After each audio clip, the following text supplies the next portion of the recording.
Alrighty, hello, and welcome back to some game development. Hope everyone's having a good day so far, hope everyone's having a good one, hope everyone had a good weekend as well. I'm just...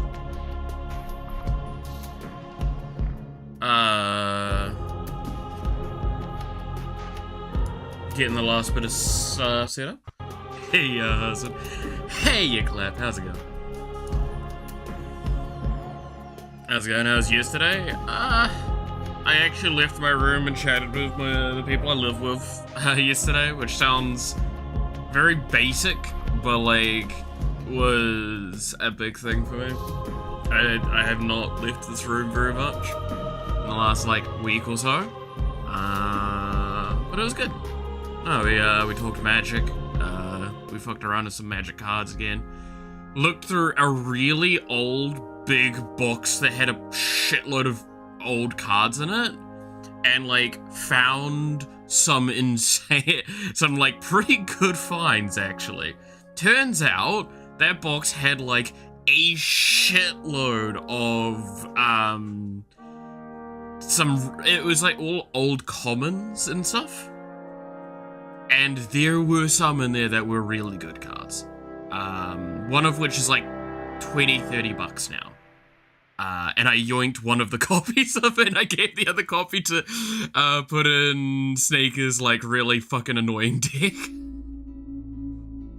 So we upgraded a few things. We also actually found some of the Soul Sisters, which I found that surprising.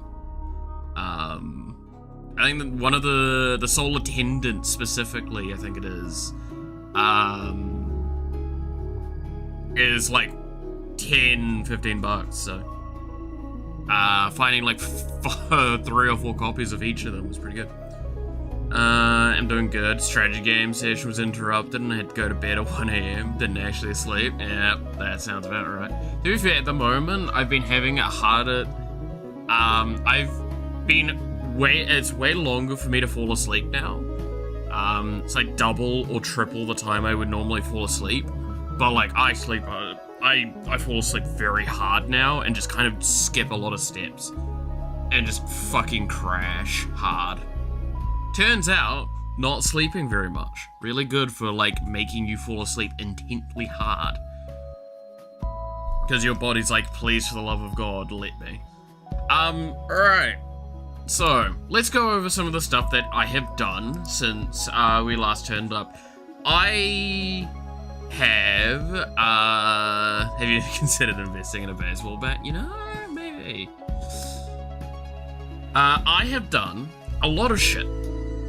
Because surprisingly enough, when you go into like basically programming trance mode and and you disassociate with the world and just drink energy drinks and listen to Addo and Deco, you get a lot of work done. Pause pizza down, back to drinking. Fair enough, Sheppy, fair enough. I mean, I forced myself to buy some food again last night, because I'm like, surprisingly enough, eating only like really cheap, shitty noodles for like a week is probably gonna only get me so far. So I did order like some burgers from Wendy's. Wendy's nuts. No. Anyway, to go over the stuff. So I have set up. What have I done since then? So this is one thing I know I've done. So this is player take damage. This is all prepped and ready for being implemented. Because we still haven't actually implemented the player taking damage, funnily enough. So what this is going to go through and do is, I'm lazy at the moment, this is where I will do calculation of resistances, right here. So I should actually write a note.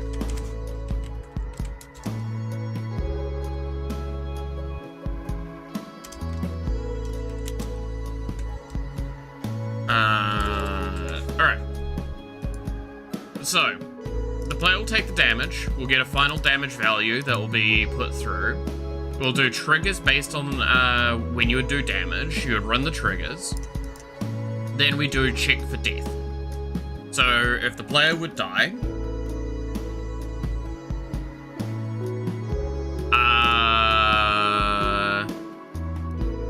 then we go through, pick up the trigger system, and we do something a little weird with it. I'm gonna single-handedly break the YouTube donate threshold just to feed yourself. Don't worry about it. It's not, again, it's one of those things of it's a mix of money and it's a mix of bad mental at the moment. That's why I'm like, fuck, I ate like rice and cheese this morning and it's just kind of a default that I have of having something that fills my stomach. It's how I function the most.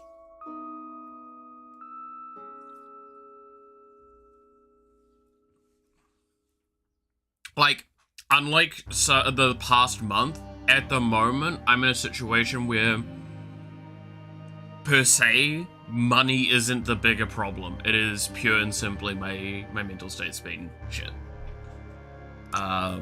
So you don't worry about it, Clint. I'll get out of this rut. It'll be fine. Shake my head, I know, right?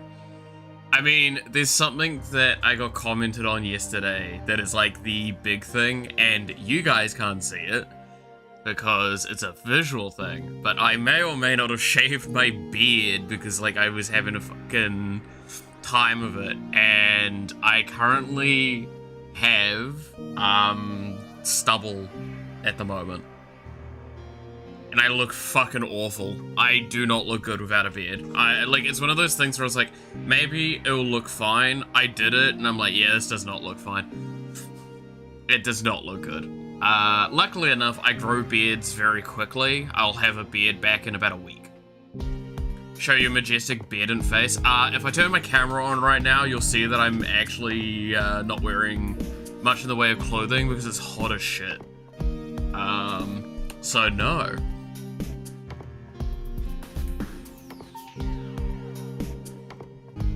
Dude, it's actually starting to get quite hot here at the moment, and this is what I'm like fearful of for winter, or for summer I should say. Yeah, fun fact, I'm gonna probably just end up naked streaming. I'm not naked, I am wearing some stuff. It's just mostly not wearing stuff. But yes, no, I'm gonna be pretty much just streaming in my underwear when summer actually ticks around. I'll say that now. I'll let you imagine what that may look like. Only socks don't count. Fuck no, I would never wear socks. Dude, okay, I'm of the, like that belief system of I absolutely despise socks. I only wear socks when I have to go out for and wearing shoes. Sombrero doesn't count too, damn it. But yes, no, so we run the triggers weirdly with the death effects, by the way. So what I've got set up here is if it's a res effect, it will actually return a value to say true. If it's not, it's going to come back as undefined. And because of that, I'm going to reset it to being a false statement. And then this is how we have this. We have it as a security security point, because then we can tell after all of the triggers have gone through, is the player actually dead, or have they like done a res effect? There is an argument to be made that I could separate the death triggers and the res effect triggers out. Partly because there's a potential of stacking poorly. As well as at this point in time, there's no ordering for res effects, which is what I had in the previous project. So it means that what we used to have was that it would check for res effects that were temporary, res effects that were cooldown, and then res effects that would be like used and never come back. Music's a bit loud. Okay, let me fix that. Yeah, I can see that.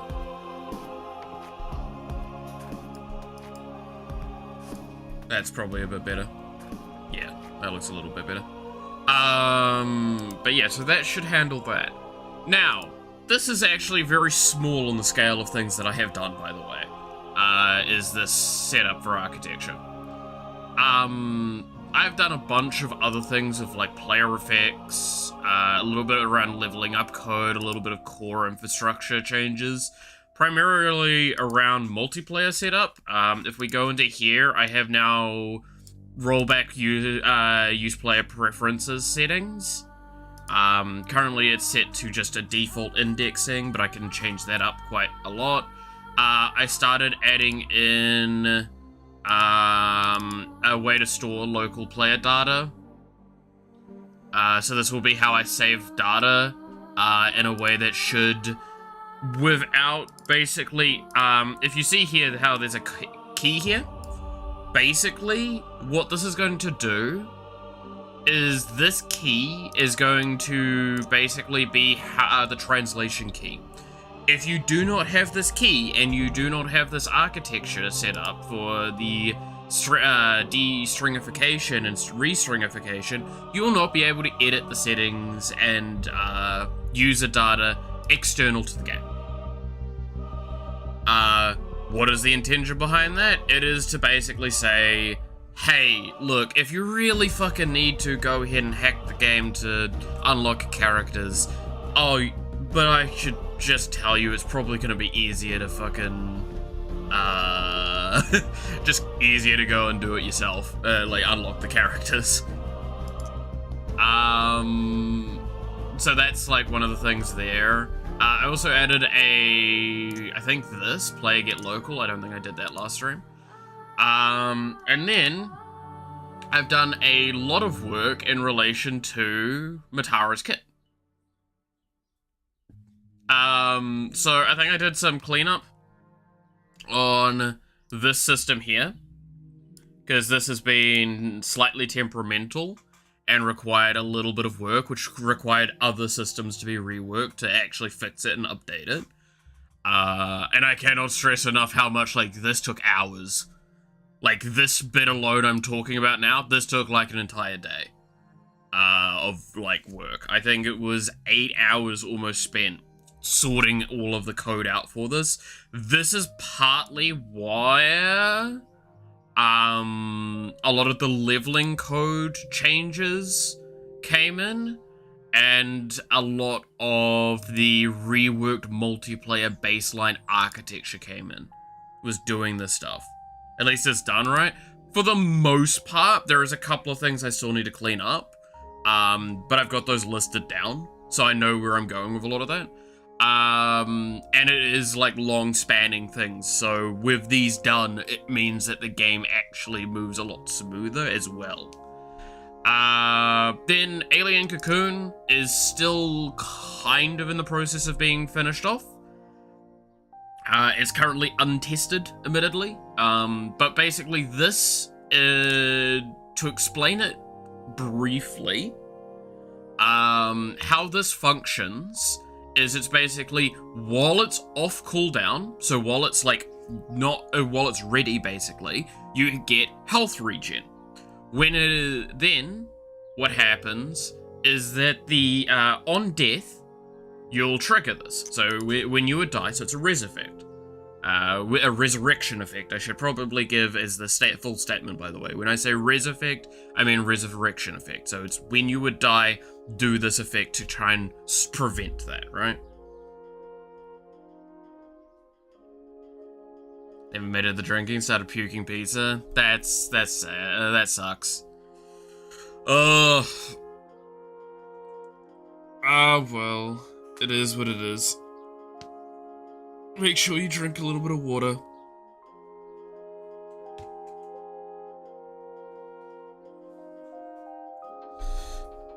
Gotta break them cleaning supplies, you know. Yeah. So then what I have, so I heal the player for the health that they're supposed to heal for based on the resurrection effect. I remove the health regen. I apply a temporary speed modifier that I tick down on. So it basically gives you a burst movement speed that gets less over the space of, I think, 2 seconds.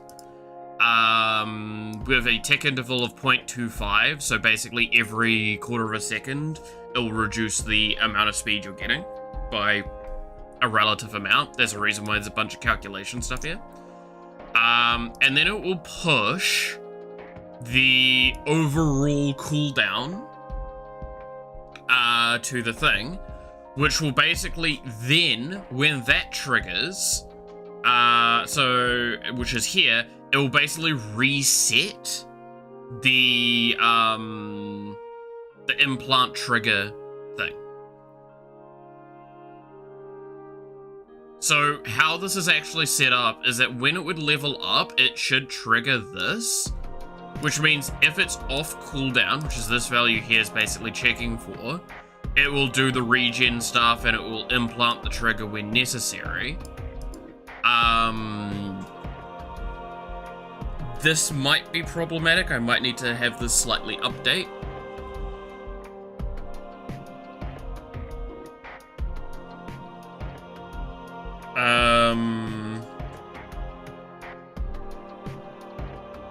Because basically what I'll probably do is I'll have it as a replacement. Because I can't remember if this is pulling, with this value here, if it's pulling from the struct, or if it's implanting the struct. And that's the thing I need to change, potentially. I'll double check that, but I believe it is. But that's kind of the general gist, and yeah, this is the thing that reduces down the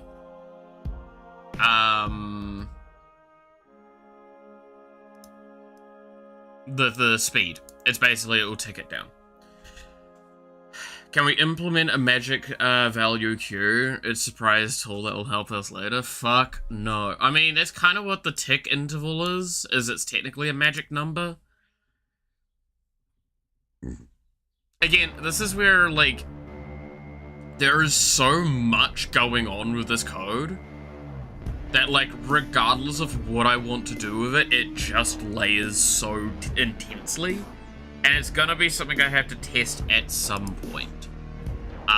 I am not testing it for a little while because I have to implement so fucking much to even get to the point of testing this. Because I have to implement all of the damage systems for the enemies and for the player. Like, basically the player taking damage. Which, while I have it all pretty much frameworked out and sitting there, and it could probably take me like an hour to implement, I don't really want to do that on stream because it's kind of one of those things of, it would take me like half an hour to an hour to implement normally. It would probably take me all stream to implement. And I kind of don't know if I want to work on it for that long. As a reminder, I fully openly admit how, like, technically speaking, these streams are to continuously force me to always be working on the project and keep me accountable for it, more than it is to actually, like, get work done. Because if I want to get work done, I just knuckle down and do it. And that's why I say, like, when you hear me saying it took me 8 hours to do it, that's 8 hours of off-stream energy, not like 8 hours of on-stream energy. It would probably be multiple days if it was on-stream. Sounds like a good time. Get to it. We'll distract you so you get nothing done. I mean, that's what I mean. That's why I say it'll take all stream, because I'm not going to stay focused for that entire time on that task while dealing with stream. I know myself. I'm not that dumb. Well, I like to think that.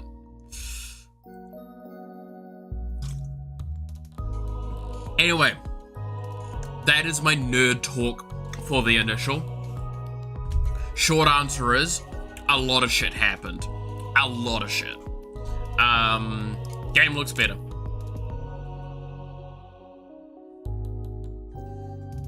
I fixed core issues that were outlying in the game, and that's the main thing.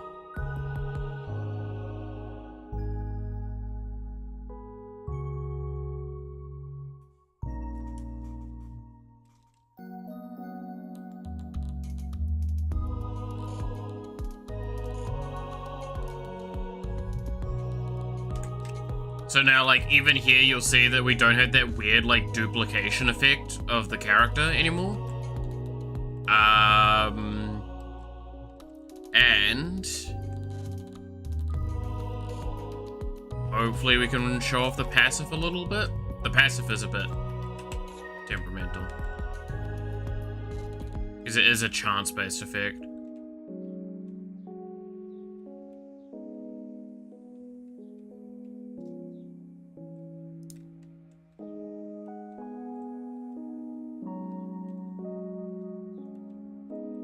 Yeah, there you go. So there, we're basically, the pink swipe is the passive triggering.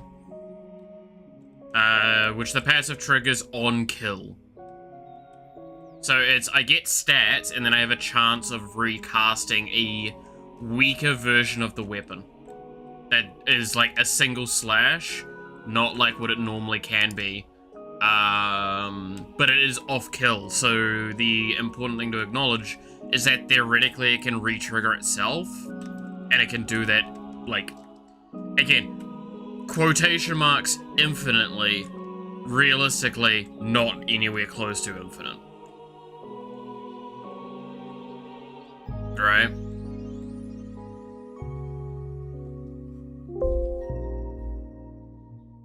Interesting. I'll sort that out. Let's see. Speaking of distractions, I tried to get Carmine's brother before getting Carmine, but there was one issue that made me stop halfway. Not having the bridge Carmine defends is brutal as fuck, and I'd have to basically level up my characters to 30 plus, probably. Yeah. No, the game very clearly, if you're not going for like a mass kill thing, if you're doing the capture stuff, you have to do the alternate, like you kind of need to start doing the alternate quest lines. And you have a bit of a specific order to approach things, you've just got how you approach that order is where the strategy comes in, right?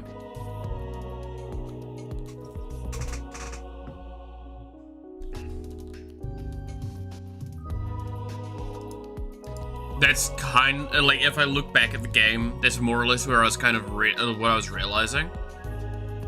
It's not that, like, there is probably a hyper-optimization to an extent you can do with that game. That's, like, you'll find the more effective path and how to do things exactly when. But, overall, resulted in 13 save loads. Yep.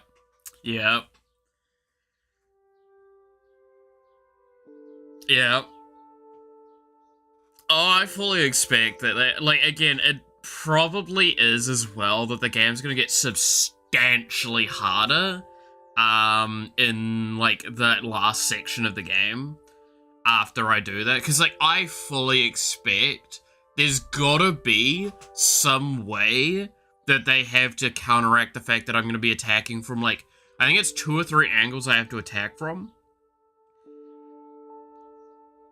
And I fully expect that something's going to happen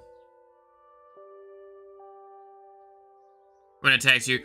So you want to know why? And I know I thought about this the whole time. It's because she's not attacking on the tile that it's locked at. She's attacking from that tile.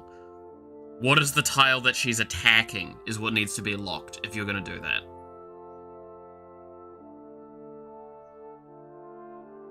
It's what the tile you're having the fight on is the tile that needs to, or the spot that needs to be having the lockdown stream or the capture stream.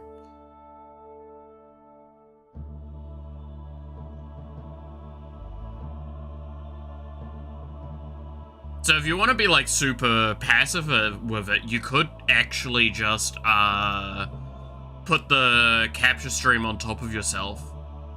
But like, why would you do that?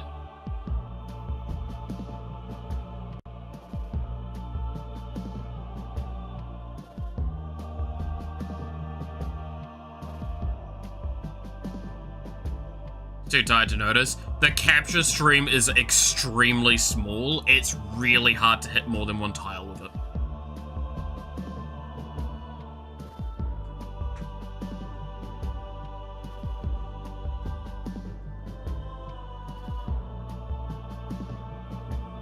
Like, it's genuinely really, really hard to do that with almost all of the tiles in the game.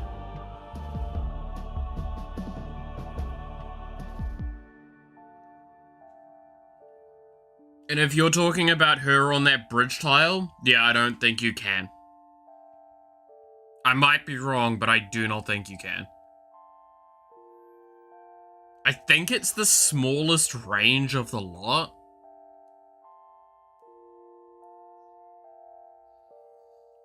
That's your Carmine ramp? Fair.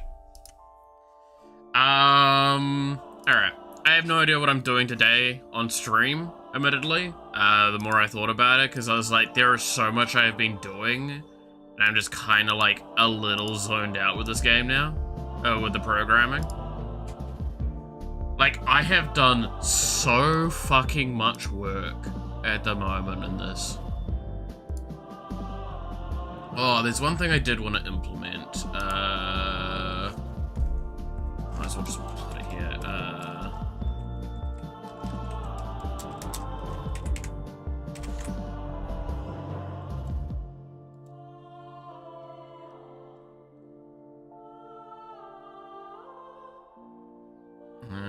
Here we go.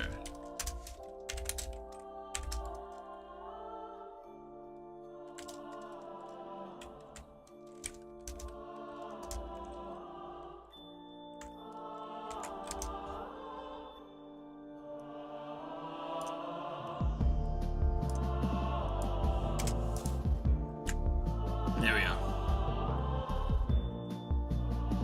Pretty sure you're supposed to type stuff and make it work. You know, I could do that. I could try. That could be an idea.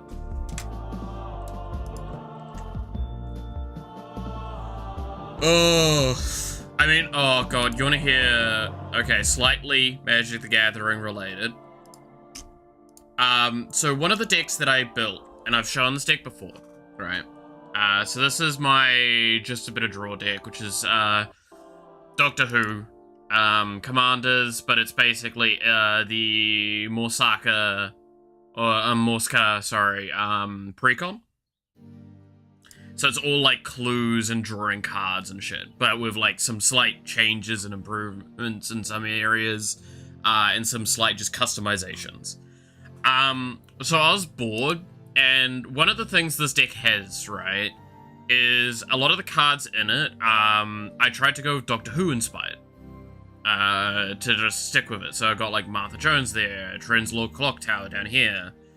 I look every once in a while, to see if these are available in New Zealand, because sometimes they're just not. Currently, every card for this deck is available, if I recall correctly. And I'm like, that is really awful timing. And it's, again, the worst part of it is, it's like 20, 30 bucks to get the entire, like, last of the cards, including shipping. In fact, this card here is the most expensive card, and the problem is, with that card though, is if we go to MTG Singles, I can get it for relatively cheap by comparison, and it is available. But the problem is the version of it, and I'm not happy. So, again, this card has a couple of different versions. This is the Doctor Who version, right? Now, it originally comes from Crimson Vow. It is not Doctor Who only, it's just Doctor Who is the main reprinting of it that people use. But there is a problem, right?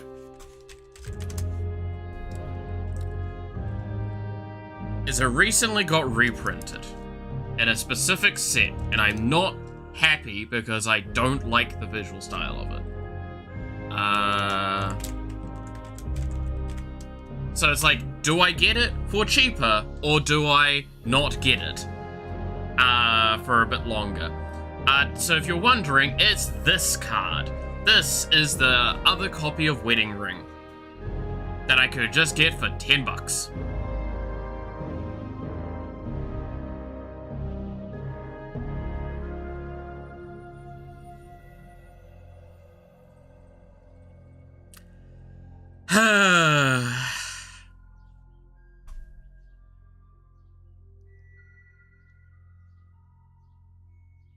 So yeah, it's Spider-Man version.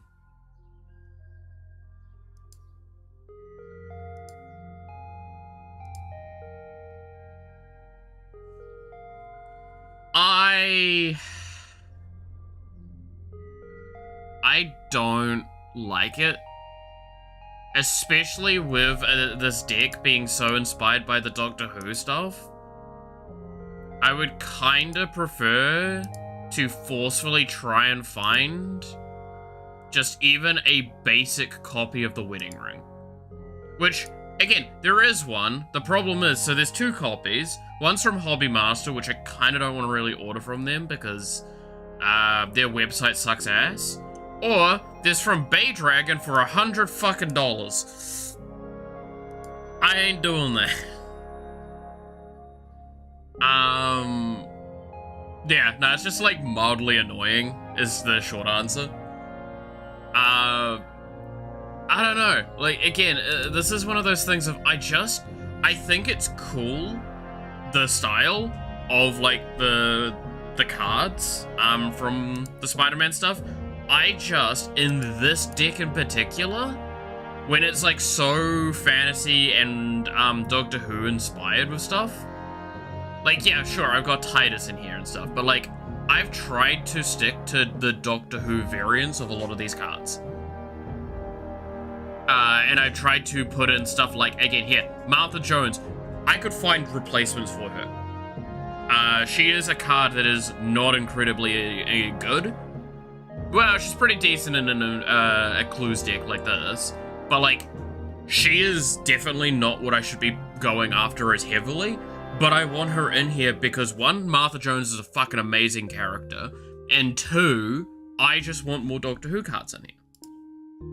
And I'm trying to find like the best visuals I can because most of the top end like pretty cards for Doctor Who aren't actually that expensive. Because it was a set that like got a lot of decent-ish stuff in it. People bought a shitload of the cards and then realized and then tanked the price because of it. Yeah, technically I have the Water Crystal on here. Fight me on that one. It's just I have copies of it. But like Tamio's journals, more clues. I do have. Okay, this is the other part of the argument. I do also have Start Your Engines mechanic in here because I thought it would be funny. Mainly because I wanted to be able to run this dude, because I do have a special card version of him. Which, again, not worth anything, just pretty.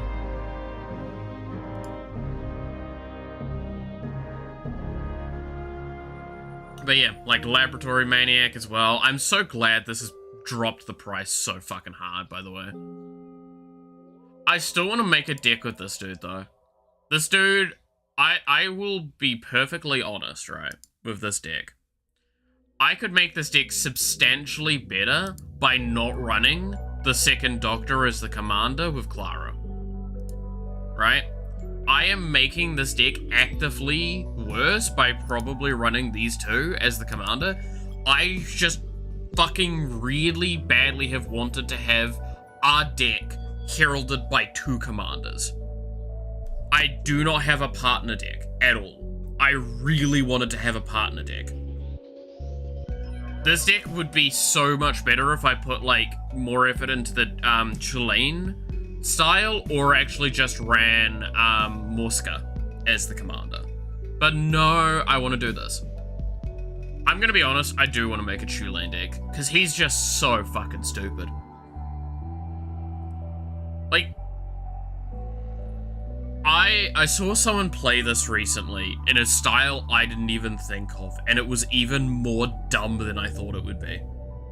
Like, it looks so fun. So to explain this guy the best, to those that might not know him, is basically whenever you cast a creature spell, you draw a card. Then you may put a land card from your hand onto the battlefield. This is an insane effect. This is, there is a card called Growth Spiral.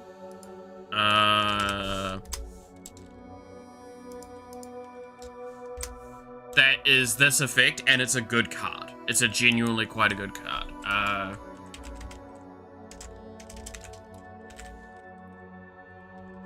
think it's Growth Spiral, right? Yeah. So, Growth Spiral, 2 mana, draw a card, then you may put a land card from your hand into the battlefield. This is just that effect, but whenever you cast a creature spell, right? Misheard's name is Chipotle. Chulane. But yeah. And then he has 3 mana, tap him to return a creature to your, you control to your hand, basically. This just is great. Because you can just go, like, I just want to do ETB effects. I want to, like, you get to play him so many different ways. One of the ways I kind of want to play him. So there's 2 cool ways I can see playing him, like, right?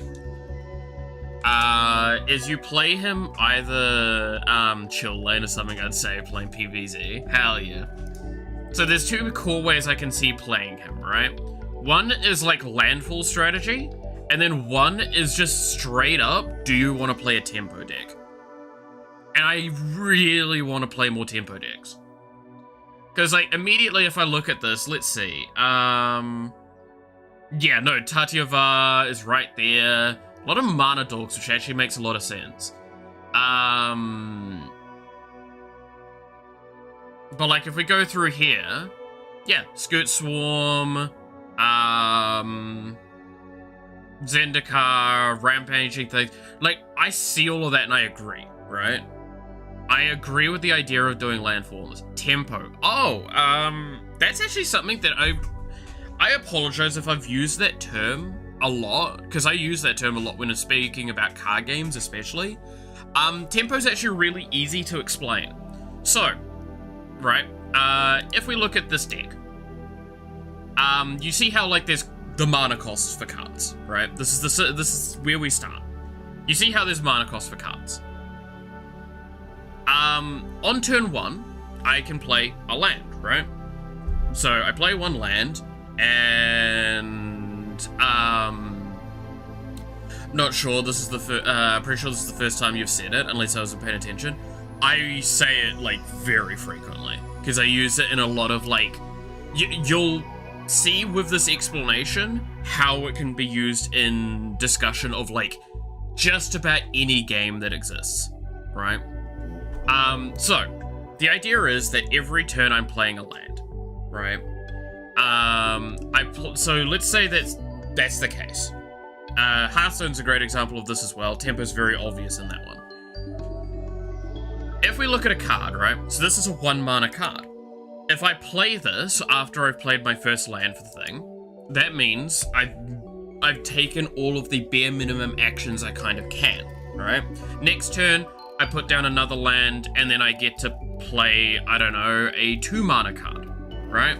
We'll play fucking this dude, whatever. It doesn't really matter. By doing this, I am creating a nice, perfect, tight aspect of I'm just doing actions.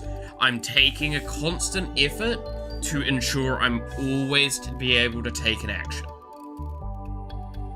It's consistency. It's like you're doing a dance where you're constantly going from step to step to step to step. You're keeping up a tempo. The idea in gaming is tempo is typically referred to as basically the rhythm, the movement of the game. The better the tempo, the more consistently you are doing actions. and theoretically how much they flow on from each other, right? The cleanness of that aspect. So, when I say Tulane could be played as either a landfall deck or a tempo deck, landfall is obviously you're abusing the fact that when you play a creature, you get a land, so you can get more land drops per turn than you normally would. Playing him as tempo, on the other hand, is basically going, I get to play a creature and I get to ramp a little bit with that. So you want to have equal parts land consistency and equal parts cheap creatures, but then you want to have big win con blowouts, which you can quite easily do in these colors. Again, as much as I don't like the card in some regards because of the play pattern it entices, Craterhoof Behemoth. Craterhoof Behemoth is a perfect example of a card that's just, I'm going to kill you. I am moving to kill you now. That is what you're doing. This is one of the most famous win cons in the game. For go wide strategies, where go wide being, obviously, you have a shitload of stuff on your board, like a lot of little creatures. All your creatures are 1/1s, great. Doesn't matter. This guy, when it enters, creatures you control get trample and get +X/+X until end of turn, where X is the number of creatures you control. Oh, I have 100 1/1s? Great, now I have 100 fucking, 101s. With trample, which means you can't, like, the damage carries over.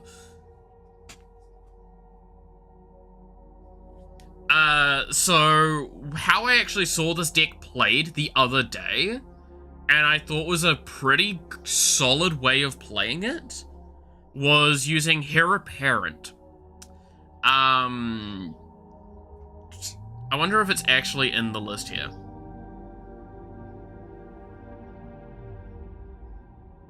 Heir Apparent's a funny card. No, it is not even in a recommended list. That's kind of funny.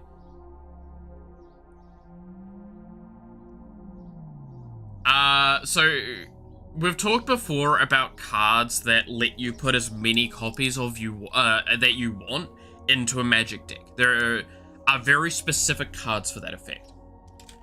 Heir Apparent is the one that was printed in Foundations. And is a card that very much likes getting played with other versions, with itself. So this is a 2-mana 2/2, right? Slime, yes. The Slimes Against Humanity concept. Heir Apparent is another one of those Slimes Against Humanity, thing. Alright.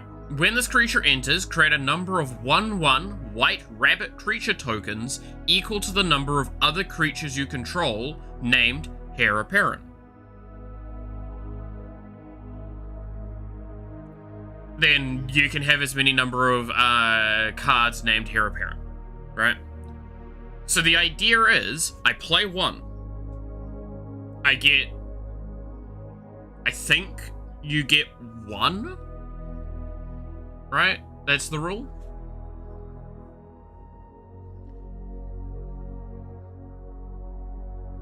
No, other creatures. Okay, so you get nothing. You play it, you get nothing. You play the next one, you get an additional token. You play the next one, you get 2 additional tokens. You play the next one, you get 3 tokens. These are stacking on top of the tokens you already have. With Tulane, what I can do is I can spend 3 mana to return it to my hand and then play it again, which means that I don't net a greater amount, but I just net more tokens. So it means I consistently will be able to play out 1 more Heir Apparent each turn.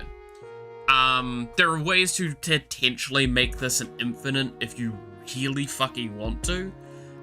One of my immediate thoughts is,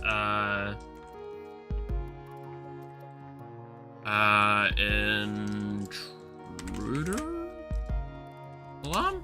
I think that's the one you would want. So, Intruder Alarm is immediately how you'd probably turn it into an infinite cycle, which is basically creatures don't untap during their controller's untap steps. Whenever a creature comes into play, untap all creatures. You play that with the Heir Apparent and like 3 mana dorks, so these guys here that tap for a mana. You have 3 of these on the board. You tap those, tap this guy to return the heir apparent to your hand. Probably need like 2 other mana dorks or whatever so you can play your heir apparent. You play the heir apparent, everything gets untapped. You can now do this cycle over and over again, repeating it to make an infinite amount of little rabbit tokens.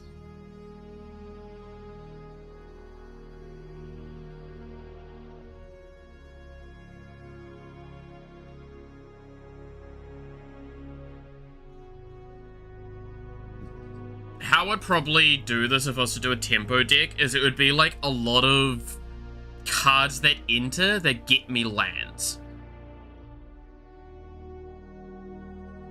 Like, it would be cards that go fetch lands when they enter, or something like that. Mana dorks, and other like tempo plays. I mean, like, one of the ones that I was thinking about that I saw earlier, there is like Eternal Witness, right? Which is when this enters the battlefield, you may return target card from your graveyard to your hand, so you can get like a spell back. And you just kind of do this to play to get an advantage. You keep playing stuff out. You keep kind of like rotating through things. So can you just repeat that forever during your turn? If you have the setup like I was just saying, right? So if we had 3 creatures that produce mana, like these, Llanowar Elves. One of them needs to be white mana, so we just get this Pilgrim. So if we had, let's just use as an example. If I had the Noble Hierarch, the Findorn Elves, the Aesin's Pilgrim, the Elvish Mystic, the Llanowar Elves, an Intruder Alarm, and a Heir Apparent, with another Heir Apparent on the board, I can infinitely cycle that combination of effects. Where what I would do is I would tap 3 of the mana guys, that's not the white one, to return the Heir Apparent to my hand, then tap the other 2 guys, one of them being white mana because Heir Apparent does require white mana, and play the Heir Apparent. In that process, I would draw a card, I would play a land, and I would get an Intruder Alarm trigger. Intruder Alarm would untap all of my all creatures, not even my creatures, all creatures get untapped. That would untap this guy, so I can do that effect again, and it would untap the guys that produce the mana. I can literally say, I represent a loop. I can now do this infinitely. There is no actions per turn limit. You can technically bore your opponent to death. Yes, but there is a weakness with this idea. Tulane will kill you eventually if you tried to say, I can infinitely do this, truly. Because whenever you cast a creature, you draw a card. If you do not have any cards in your deck, you lose the game. Now, you could use that as a win con. Immediately, I know I saw it earlier in the list, down here, Laboratory Maniac. If you would draw a card while your library has no cards in it, you win the game instead. So you could have that down and then you do that. But no, there is no such thing as a limit to turn actions. However, there is a rule of thumb to say, I represent a loop. And then to give a number of actions of said loop. That is like common courtesy. It is fully okay, and I will accept this for most people, if you say, I'm going to represent a loop. This is the actions. This is what is happening. You need to do something to counteract this. Otherwise, I can now do this infinitely. There needs to be an action taken here.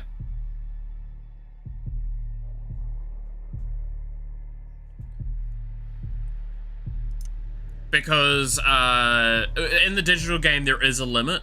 I know that the Magic Arena client has a limit to it, but there is no limit, obviously, in this.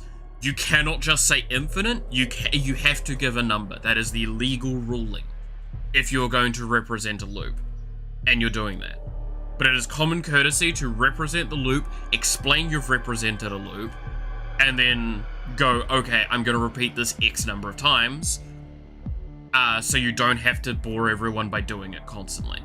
Now, admittedly, there are some loops that are a lot more complex that aren't per se loops, but they are in a cacophony of actions being taken, and at that point in time, you kind of have to play through all of them. The problem is, that's where you get your is it players, your red-blue players, and that's why they tend to take like 20 to 30 minute turns. And I'm not kidding, by the way, on that. That is actually how that goes.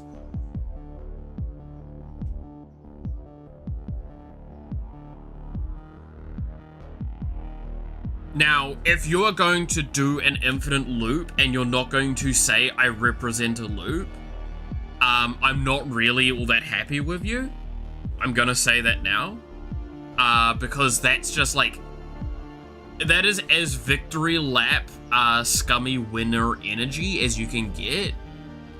And I will openly say this, if someone does that to me, I'm going to probably figure out it's an infinite loop and I'm just gonna leave. I'm just gonna start scooping up and I'm not gonna play with you.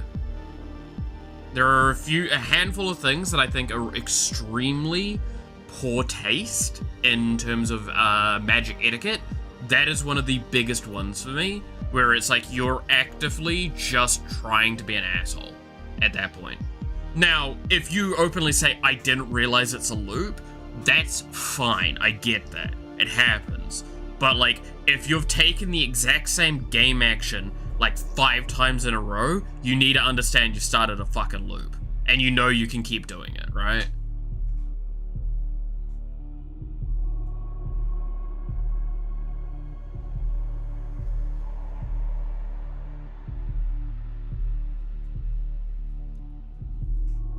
But yeah, so that's why I like the idea of the Chilean deck being a tempo deck. Is because, like, it is, I play a creature, I get to ramp a little bit, and I get, like, card advantage. Like, it's just, do you want to play with card advantage? Like, being able to, on turn 1, play a land, play a mana dork, play a second land, sounds incredible. Because that means into turn... Well, I mean, you can't do that on turn 1, because obviously this guy's 5 mana. But, like, that's the point, right? Is, like, imagine being able to do those sorts of effects.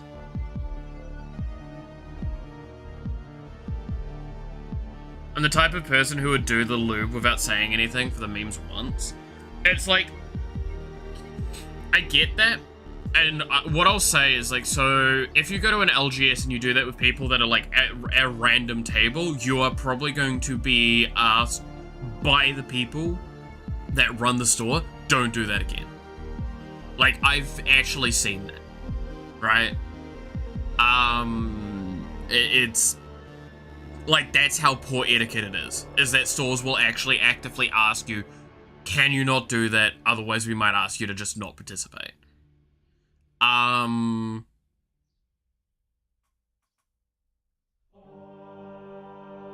If you're doing it with friends and, like, again, it's one of those read the room things, right? Like, I'm sure I don't need to explain that. I fully expect, like, oh yeah, no, I've seen friends do it and look me dead in the eye. Or, and I've done this before, I have actively said to a person, no, you gotta play through the full loop. I need to see the stack runs. Like, someone I was playing against once did, like, several like, he did actions. He's like, I can now repeat this thousands of times. I'm like, okay, do it until we're all dead. And we all sat there and we ticked our life down by 1 each time he did his action, so we slowly died. We all did that. And at that point in time, it's like, no, we're giving you that victory lap, but we're making you feel like shit having to do it, because we all know you want to get the fuck out of this, so we can move on to the next game. This is going to take another 5 minutes to resolve all of this. And you're all we're looking at, and we get to just keep ticking down and just ruin your time and ruin your fun. And that's the times I do that stuff, right? I fully have done that. I love doing that shit. It's fucking hysterical. Do it to the right kind of person, though, again.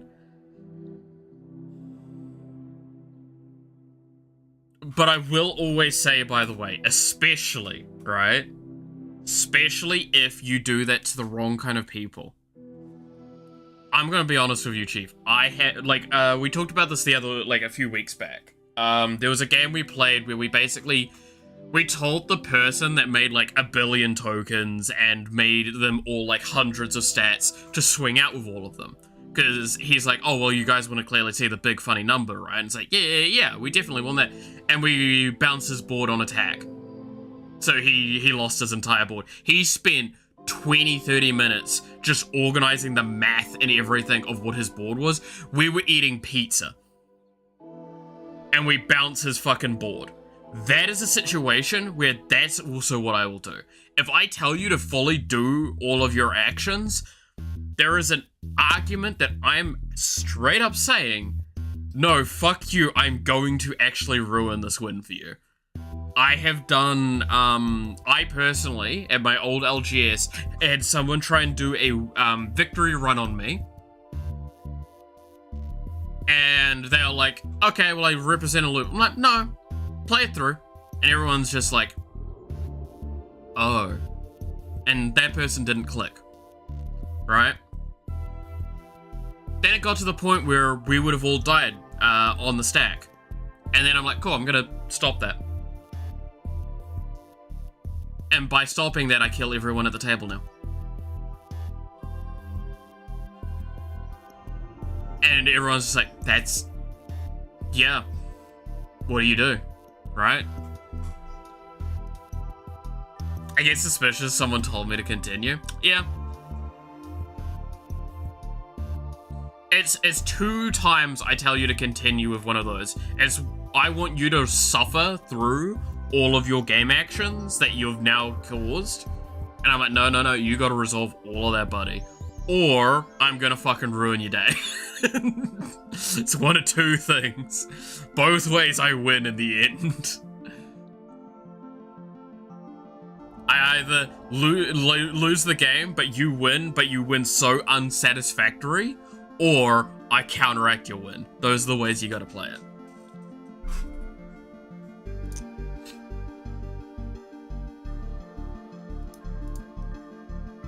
Like, I'll always also stress, I'm never above someone killing me for funny.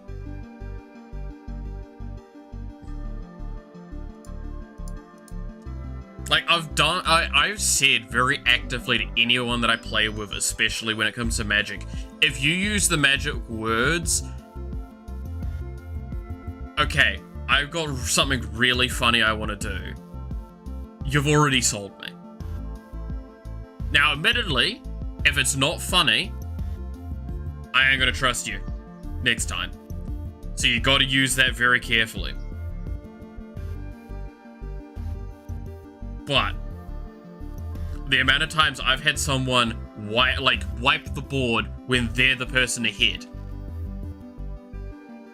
but it makes like such a funny outcome because of it, I'm like, hell yes, I'm fine being board wiped here.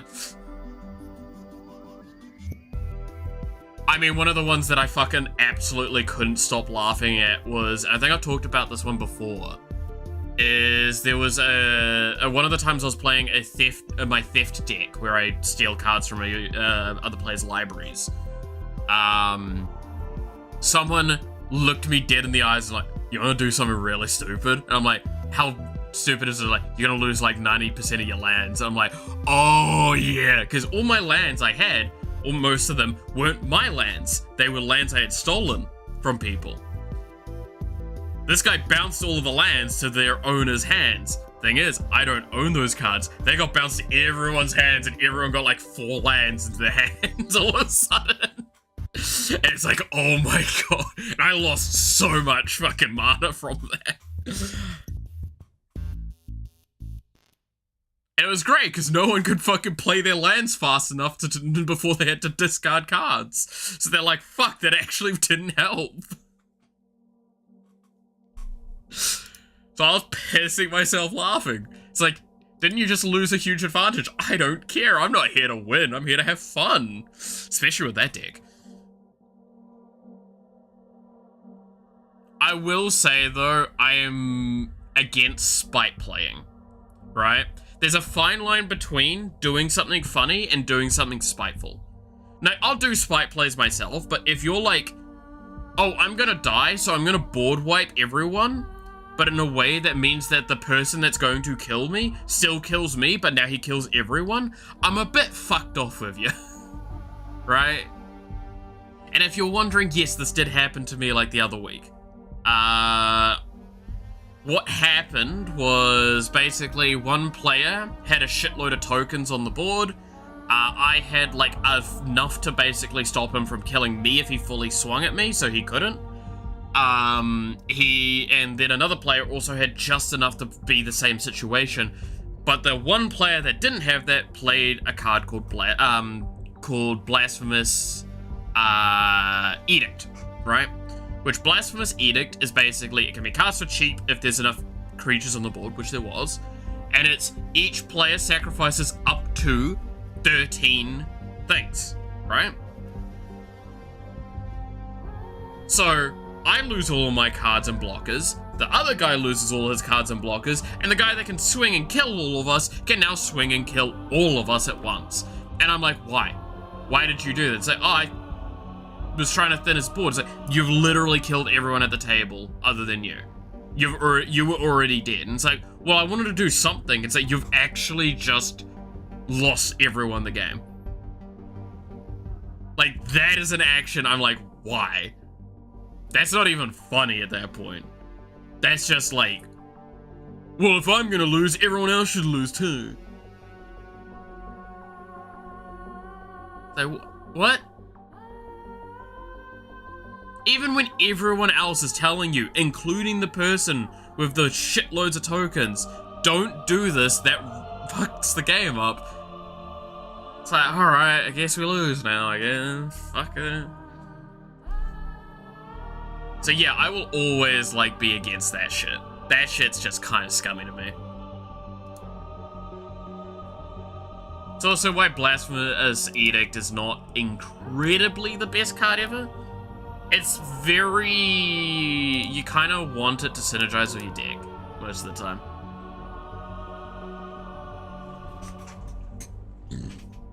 Like, you play it in an Aristocrats deck or something like that.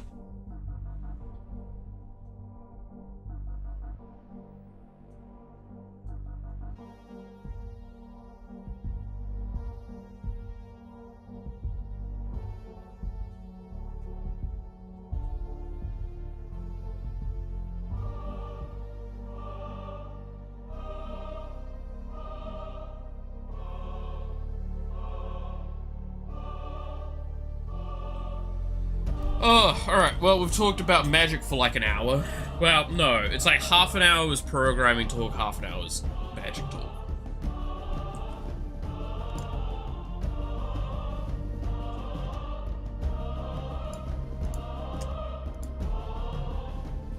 Oh! That's fucking right. Did you guys see the news about the Tron movie? This actually had me in stitches when I saw this. Like, this actually fucked me up so much. I laughed so hard at this.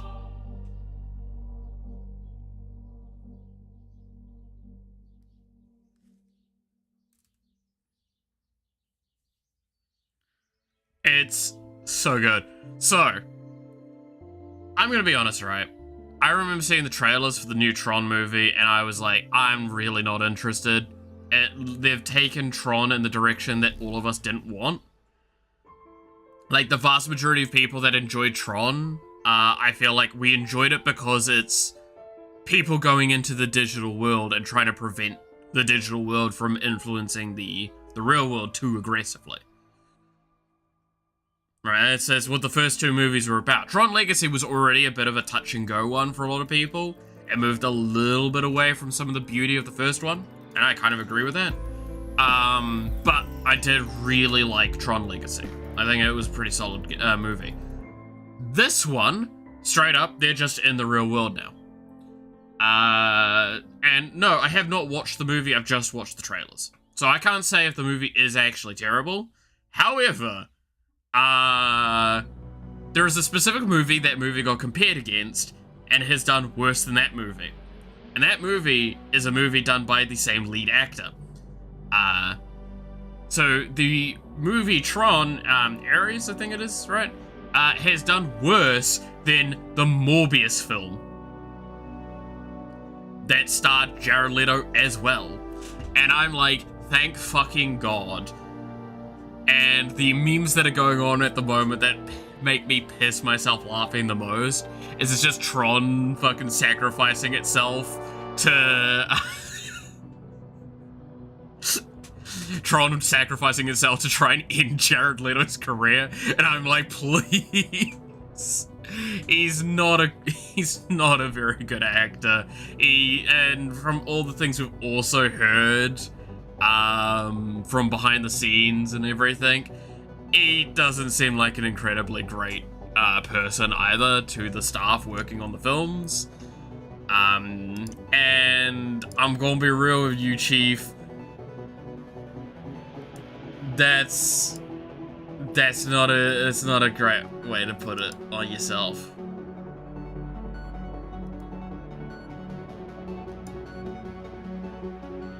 That made me laugh so much though.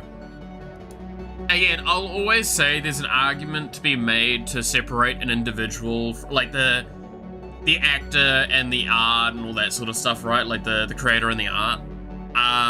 So I don't tend to go like, oh, this person's absolutely dog shit, but they're like, so I'm not gonna watch their films. They're not good at either, so why should I care? There's also an argument, and I will say this, if they actively just make everyone there uncomfortable, then that's a problem, right? If you make it hard to work on the project, that's the problem. If there is something wrong that you've had, and especially if it's in the past, but you've tried to work past it, you should be given the chance to work past that. We've seen this a number of times. That's why I dislike how often, in a sense, someone can be just kicked from a role because a court case has started in relative to something in the past. Irregardless of if they have had a successful trial or not, which, that's the more painful part. There have been individuals that straight up have succeeded against the defamation or whatever, and would you look at that? They still don't get their roles back because they got kicked and they can't rescind that shit. It's so fucking disgusting. So, yeah.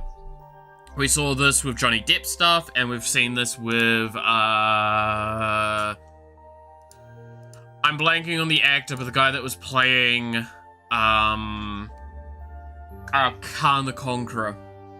Or Kang the Conqueror, sorry. Kang the Conqueror in the Marvel stuff. Which was supposed to be the next big, like, story for the franchise. But, like, ended up getting canned because they kicked the actor because there was a court case brought up about domestic abuse, I think it was. And I think he won that in the end.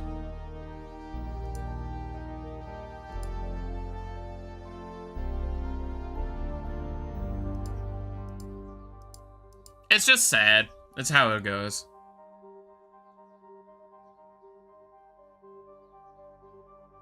Couldn't answer because I was driving. No, I mean, I'll be honest, right? I tend to give a question, leave it for a moment in case people want to respond. But it's also me, like, collecting how I want to actually respond the answer, right?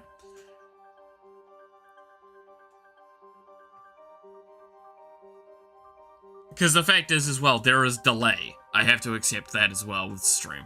There is always delay. If I waited for the delay every time as well, that would probably not work. But yeah, no, Tron movie fell open so fucking hard and made me chuckle something fierce.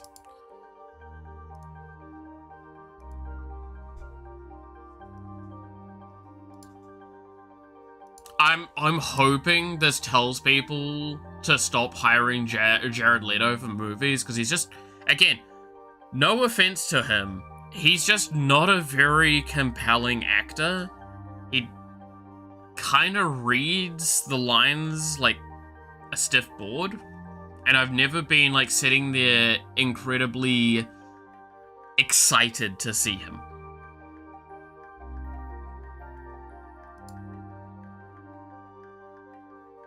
Overall, just kind of a bit of a disappointing experience.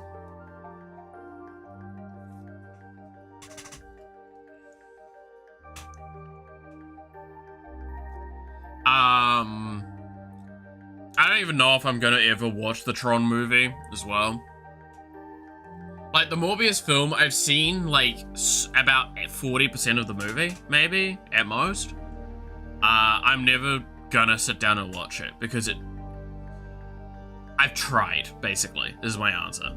I'm not someone to drop things very easily. I drop things when I'm just incredibly so fucking uninvested that I can't even bother putting it on as second monitor content.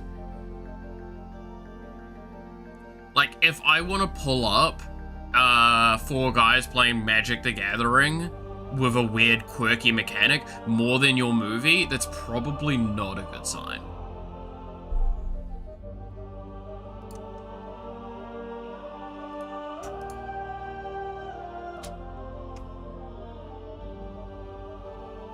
That's, I don't know what else I can say than that.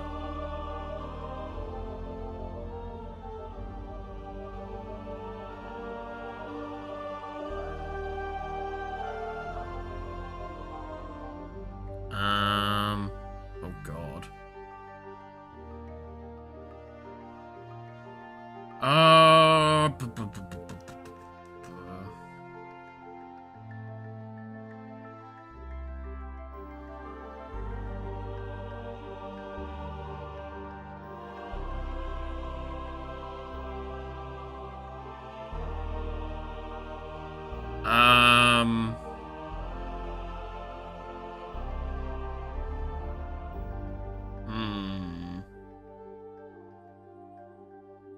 What was the thing I was looking for?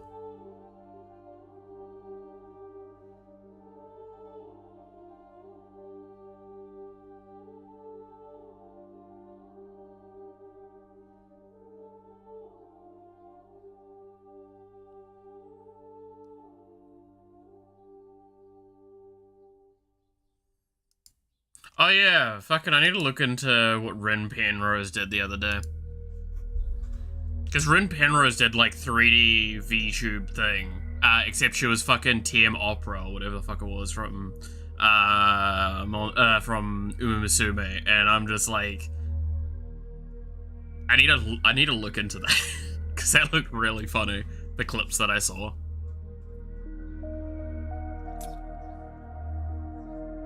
It just reminds me yet again how badly I would love to do 3D. Again, I think my final form choice, if I had one, for VTubing, would be primarily to run with a 3D avatar. So I could just, like, put the shit on me, and then just fuck around however I want.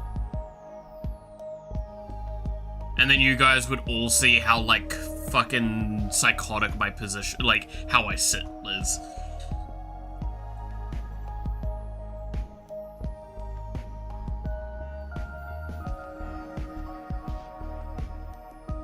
That would be funny.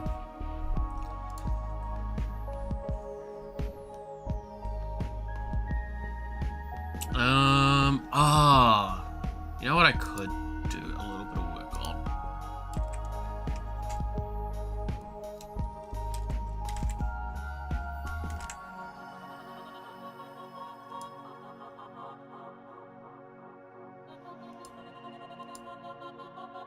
Could do some work on Mume.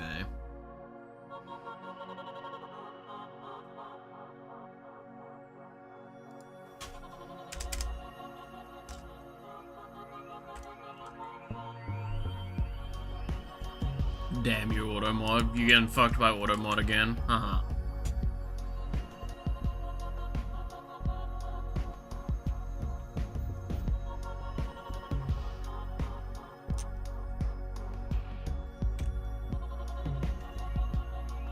What was Mume's ult again? I think it's literally she just gets a level, right?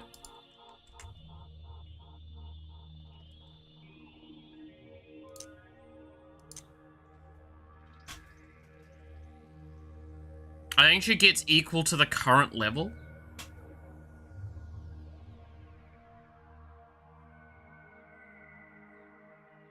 In terms of experience.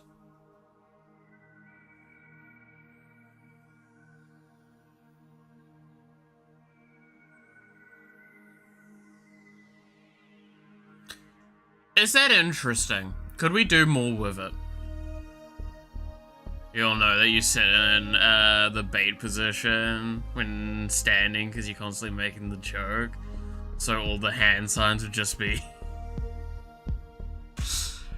Dude, I think, like, again, it's one of those things of the best case scenario, I think, long term, if the streaming thing was to be more of, like, a job to me, would be set up a standing desk, setting up a 3D space stuff for it,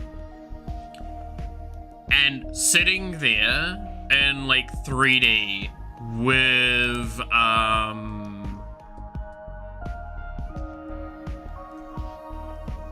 like, while standing at the desk and stuff like that, and being able to do that. Set up my room slightly differently to ensure that I have, like, places to sit down and rest and ways to set up camera angles and all that. You just want to be the better Fillion, say it. I would want to be less chaotic Fillion.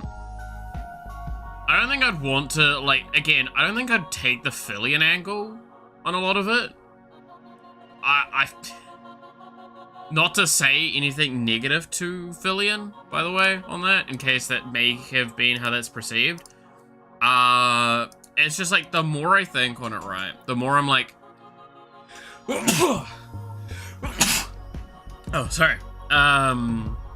It's how I would like to express myself. I think. I doubt you can backflip. Probably not right now. Right?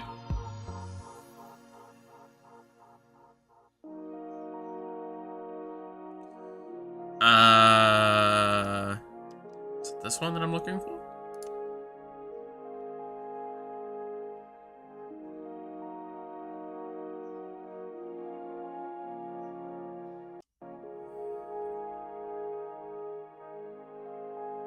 Probably not ever. It's one of those things that, like, I think I've talked about this before, right? I used to do gymnastics. I actually used to do ballet and gymnastics. Like, these are big parts of my life that I did. I have not done them since, like, for 10 years or more, right? A lot longer than that. So... I used to be, like, incredibly flexible and potent. I also did a lot of martial arts of Kung Fu. There has to be a joke, right? Nope. I straight up did ballet. I had been on a stage twice for it. And while I was at high school, I was training up to use the rings, specifically. And I was... starting to do, like, sets, basically, in preparation for if I wanted to go and do it, like, high-end.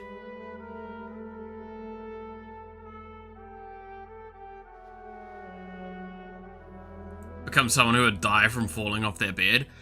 Turns out, when you're younger, your health problems aren't as pronounced. And you can get away with a lot more. It's kind of a mix of, basically, my health dipped a lot of ways. A lot of things happened. I went and took a very corporate job, so I wasn't very active. All I was doing was martial arts for working out. And then eventually, it just kind of cascades into this problem where... Yeah, no, I just straight up eventually, all them gays and alcohol. Basically... Unjokingly, it was the section of my life where I basically was only, I was barely sleeping, I was drinking more alcohol than water, and I was doing so much damage to my body via all sorts of other things that I kind of did a lot then to it, and that was also, yeah, no, I was not in a good spot for a long time coming out of high school. Then, yeah, like I said, I did boring job stuff, tried to take life too seriously as a rebounding effect, and then now I'm at the point where I'm a bit more like in the middle again. And yeah, now I've considered trying to do some of this stuff again, but hey, sound like a typical drama slash show, some show protagonist. The amount of times I've told like a random story from my past and it'd be just like, that literally sounds like a manga. Like a manga is insane. Like I've talked about the amount of times that like I straight up, where I used to live was next to a river, right? Like when I was young, where I used to live was next to a river, and there was actual times where I would fight people at the river, right?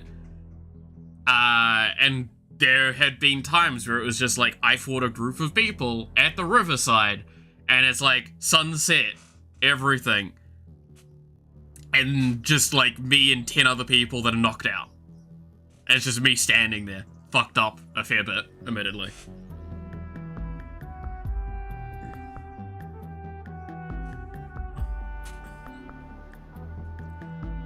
Like, my life has been weird as shit when I, like, sit down and look at it. Yeah, that's the fun part as well. This is coming from the guy that just said he also did ballet. Dude, my life has been so weird for some of this. Like, I've been all over the place with things.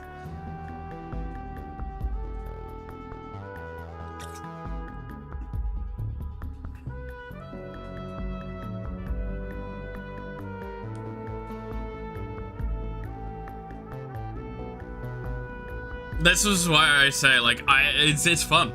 It's fun looking back at this stuff sometimes. I don't look back at it fully fondly, admittedly. The more I think on it again, is like, I look back and I'm like, I was a dumb fucking kid. Talks about his past, it sounds like the random lore of a grandpa who used to kill people during war randomly says sometimes. Honestly, yeah, I can see that argument. It's like, you're just sitting there listening to it and it's like, Also, yeah, hey, you deal. How's it going? How's the roof paint, or the ceiling painting been going? And are you still using that boring white flavor paint? I mean, color?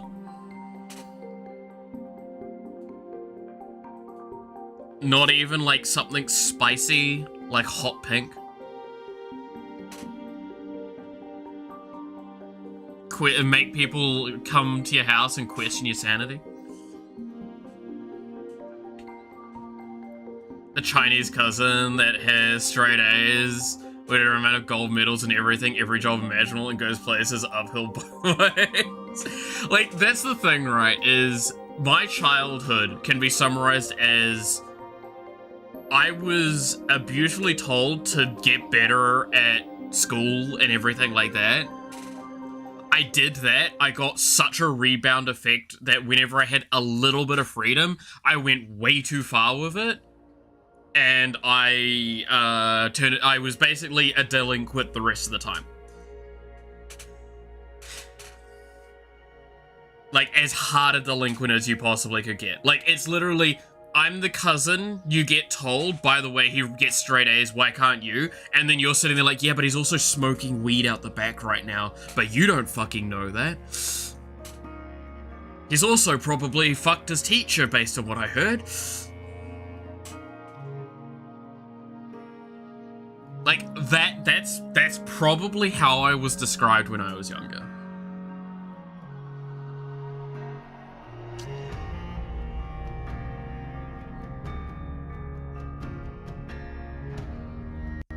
Because like, I talked about it before, like, I had art go into galleries, I had, did you smash your teacher? Wouldn't you like to know? Wouldn't you like to know, Weatherboy? No, God, that's an old meme.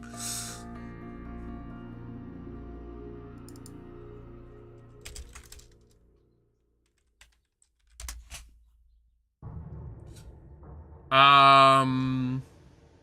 a minute. Is this set as an enhance? Oh, it should be as an EX. What? I'll take that as a yes. Take that as whatever you want, buddy. Ain't confirming no denying anything. Yeah, see, that's set as an EX. Interesting. Right, you know in cartoons, a character would turn around with a shovel on their shoulder and knock out another character? I did this when I was a kid. I accidentally smashed my friend in the face with a shovel 3 times in the span of 15 minutes. Holy shit. That's fucking rough, buddy.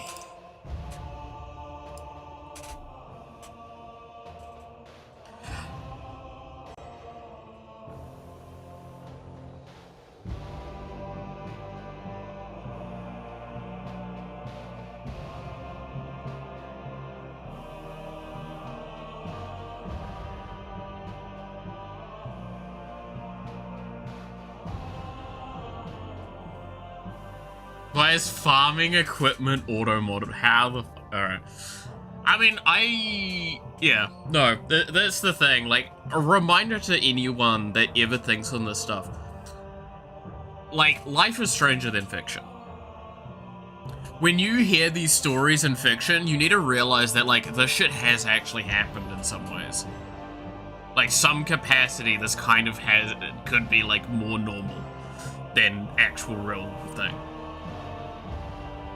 But no, it's fucking hysterical. While always, like, looking back at stuff. Oh, it's Ho that you wrote. Yeah, that makes sense. See, I looked over.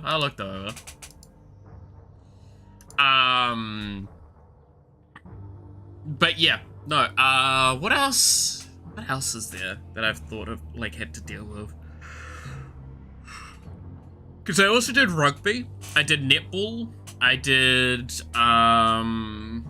yeah, so let's see, rugby, netball, martial arts, Milo cricket. I think those are the main sports that I did outside of martial arts stuff, like Kung Fu specifically. Right? I'm trying to remember. Yeah, that's about it. Oh yeah, and obviously gymnastics as well, right? Ironically enough, up until like 5 years ago, I couldn't swim. And then I got a job as a lifeguard. Don't read too far into that. It was like 4 or 5 years ago, I think, right? Yeah.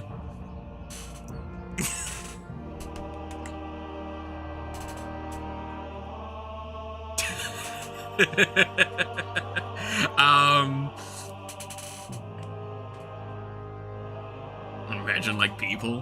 Wow.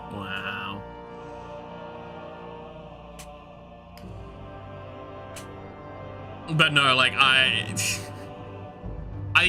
I'm not bad at swimming now. I'm definitely probably out of practice because I haven't swum in like 2 years.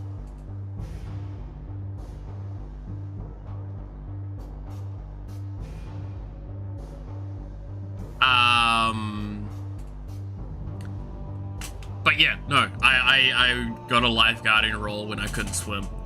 To be fair, before someone like tries to make a whole argument on this, I could swim and like I could basically I could get around in water perfectly fine. I had all of the first aid training and everything like that, so I can take action when necessary. And then within about the space of a month, I was able to swim 200 meters non-stop in the space of 4 minutes. Which is the, like, requirement for getting your officiation of lifeguarding.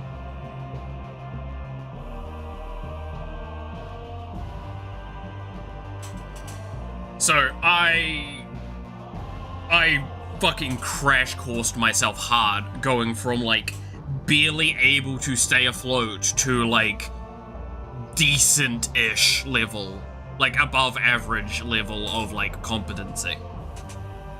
Because what I would do is like pretty much after every shift I did, or before every shift I did, based on whenever I would come in,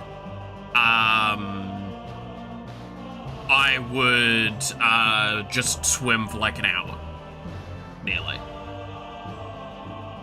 I could tell a story about me swimming if you want to get into the voice call. I don't want to write it because it's too long. That's fair. I'm probably not going to hop on call today because I feel still a little... I don't know. I've just not felt really comfortable talking to people recently. It's a bit different with the chat. It's partly why I haven't gone to the house and talked with the people that I literally live with as much at the moment. Again, welcome to me feeling on that fragile side that I don't talk about too much on stream, because if I did, then it becomes a pity party and no one wants that.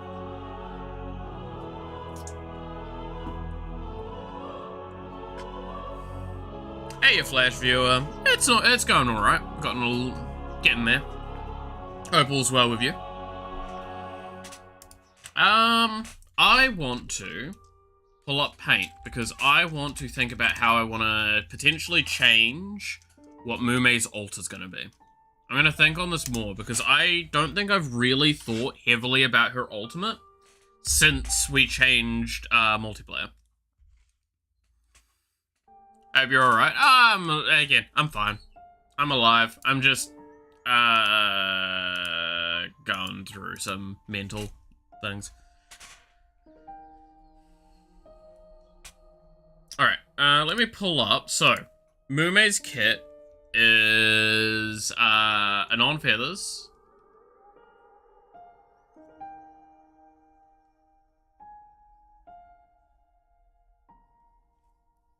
It's a BK chicken sandwich. Ooh. Forgotten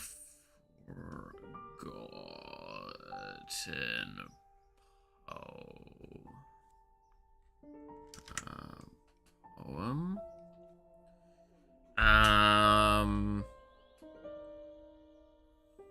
Blood. Oops. Lust is the passive, and then journey of growth is the ability. My swimming story is that I started drowning once, and from then on I somehow knew how to swim, as if the encounter I spent a point on a skill and suddenly knew everything. It do be like that sometimes.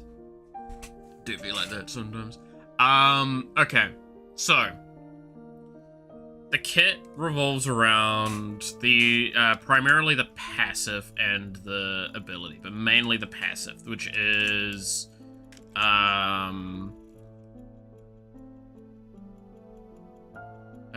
pickups deal damage. Right?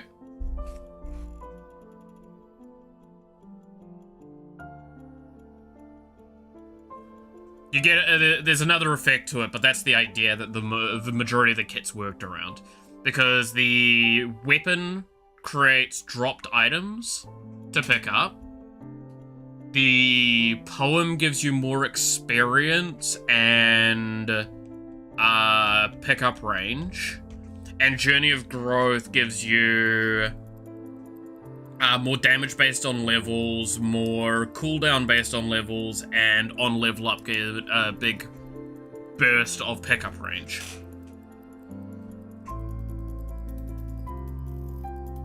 What could the ultimate be? Currently, it is gain experience equal to 100% of your current level requirement. So basically, it's level up. It's probably a better phrasing of that is, if you need 100, so you've got 100 EXP for your current level, you have 40 of that already, you would get 100 experience. So you would over level by 40 experience.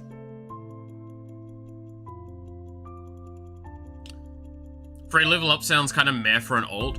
keep in mind, so this is the thing, right? I think it's still really strong. I just don't think it's interesting. Right? Because keep in mind that leveling in this is everyone levels up. Everyone that's currently a player. Like, all players level up together. It's a global level. So, me pressing my ultimate means all of us level up once. Which is a huge amount of power. That's the thing, right? Is like, I think objectively it's insanely strong because you get a level, you get a huge tempo advantage, and then like if you can get some EX reduction, right? Like if you can cast your ultimate more often or anything like that, it becomes insanely good and you scale so fucking fast because of that. However, as I said, that's kind of, it's not interesting, right?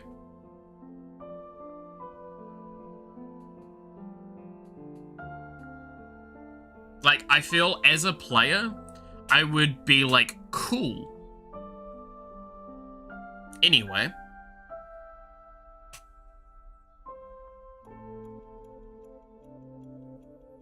Right?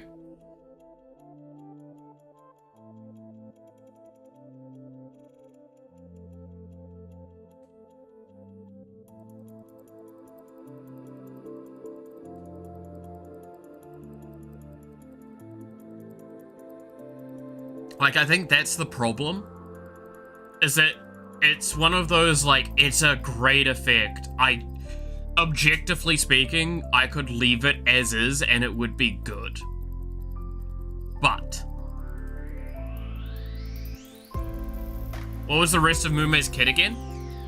So, Anonymous Feathers is you send out, I believe, is it Conal?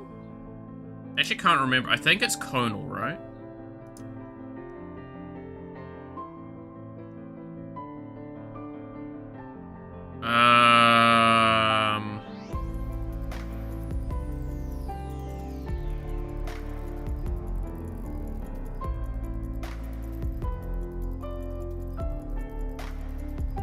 We're looking for...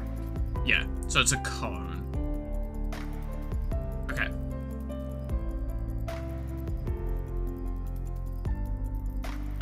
So weapon is you send out a cone of feathers, dealing damage. They leave a little drop at their location. You can pick those up to reduce the cooldown of that main ability. Is like the primary thing, and then at a high level, they automatically return to you after a quick period of time. Forgotten Poem is you gain more experience and you have a greater pickup range. Passive is that your pickups now deal damage. So experience pickups heading towards you deal damage now. And when you've picked up enough things, you basically get a temporary buff. And then her ability is that based on your levels, you'll get bonus damage and some bonus cooldown, and when you level up, you get a massive boost to your pickup range for a temporary amount of time, right? It's literally increased pickup range by 200% for 5 seconds is what I have written there. It's probably going to be less time, maybe about that pickup range though. Solo ability would be not so strong. It definitely diminishes in power the less players you have. She's really a support, huh? Nope. She's a carry. Think about it. It's experience she picks up, right? Deals damage based on her. So now all of a sudden, she's like aggressively killing shit. She is chaining damage. And she's like aggressively leveling up the team. That is her kit's design.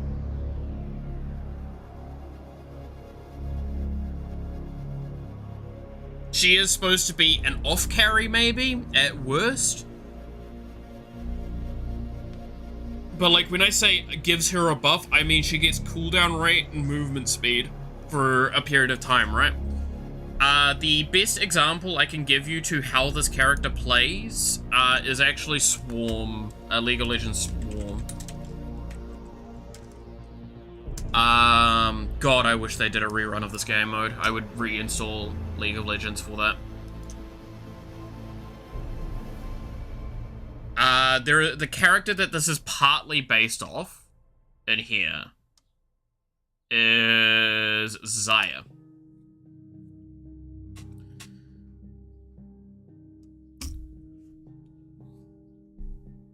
Sounds like a support. Read this. If you still think support, I feel like I'm not going to be able to get it clear to you. So, these are her abilities, her basic sort of core stuff. So she has the passive.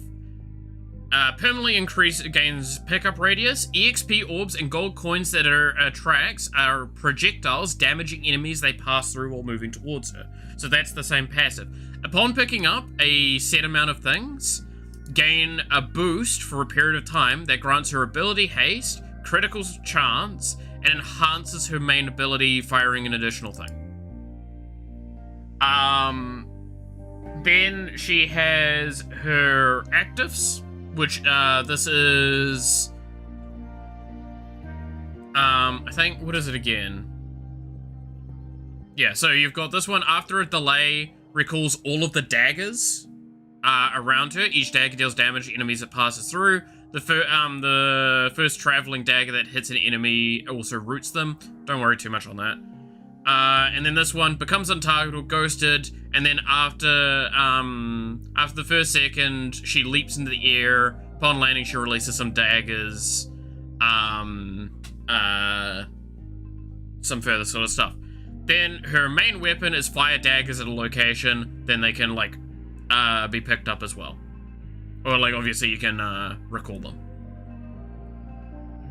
and like a raking effect. Is this what you would consider support? Because this is what her design is. This was one of the strongest, like, dedicated carries in Swarm.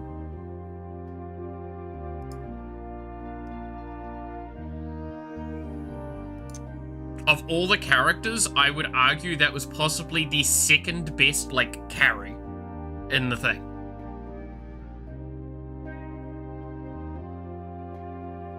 Okay, so when it's described via that sort of system where you get like hard stuff like that, that doesn't sound like a support, that sounds like a carry. Cool. Keep that in mind when we're looking at Mume. She gets more experience and more pickup range and gets bonuses based, and her pickups deal damage. She's all about constant effect and like doing constant action. Remember, we have 5 other weapons we can equip as well, with her kit.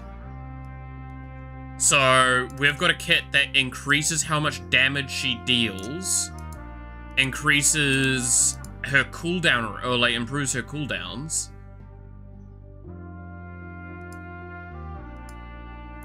It sounded more buff-orientated. Well, I mean, okay, ability, right? Her ability is she gains damage and cooldown rate based on her levels. And then she gets a massive increase to pickup range on level up. Read it more like this. The more you level up, the stronger additionally you get than any other character in terms of offensive power. And then, when you would level up, potentially get another level immediately, or at least do a massive nuke in an area around you.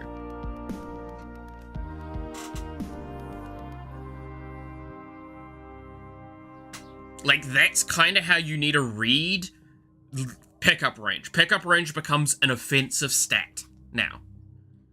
Pickup range is now weaponized with this character. It's a utility stat turned aggressive. That is why I loved the concept of Xayah, and why I basically changed Mume's kit to accommodate for that.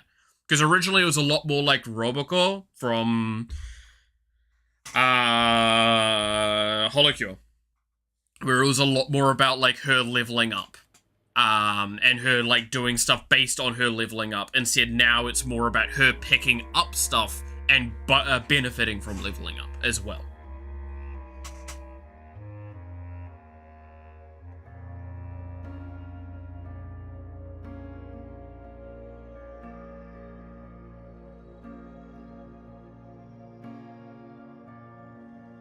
So that's why, like, again, even in solo, her ult has value if we leave it as is. However, this is where we come to this argument yet again. While that gives you a shitload of value, it's still incredibly boring.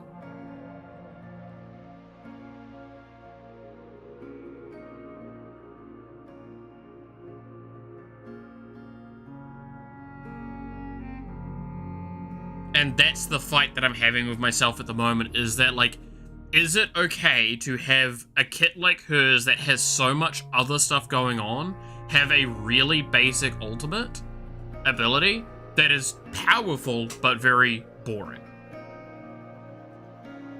When the rest of her kit is so much more, like, intense and loaded.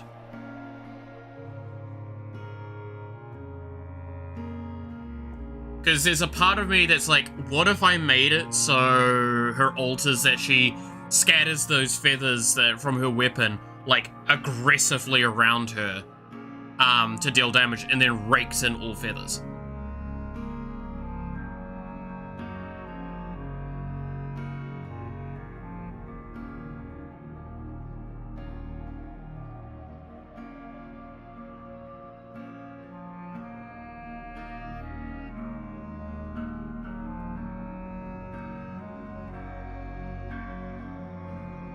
You see why I'm like, there's so many other things I could do with her, but, like, I could do that ultimate, and then I'm like, cool, but now her ultimate's just like, do you want to do an AoE nuke?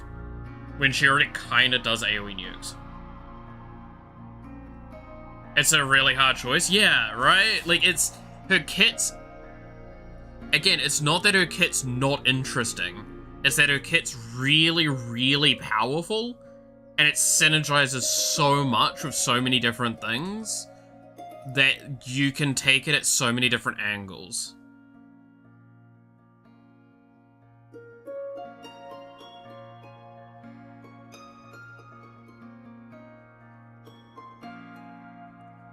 What if she throws feathers towards the pick-upable items and then pulls them to her? Or wouldn't I just give her pickup range at that point?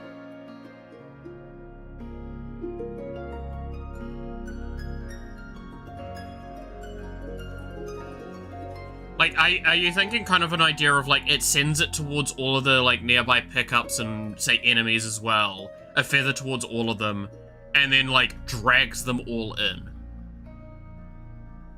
Well, it doesn't drag in the enemies specifically, but, like, drags in all pickups.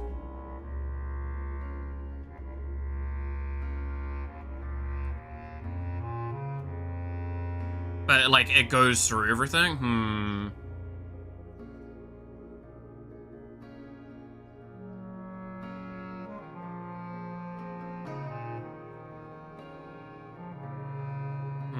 Could I do that? How would that come out? I think the annoying part of that would be that I would have to not use any... I can't use reference code. I'd have to recode all of that from the ground up. That's not a problem. It's an ult, right? An ult needs to be intense. And I can copy and paste a lot of code.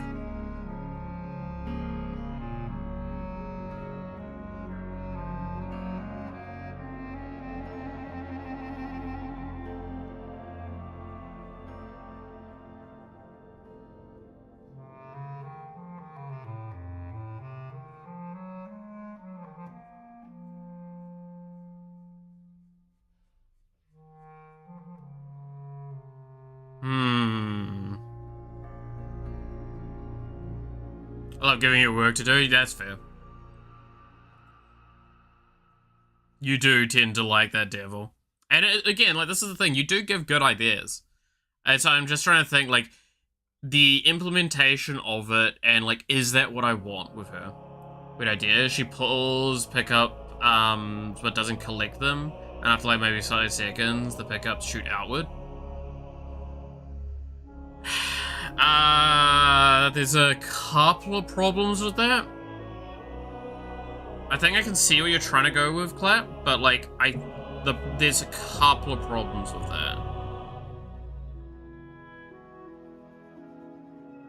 Because keep in mind, so, I'm gonna ask, do you guys understand the definition of what a pickup will be? Because pickups are quite a broad term in this game. Let's use Vampire Survivors to just kind of like speed through explaining what a pickup is. There is EXP, right? There is, we'll just call it, again, gold. It's not what it's called, but yeah. There is health pickups. So healing. And there is like the vacuum. There's the nuke.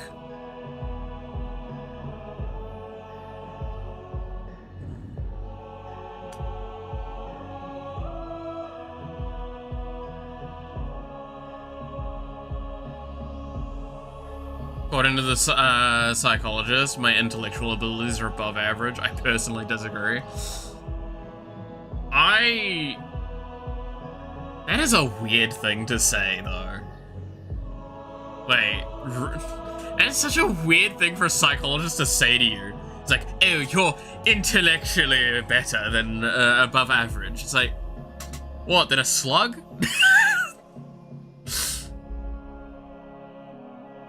Motherfucker, you're not here to fucking boost up my ego. Tell me how to fix my head. It's such a wild thing.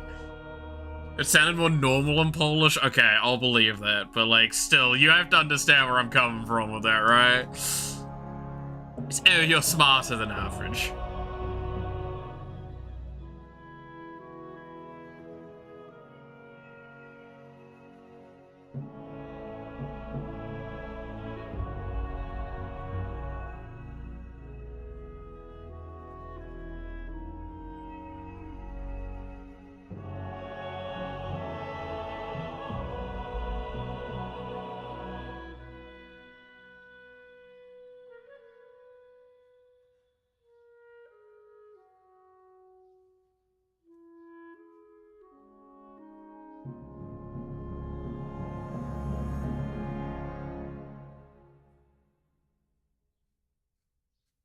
You're not smarter than a rock. Damn.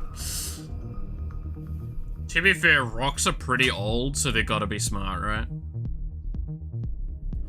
Wait, what does that mean for me? I'm old? Does that mean I'm smart?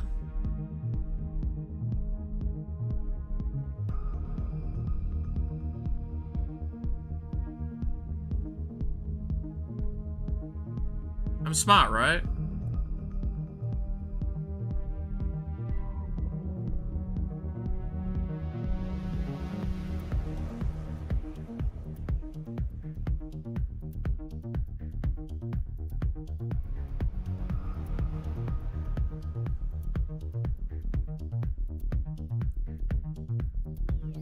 It sounds so much like an insult.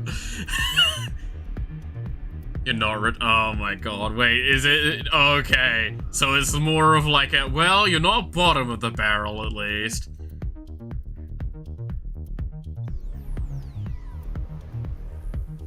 You're a smart molded cookie. Hell yeah. That's the nicest thing someone said to me in a long time.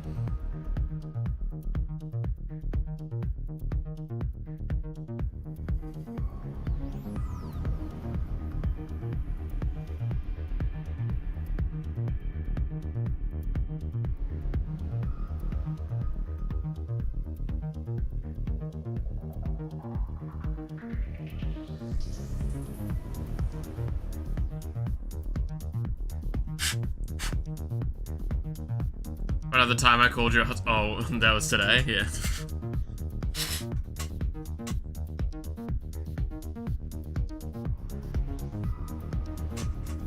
To be fair, I get a lot of offers now. It's great. Totally not bots 90% of the time. Boost my ego. Just read the bots' messages that you get sent and just respond with thank you. It's like, hey handsome, you looking for a bit of fun or whatever? And it's just, oh, thanks.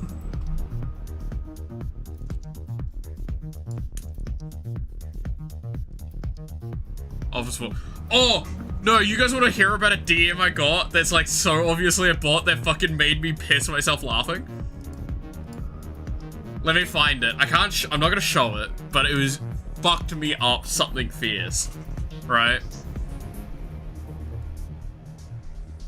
And it required me to go look at my profile to figure out how the bot broke.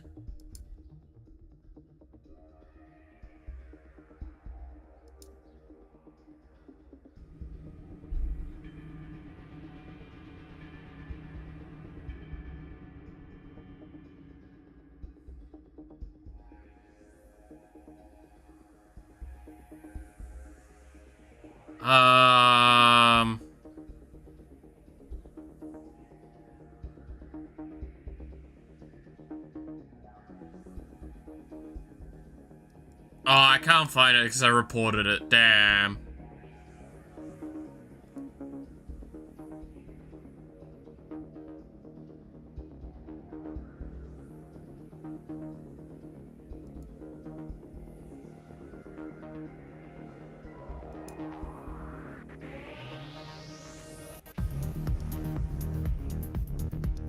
Yeah, no, I can't seem to...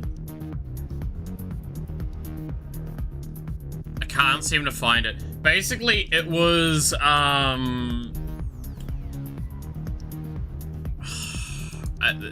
see if I can find another bot to use it. It's just like, oh, hey, entertainment, I swear I've seen, I swear you're familiar, or something like that, right? And I was like, why the fuck has it got capitalized entertainment as the name for it? Like, it was literally just like, oh, hello entertainment, oh, I swear we've met before, sort of thing. Like, it was literally just that, right? And it fucking made me giggle. Because I went and looked at my profile. Right, so this is literally the profile on Twitter I have. They fucking pulled from here. They literally pulled the, like, job thingy section instead of my actual name.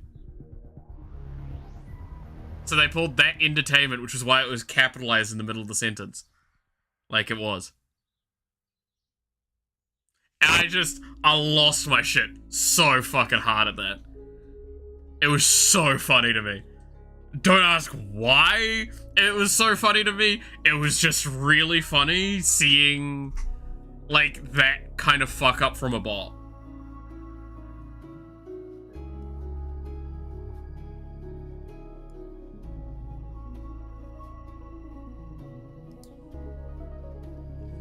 Short answer is, on Twitter, I don't tend to respond to, like, DMs.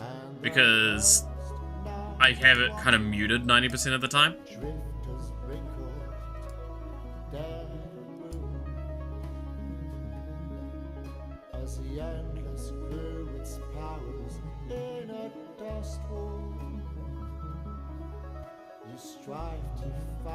Because I'm gonna be honest with you, Chief, most of the people I come across on Twitter, they're scam stuff. You really actually want to talk to me, it's easier to, like, talk to me either via Discord, is probably the main way.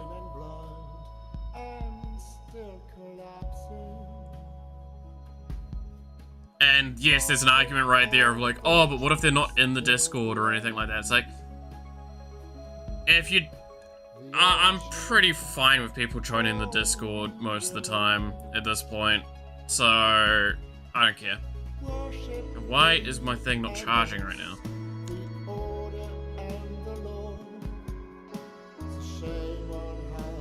There we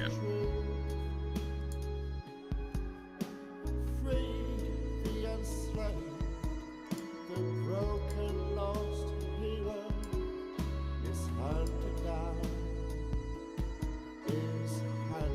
The other thing I like doing from time to time when I'm bored is I like to reverse image search things.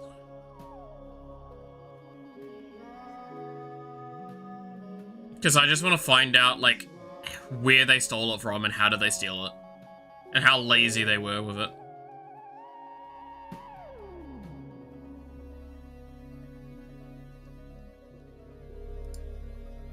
I'll sending you spam Twitter, DM on Twitter. I'm gonna be honest with you, Chief. I just want to look. It's no fucking creative thing that, like, most of the time, I'll open it, I'll look at it, and I'll move on. Ugh. It's not... I feel like it's not hard to actually get hold of me if people genuinely want to get hold of me. Maybe I'm wrong. Maybe I do need to, like, set up better systems for it. But, like, that's kind of my thought a lot of the time. Is like, I don't think I'm that hard to get a hold of. Like, fuck you, actually, really, real talk, you are more likely to get my attention on Twitter by replying to something that I have tweeted. And then seeing that. Like, there's been a handful of times someone's replied to me on there, ask, hey, can we chat? And I chat with them via Twitter DMs there.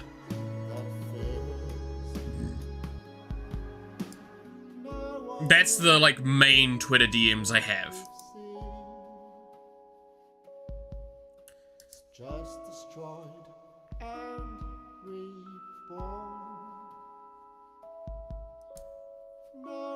It's either that or obviously, like, the main stuff is if I actually actively follow them, it will come up immediately, and that's happened a couple of times. Like, that will ping me quite aggressively on Twitter. If someone watches your streams, they'll be able to contact you in some way. Yeah, like, I don't think it's hard to contact me. I don't think you have to go very far for it. Or put in, like, any effort.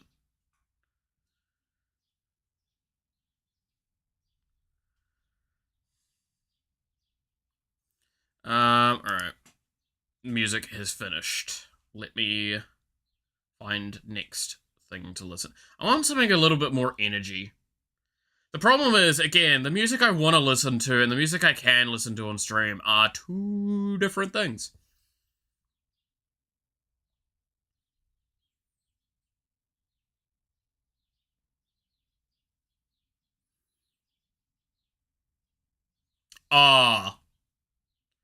Actually, that's a good point. That's what I want to listen to.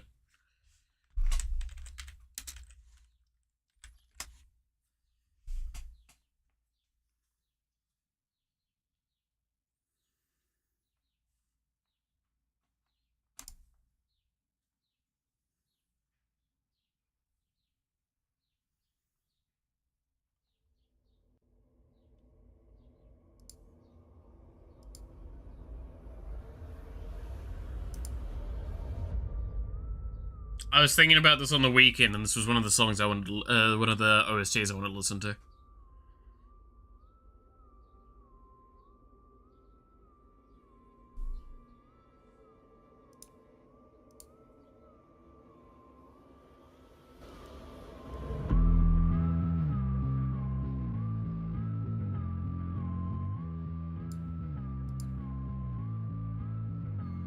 I'd be careful, because it's quiet for now. It could get quite loud.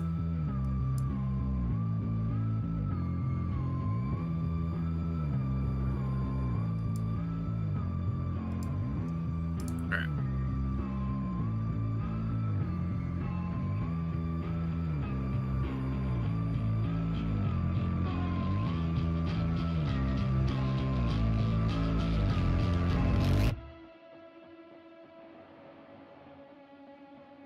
Grab Malith, congratulations, you got a hold of Malith. That's, you know, you got a point there.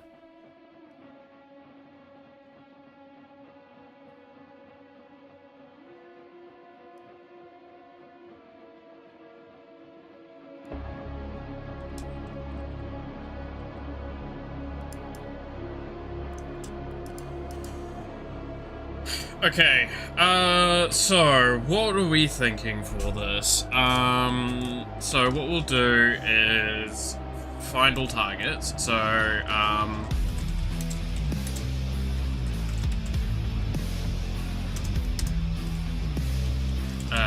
so for find targets, we're gonna have to find drops. Not lying. Find enemies.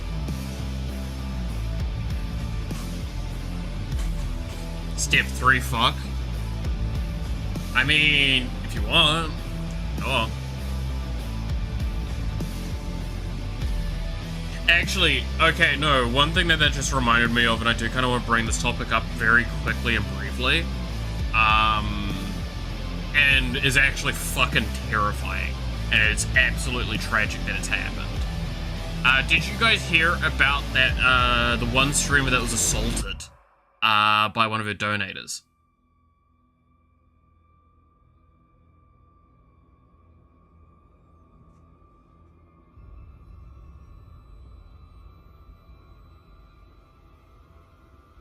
I haven't looked at the full story for it. But, yeah, so short answer is, basically, one of her viewers, like, donated, like, was it $7,000 or $70,000? And actually, like, physically assaulted. Yeah, the Japanese one.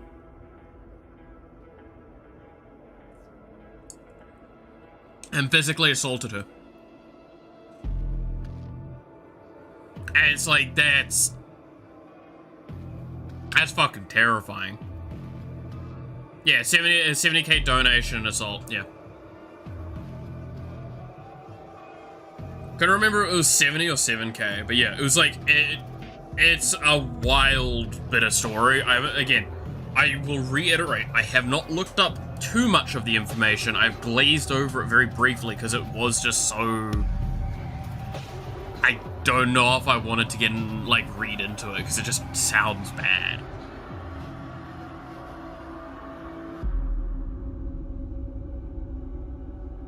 Right?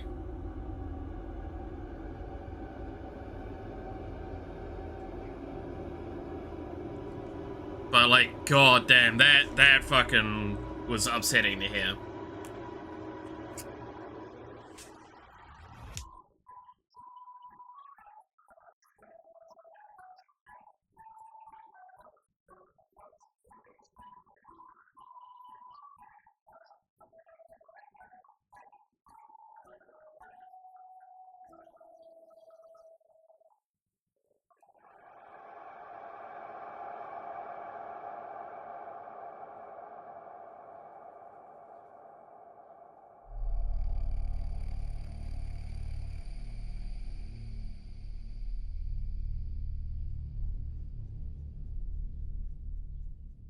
Against all the evil that hell can conjure. All the But yeah, sorry, I got distracted there for a second. We will send unto them only you. Rip and tear until it is done.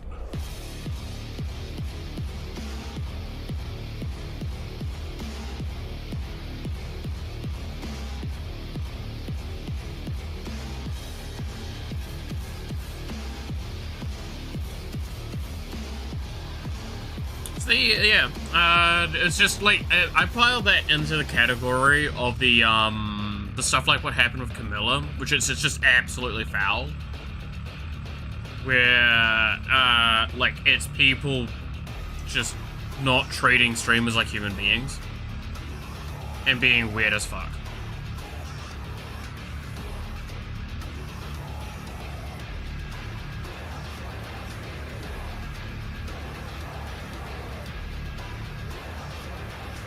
And I don't like how often I see shit like that as well, because it makes me like sit there and go, please tell me we're not like heading into an era where we're gonna have to deal with this. I hope that we can very quickly set up systems and resolve this problem, so it's not like a thing that happens for a little while.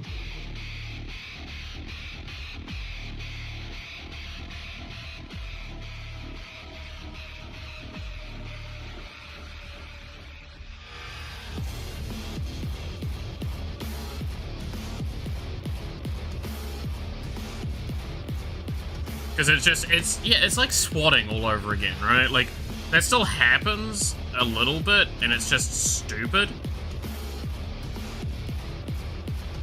Like, the amount of trauma people have gone through because of that, and like, that's why I will never appreciate it, swatting jokes. Like, streamer gets jokingly swatted.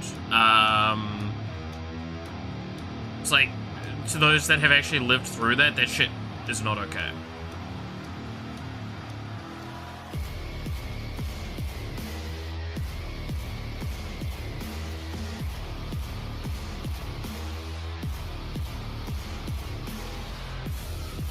It's setting in that category of, like, making light of PTSD. You have to be really, really kind of careful when you make jokes with that sort of stuff. I mailed a live grenade to mouth as a joke. Yeah, like, it's...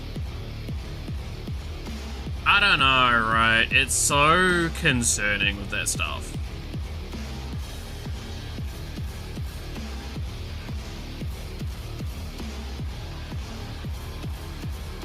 Like, a lot of streamers are already a very paranoid lot as well, right? So, like, giving them a situation like this to look at is not good, because I'd like to think it's highly irregular. But I also will not deny there's a part of my brain that's going to think about that now, right?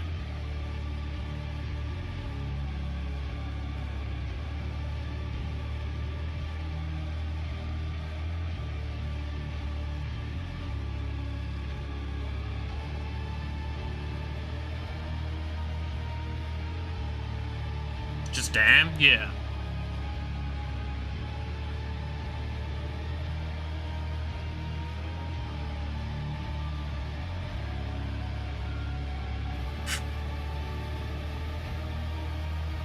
Doesn't get mad about it, it's just a prank. Dude, I swear, the amount of people I know from, like, it was something that was more, like, prevalent, I want to say 10 years ago. But the amount of people I knew that were just like, oh, it's just a prank, bro. It's like, you've literally, like, done something that is very much not a prank. Even if it's intended as a prank, you can get fucked.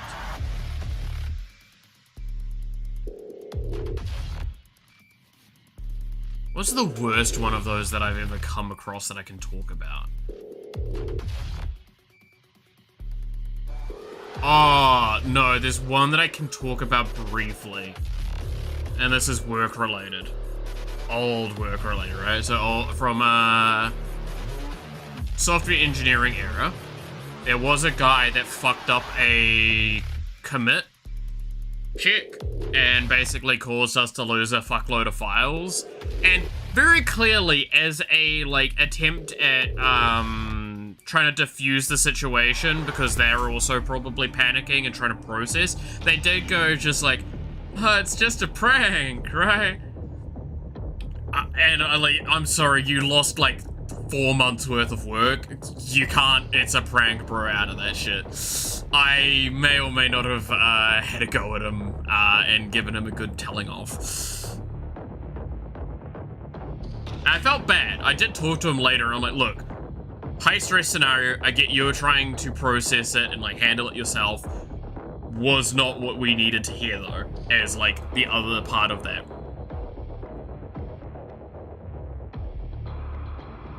Luckily enough, someone had a old copy of the file, so we were able to revert to like 2 weeks worth of lost work, I think. Which was still rough as shit. But we managed to chunk that out in like a couple of days because we knew what we were doing at that point. And I also didn't go home for a couple of days.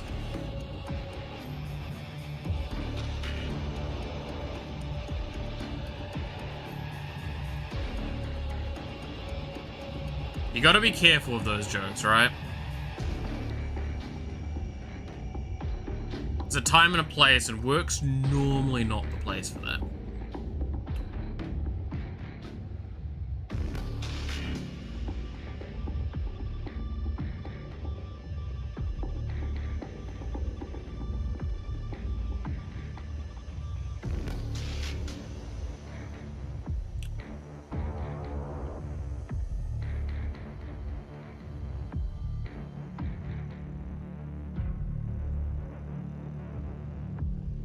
Dude, you guys are talking like as if you're fucking, I've insulted your furry culture, and you're now just, like, using the IT industry to get after me.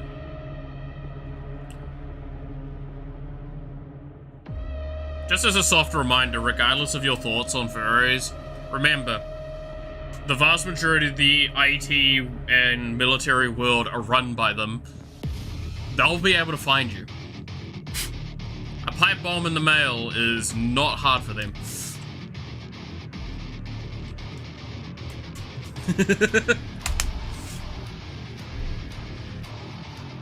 So, on a lighter note, what do we think about soup? The soup store? I'm buying clothes at the soup store. I'm at soup.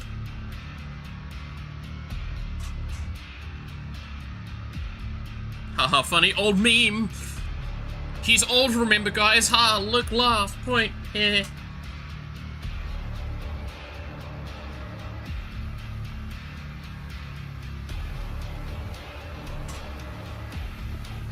He remembers Vines. Wow.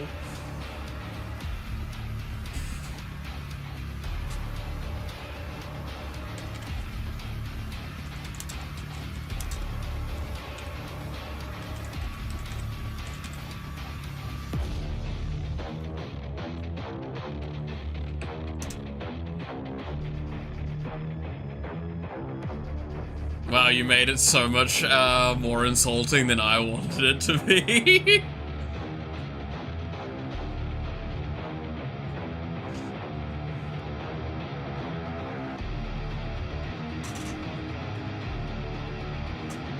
What do you mean? Okay. Let's actually try and be like positive for a bit. What's do I have like a story that's positive to talk on? Streaming topics. Code Geass Abridged. Dude, I haven't watched the Code Geass Abridged in fucking yonks. I think I watched it, like, a while ago.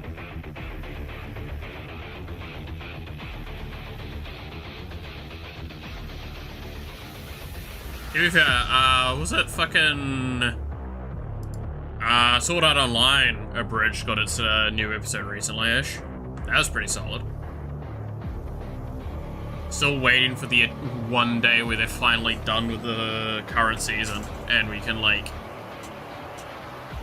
go, yay, we've now 2 seasons in, it's only been, like, 10 years.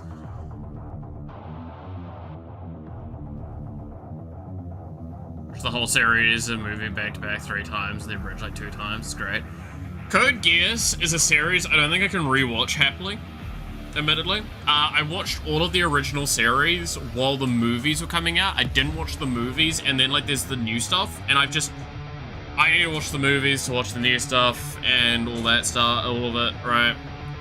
Because the movies are what continue on into the new stuff. Canonically speaking. I do kind of want to, because I want to see what happens in the new content. Because I liked how the the team that worked on it explained it, is it's like, the new series is continuing on from the movies, because the movies slightly deviate from the new stuff, from the old stuff. In a way to basically say, if you liked the old Code Geass, the old Code Geass is still there, and it means that you can enjoy the new Code Geass separately. Right?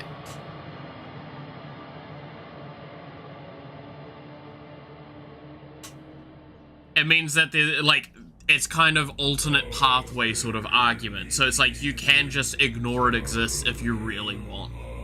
If you really don't like it by comparison. Which I think's not a bad shout as a creative opinion. Like, you're writing a story like that, you're like, yeah, no, we want to do more, but we know that, like, it could be polarizing for some people. Because some people will sit there and go, oh, this isn't what we wanted for the, like, continuation. The new stuff surprised me so much, like, what the fuck, there's more, let's go, yeah. I kind of want to look at it because, again, I liked Code Geass when I first watched it. It's just a series I don't think I would happily rewatch normally, because the charm of Code Geass to me is, you know the main character's gonna win, right? Quotation marks win. You want to know how he's gonna do it. That's what's interesting about the series. Each arc, you want to see how he gets from point A to point B. You know he gets from point A to point B. You just want to know how. And that's what's fascinating about that series. In series like that, their rewatchability is normally a lot lower than another series, purely because the charm's gone. So then it becomes a argument of how enjoyable are the individual moments in between. The characters specifically and all that. Now, why I say this, No Game, No Life, I have watched numerous times, and I've enjoyed it pretty much every single time I've rewatched it. It is exactly the same argument. You know they're gonna win. How are they gonna win? That's where the charm of a lot of its story comes in. The difference there is that I'm a little bit more enjoying of the characters in No Game, No Life. Than I am in Code Geass. The premise for Code Geass was what was hooked me, and the charm of it kind of is, yeah, a little bit less trying to rewatch it like that. Thought about it, but ended up with, like, I just like it so much, I don't care. Yeah, and again, that's me saying, like, that's me with No Game, No Life. I fully get that. It comes down to personal preference of whether or not that problem supersedes the problem of rewatching a series like it's basically, does that problem overdo the joy of watching it regardless? If it doesn't, just fucking watch it, it's fine. Waiting for season 2. We're gonna be waiting eternally for season 2. Dude, I loved the movie, and the worst part is the movie, literally, you sit there at the end and you're like, all we did with this movie was tease us to want more. For fuck's sakes, I want No Game, No Life Season 2 so fucking badly. And yes, I know I could go read it, eat shit if that's your argument. Kotowaru.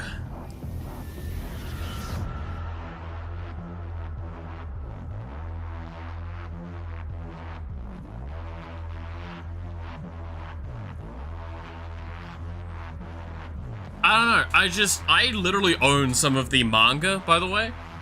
I think I own like 1 or 2 volumes of the manga. I don't own any of the light novel, though, which I think is what it originally is, right? I think the manga is post-anime? It was released? Give me a sec, I think I can find it.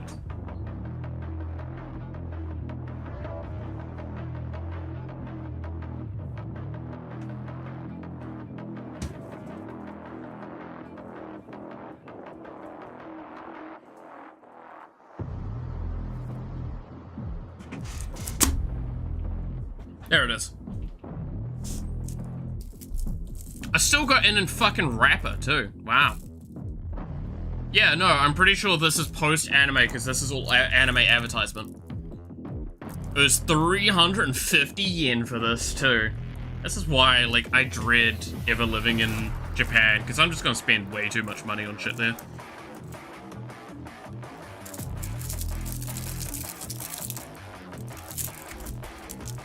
Can you hear me fucking around with the plastic wrapping?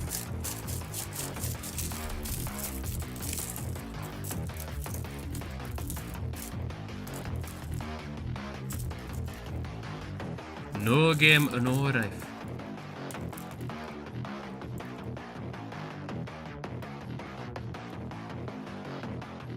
No Genora.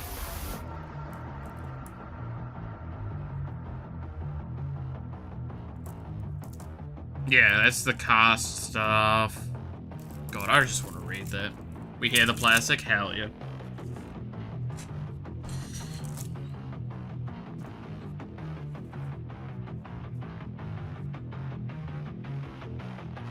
I want it known it's sitting next to my 3 volumes of is it Yuka and the Hot Springs, whatever the fuck?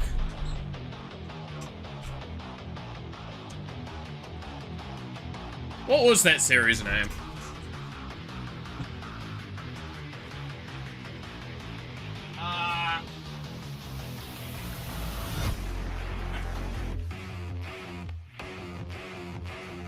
Yeah, that's right, it's all in Japanese. Why did I grab that? Yora Gisho no Yuna-san.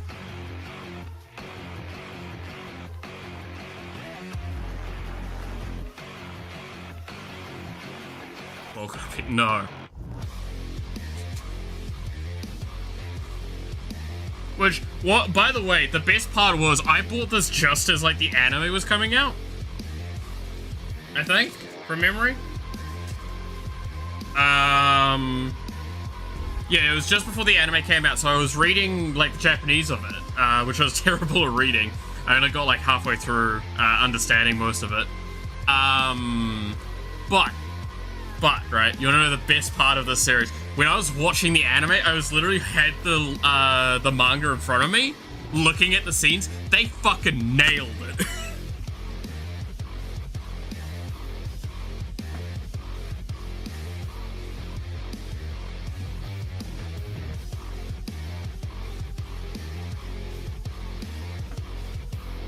Like, it was really funny seeing how, like, on point those scenes were. And it was real funny looking at certain scenes and going like, oh yeah, no, they censored that. The best part of that series was just witnessing the censorships. Sometimes. Because, yeah, fun fact, by the way, if you haven't, like, read the manga for, that series, yeah, there's a lot of fucking boobies. A lot of boobies.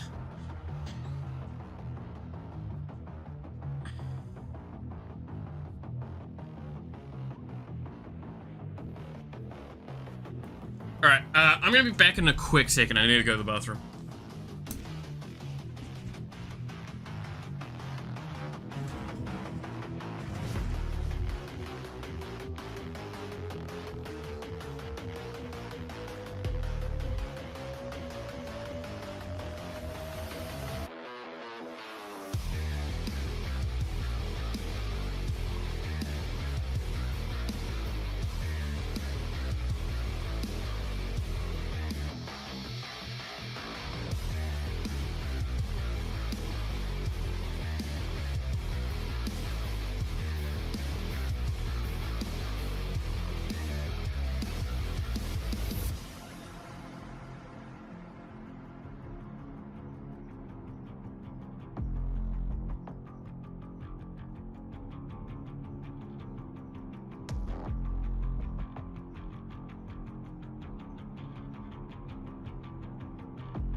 Alright. And we're back.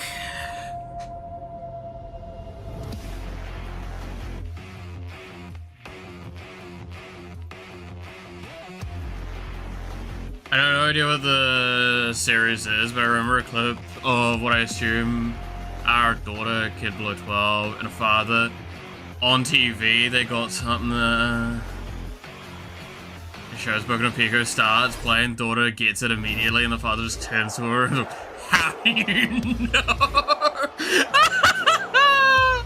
Oh, shit. Dude, our generation's so cooked. Anime fans are just so cooked, man.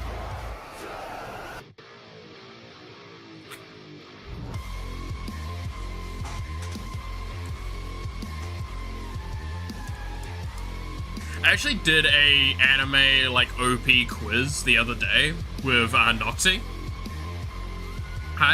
They got like Noxie and Snakers got very disappointed in me because like there were some anime that admittedly I agree I should have known. They didn't. I didn't get them. I got like I got a fucking like C+ grade or something like that on it. And the thing was, they turned around and said, you got shit we would never have gotten, but you missed stuff that we would have gotten in a heartbeat.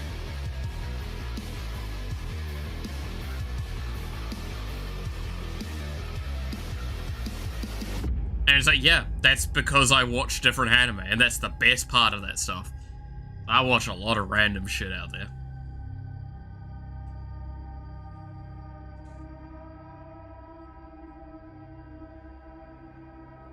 Oh, I also got told by Noxie the other day, apparently, one of her friends, actually is a heavy metal artist. And she let me listen to some of their music and stuff like that. Like, it's actually published and everything. They're a pretty popular band, all things considered, from what I saw. And I'm not gonna lie, she told me as well that he does actually help teach people some of that stuff, so I might see if I can hit them up and do some learning and stuff, because that might be fun. I have talked about it.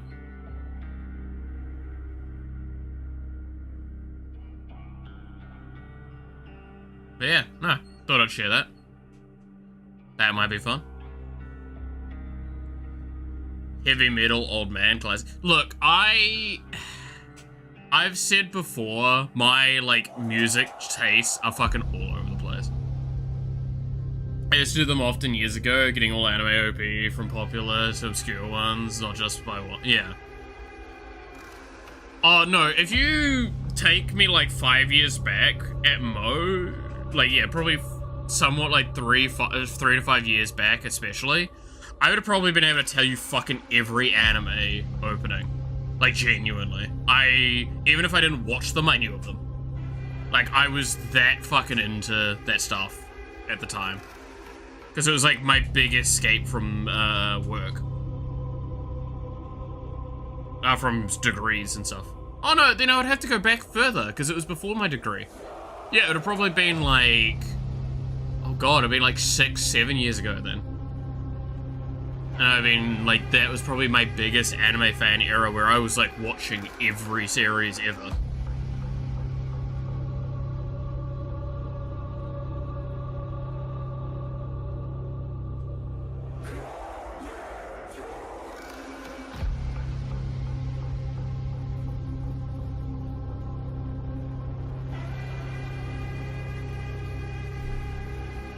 Alright, no.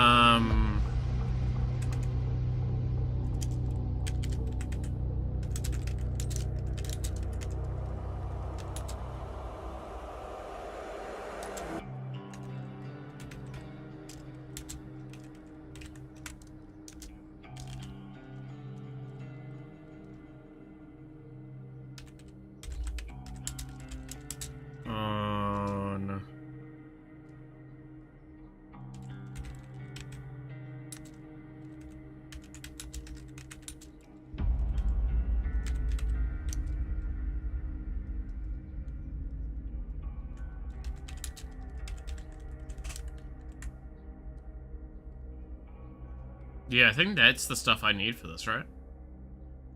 That's the operation effects.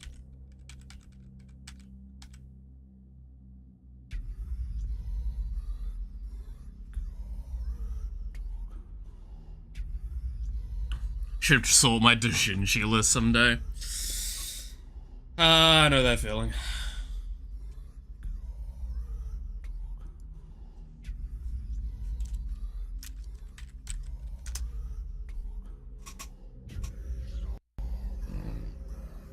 That's right, I want to look at my emails quickly.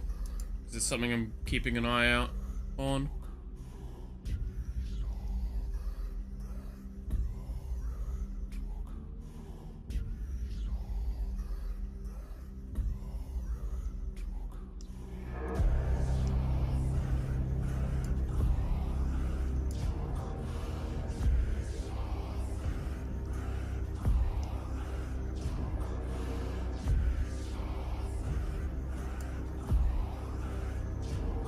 You.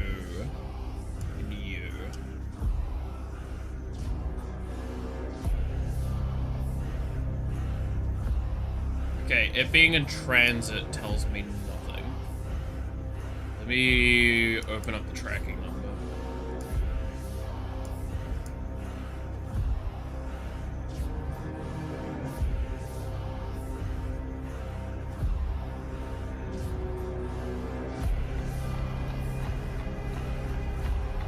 Okay, so it'll be here. Estimated delivery is fucking 3 days? Even though it's already, it's in country? What?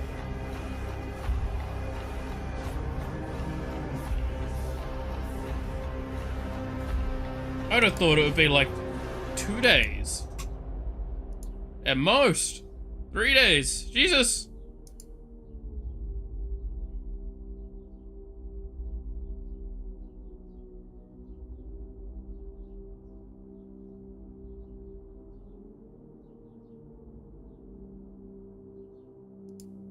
Can I send you 4 pages of a peak Dojinshi or whatever? It's not the quality, it just makes me laugh about how bad. Go for it. Send me. Your super shotgun is nearby. A relic from your past. The priests have kept it hidden from you in this remote location. That threw me off the dialogue, what? That threw me very far off. What the fuck was that? Hey, apparently I super shotgun somewhere. It's a relic of the past.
Alright, let's see.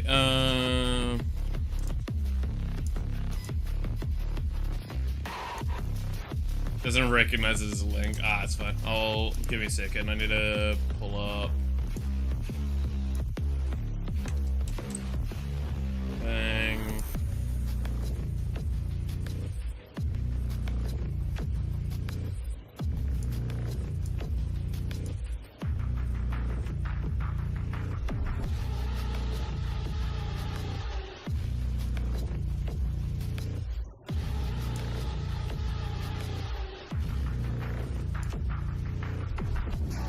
Let's have a little look at this.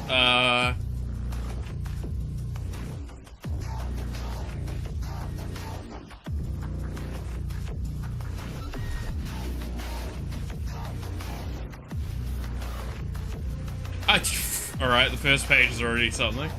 Uh-huh, yeah. Yeah. Uh-huh.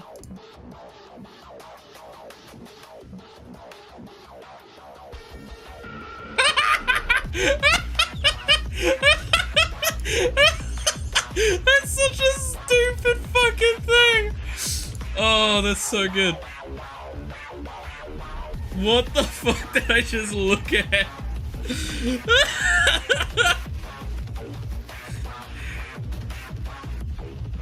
Man said nothing. He said not a damn thing and just fucks them in front of Paimon.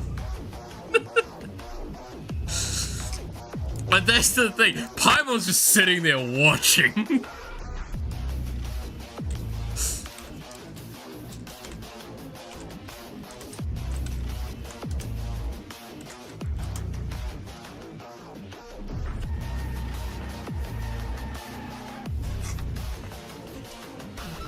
That's actually such a shitpost.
Yeah, so it's find nth. Okay, cool. I was gonna say.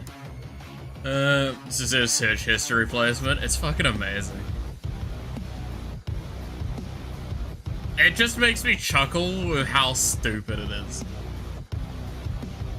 It reminds me of, there's like a Neptunia, well, there's a few of them, but there's like one in particular, Neptunia Dojin, that's just so fucking hysterical. Cause it's just like, everything that happens in it, I can see like fully canonically happening. Just, it's so fucking funny. Like the faces in it as well just fucked me up. I wonder if I can find it. It's so much harder to find it now because like, Neptunia has got so much doujinshi for it now.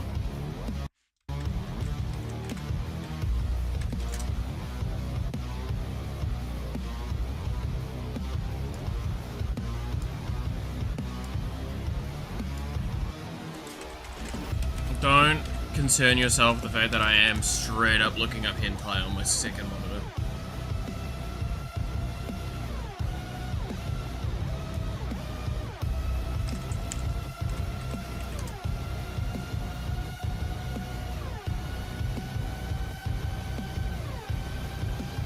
Try and find it. That's gonna be the hard part. I'm probably gonna have to just go to oldest and try and find it from here. Because it would have been like, I'm talking back when there was like, maybe fucking, I don't know, like 10 different things.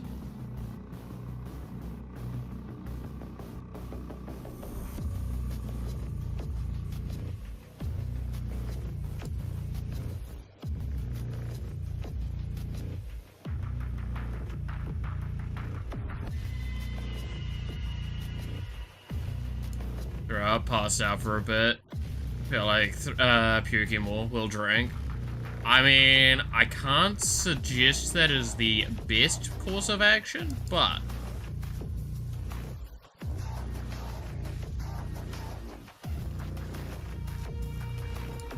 fair enough. I mean, like, I'm not one to speak. I'm literally looking pornography right now.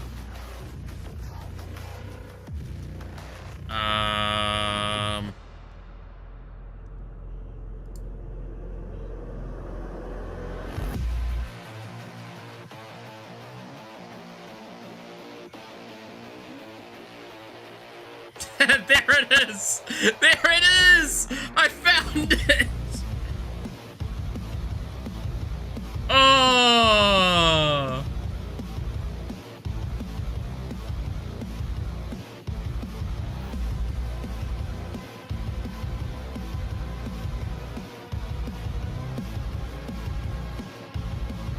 I just want to find one part of it, and I'm gonna screenshot that, and I will show that bit.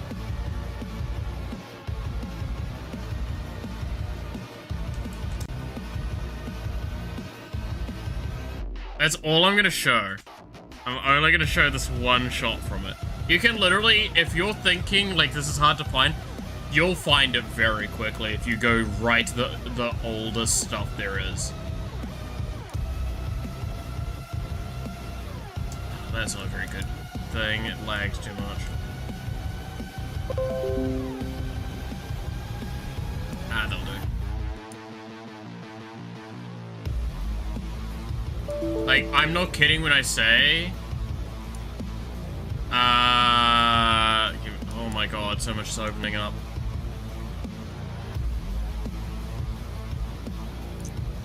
There we go.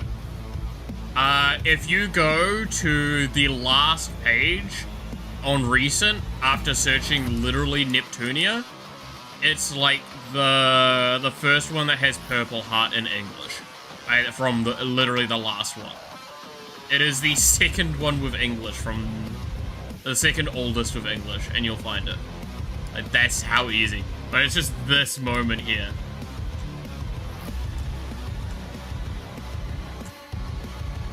Like, that encapsulates the entire doujin to me.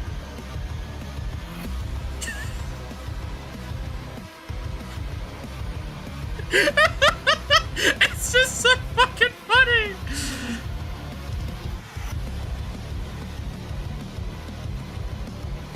An Angel Mindbreak one? The question is, have I read it?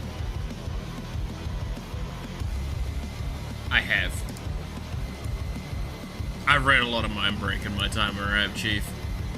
Just telling you that now.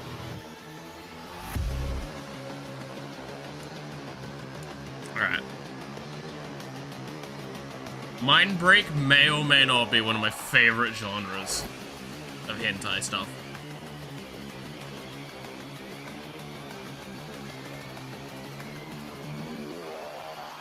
Look, if I see, like, Mindbreak, corruption, like, tags like that, I know I'm in for a good time. Again, like, there's a reason why I've said it before, like, Love Mary is, like, peak for me. And you cannot convince me that it's not. I love that fucking thing so much, and I know I shouldn't. Like, magical girl, Mindbreak, corruption, tick. Yes.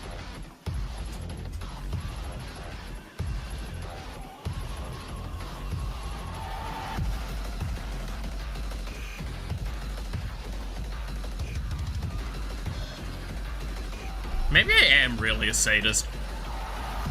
Just a sadist at heart.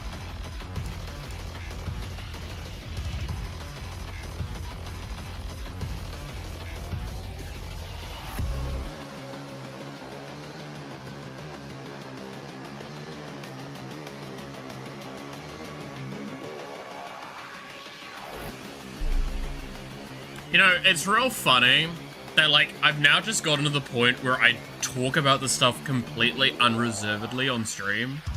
Because, like, you guys have taken away the last few layers that I had at one stage. For, like, maybe I won't just talk about straight up pornography and stuff on stream. Now it's like, fuck it, you guys expect it from me now. I am a lewd tuber. If I get a model, it's gonna have to have, like, a stripper pole at this point.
There we go. Alright. You know what's funnier? It only took 2 to 3 months. That's about right, too.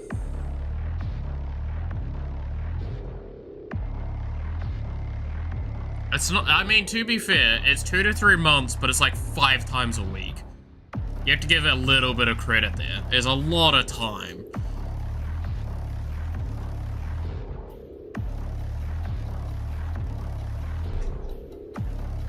It also didn't help that I was drawing pornography, like, outside of stream as well.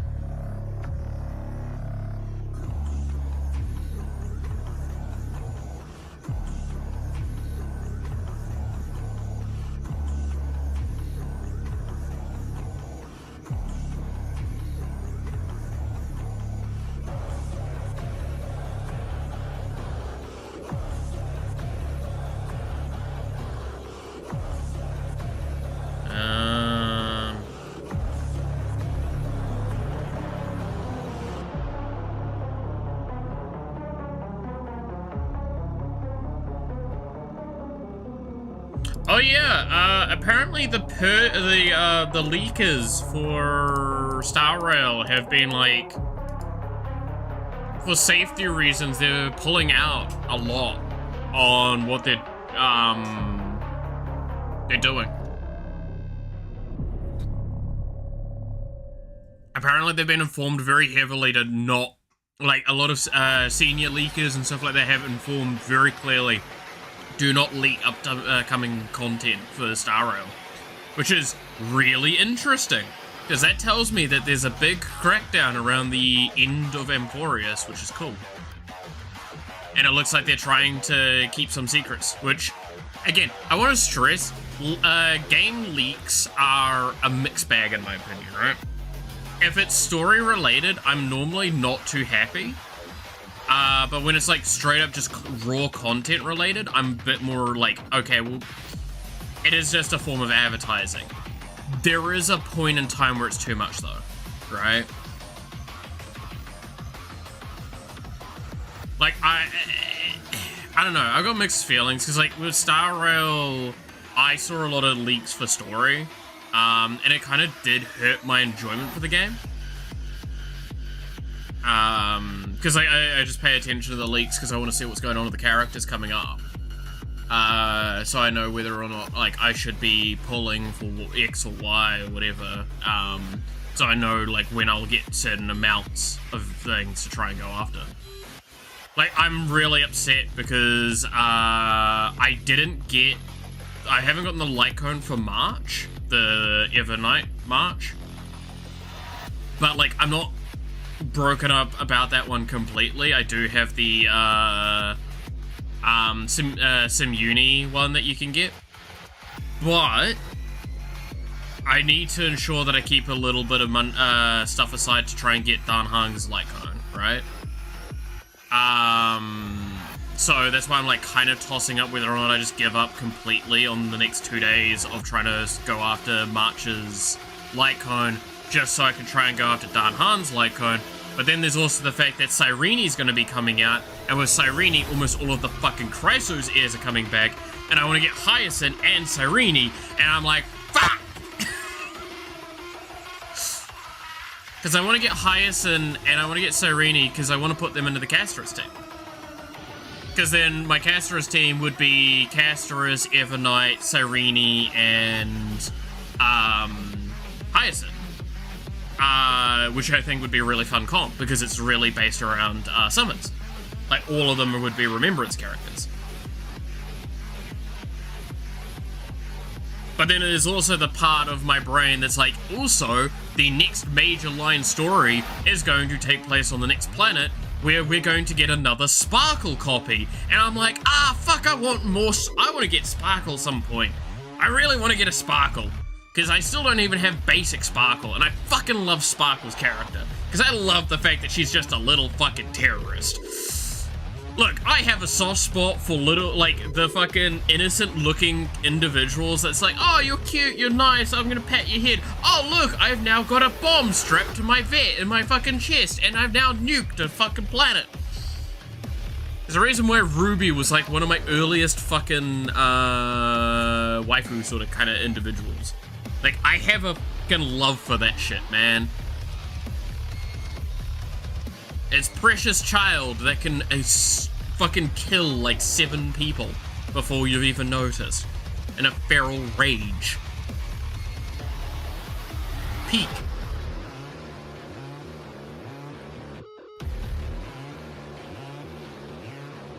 Also, yes, like, I fully acknowledge that Sparkle is actually a horrible individual. Like, she straight up is, like, racist and bigotry and all sorts of... But she does... Like, it's a tastefully written character.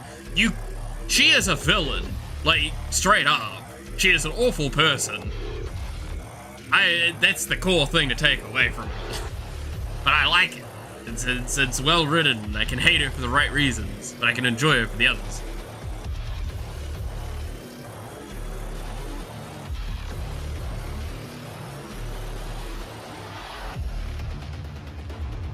Main Purple Heart artist, I know is correct. Yeah, I know. Oh, yeah, no. Yeah, no, we all know that one. Good shit, good shit. Oh, dude. Like, 90% of all of Neptunia Dojinshi, by the way, going on to that, is like one dude doing like really great, is like the one dude doing the really great purple art stuff. So good. So good. It just does so much, and it's so good. It's peak.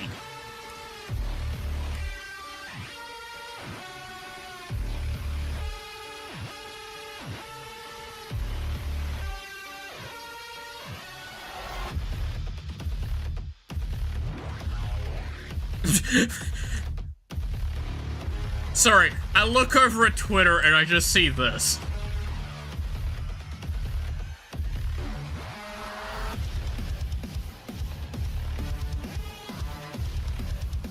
A weapon to surpass Metal Gear.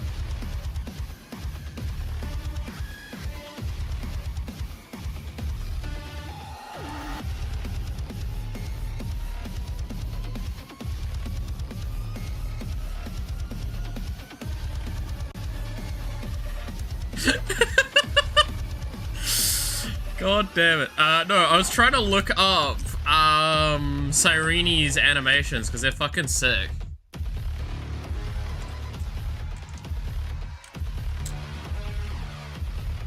Because have you all seen her ultimate? Her ultimate's fucking insane.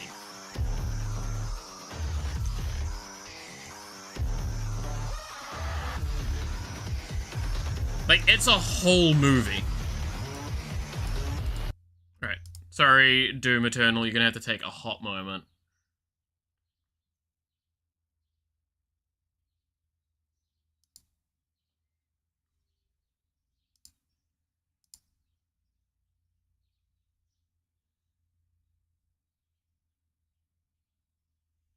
Members own. Are you fucking serious?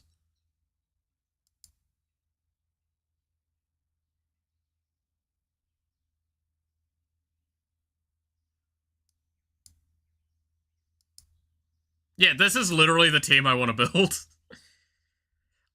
So just to those that don't know, Cyrene has a shitload of unique architecture for her. She has, like, an ultimate that can only be used once, I think, and it, like, basically changes a character if they're specifically one of the Chrysos heirs. So she only is a support for them.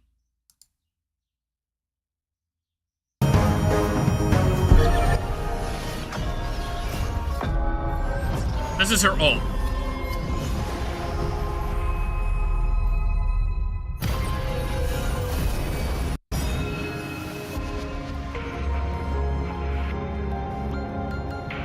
And then you can also attack people with the ult instead. But you can offer one of these buffs once per combat. Only one buff once.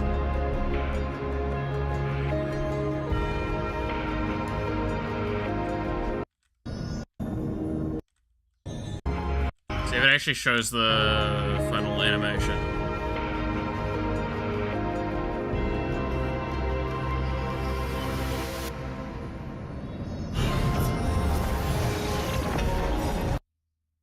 So yeah.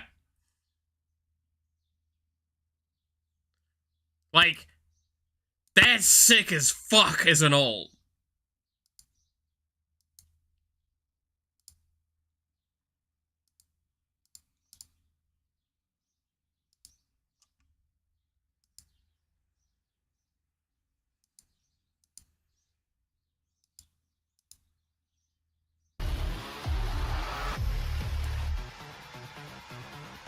So I want to get that character, like, just purely because pretty.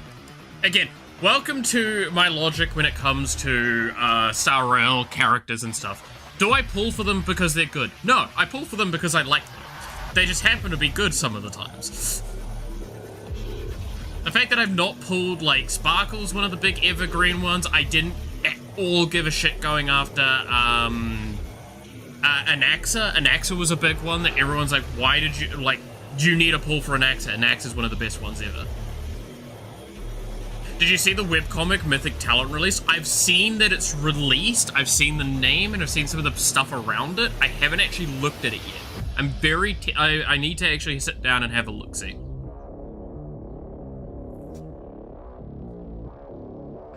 Because it's cool as shit that they've done something like that. That made me really excited. I can send a cinematic. Yeah, I did see there's the cinematic trailer. I saw it over on Twitter. I haven't. Again, I haven't watched it yet. I probably should.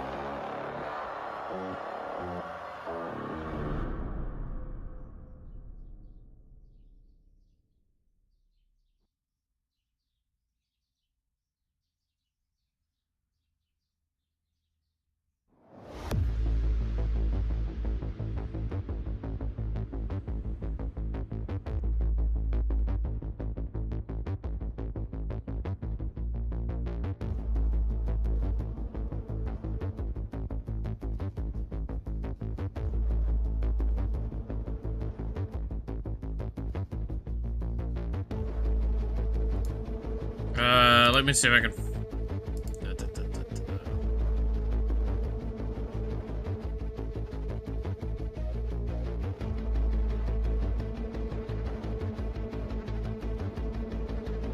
Surely I should be able to find it relatively easily, right?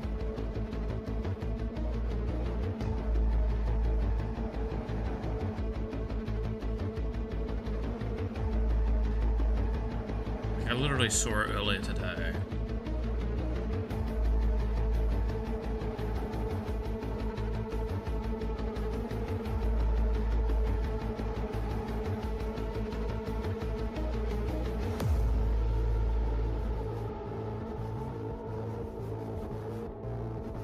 I love how everyone's rewatching Tron Legacy at the moment because it's actually a good movie. That does tickle my fancy. Ooh.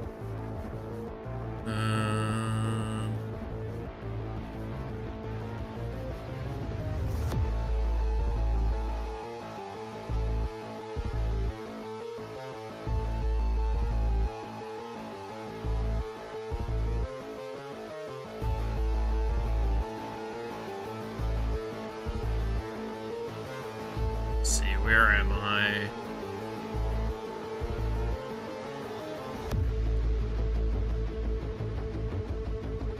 Peak game name, that time I got reincarnated as a demon hand? That's fucking wild.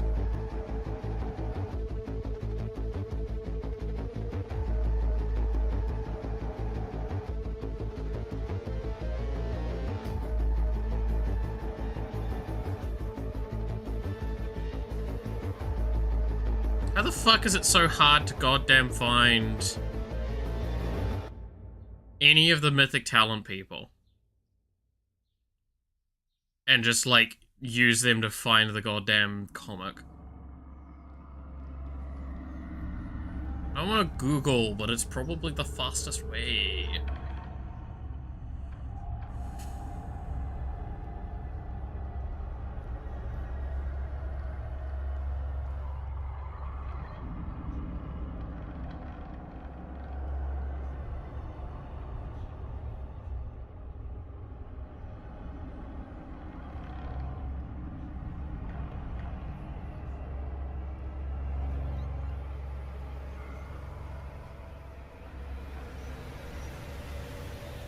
Dude, this shit, okay, can I say this shit I do love?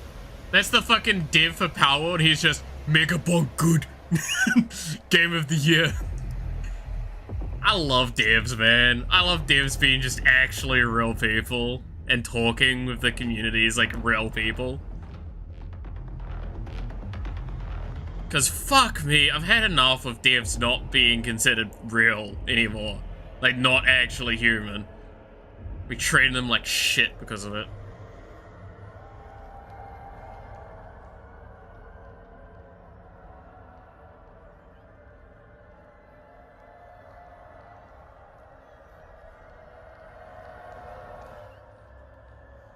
Let them shit post.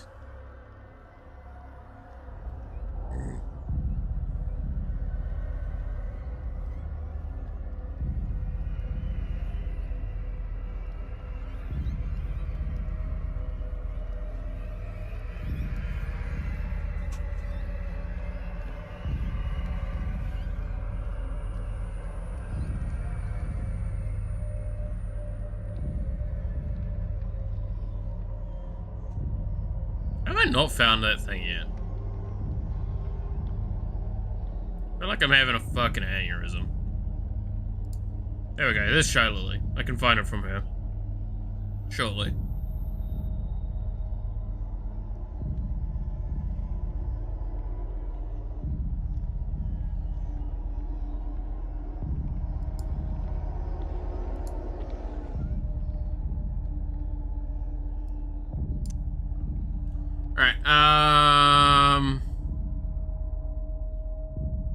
Alright, which one do I want to look at? What am I looking at? This? Is it this one that I'm looking at?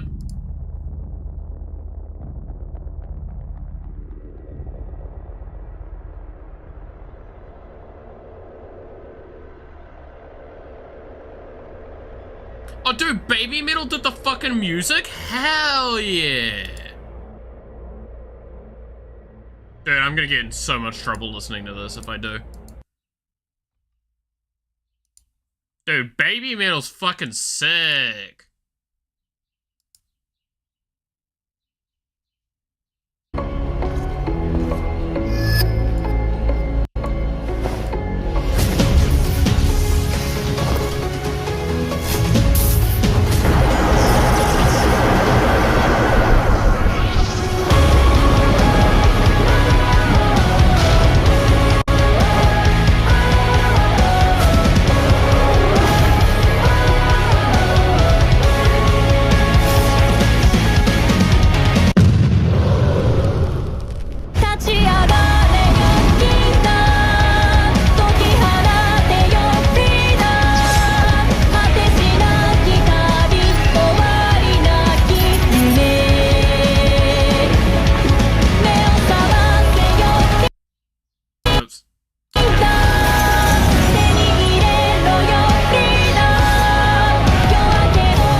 sick as hell. Also, yeah, no, Cassio's actually looking cool there. I gotta give him credit. To be fair, again, I always feel really mean whenever I talk about Cassio. He's actually, like, a really nice person, right?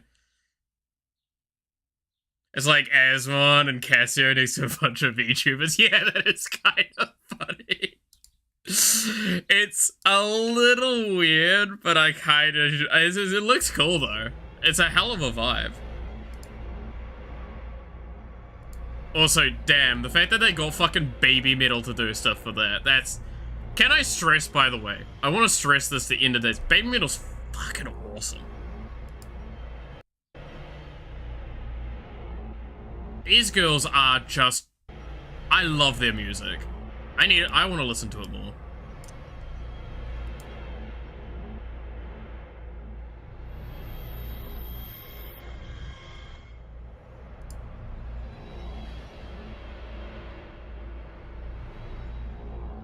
What will curse your eyes? Send it to me, Sheppy. I'm curious.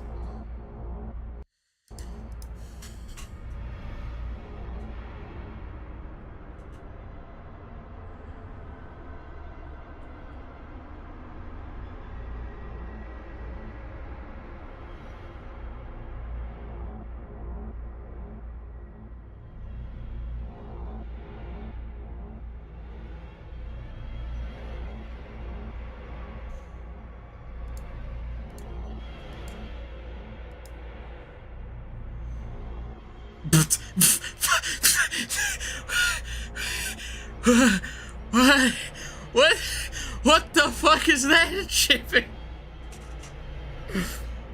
I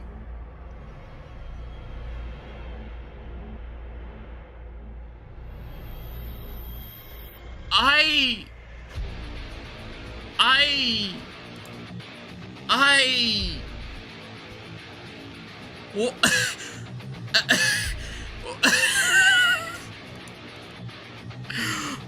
What did I just look at?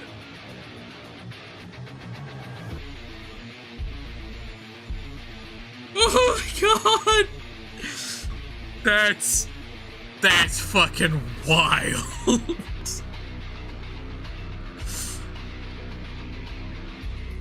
I do not know how to even broach what I just witnessed in like a comprehensible way. That was... There are some people in the world that just need help. That's all that comes to mind when I look at that. It's just that's all I can think. That's literally all I can think right in that moment. Show me, no. Oh, fuck me, what the hell? Oh, that's so funny.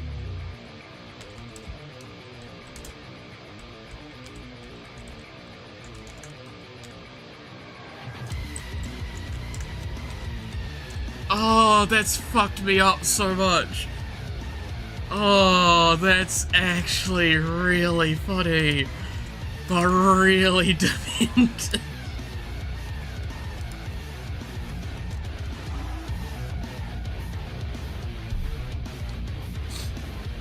Oh, fuck. Oh.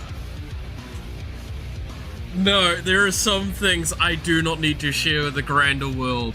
There are some things you guys don't need to see. Trust me on this. Please, for the love of God, trust me on this. You don't need... Actually, you know what? Fucking Shiffy, do it. Let them understand why it's like you can't describe it in the slightest. Honestly, it is beyond comprehension. Your puny mortal minds will not comprehend the grandness of the art form that is.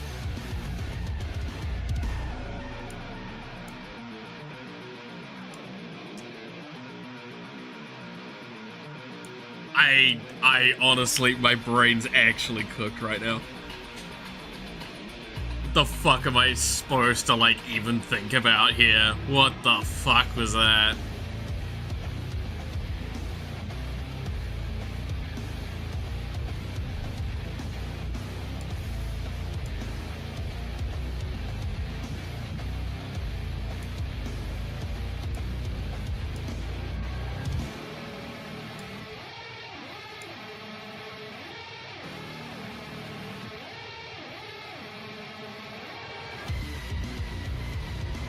That's actually thrown me so far off, my god. I need to recover for a moment.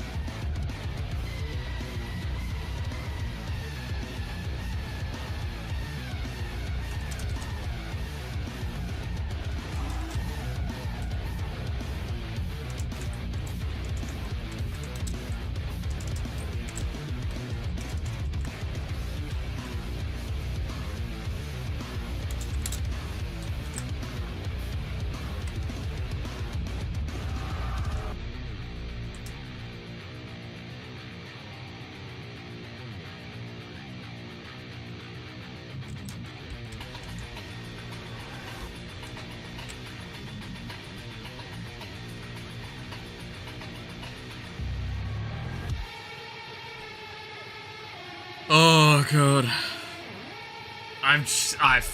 My brain has just completely suffered a fatal error. Just gonna YOLO it in there, hell yeah, send it. Just send it. Just go for it.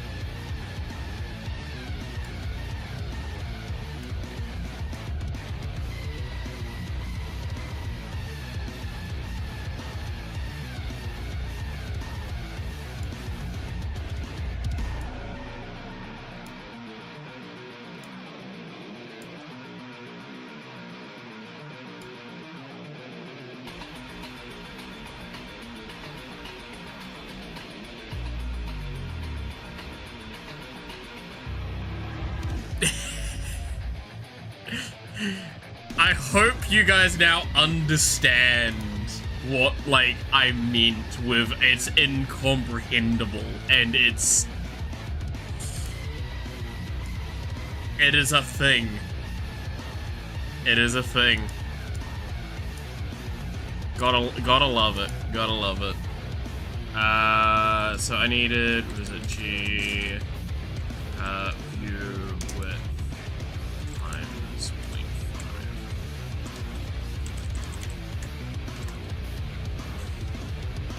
Also, hey, you're, there, Blades of Doom with a raid.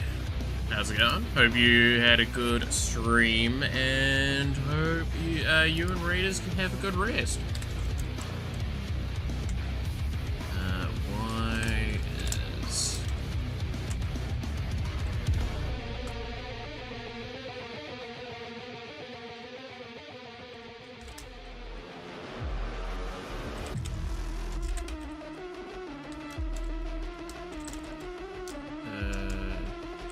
view height. There we go.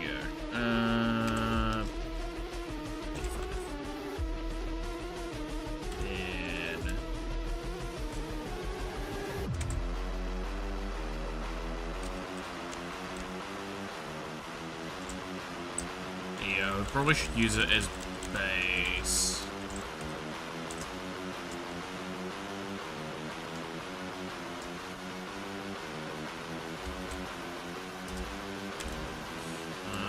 View with base, and H is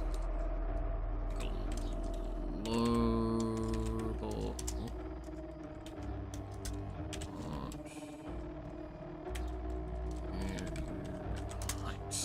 There we go. That's the area space. Nothing changed, you lied to me? I'm sorry, Glav. I'm sorry that I lied to you very clearly. It is a game idea. Yeah, it is that.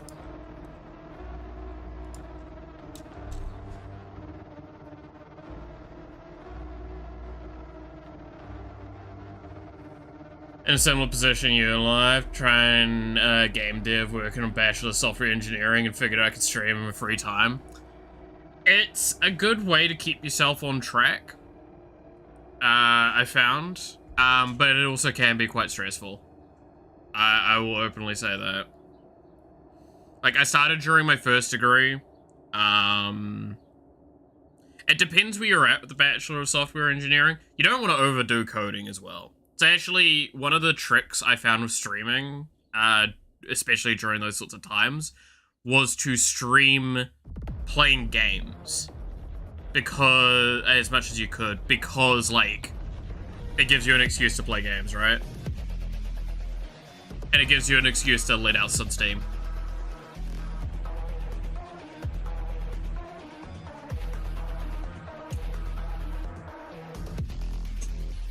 Halfway through the degree, yeesh. Yeah, so that's the fun part, where you're like, you're halfway through, so you're like, how many group exercises have you had to do? Because that's the thing that was starting to get to me by the end. I was having to do like 70 hours a week, at minimum, to like keep up with all of the group work and shit. That was killing me with a lot of it.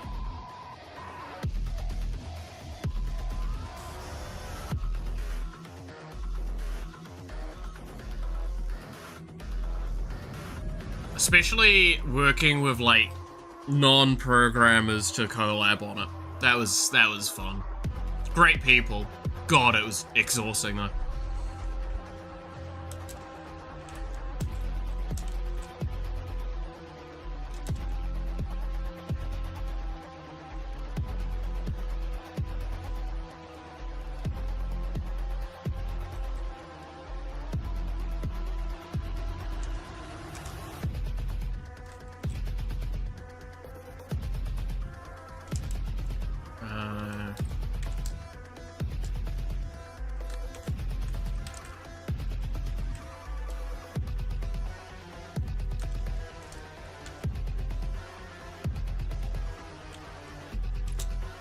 Let's see.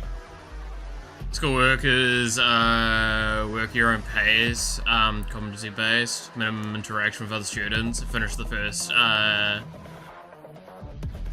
half in a year. That's not too bad. Actually, not gonna lie, that's kind of envious. I was much more structured with mine, where we had like a higher rigidity for it all, and had like about some semester, like one of my semesters was like 90% group work. That took a lot out of me quite heavily. Don't know what I witnessed, but I need to take a nap and reboot. Catch you later, devil. Have a good one.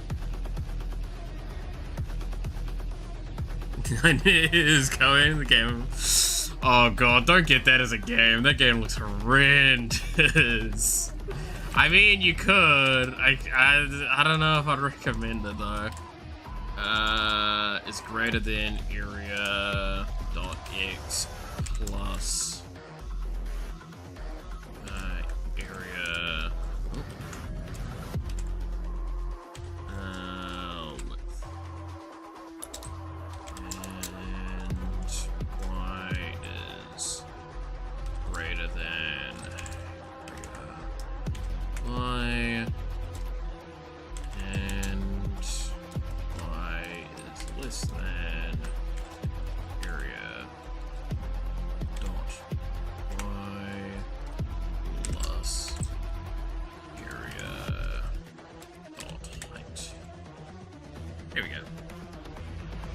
See you around, real life calls. All good. Catch you later. Have a good one.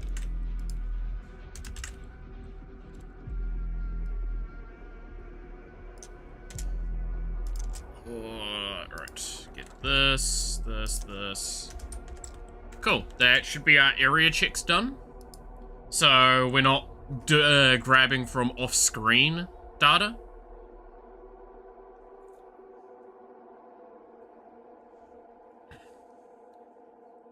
That's always an important one.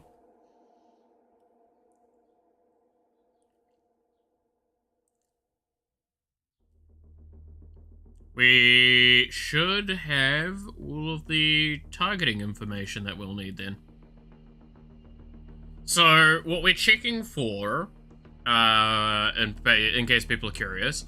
With this one, we're checking if it's a dropped item and it's not currently in transit, basically. And then if it's within the player's screen, basically, the base screen. I can probably reduce the space quite a bit, and that's kind of why I've partly set it up like this, so I can easily edit it. And then we've also done the same with enemies. We've just gone through and checked if enemies are in that space. If they are, they get pushed to an array that we can now, like, set them up as a for loop.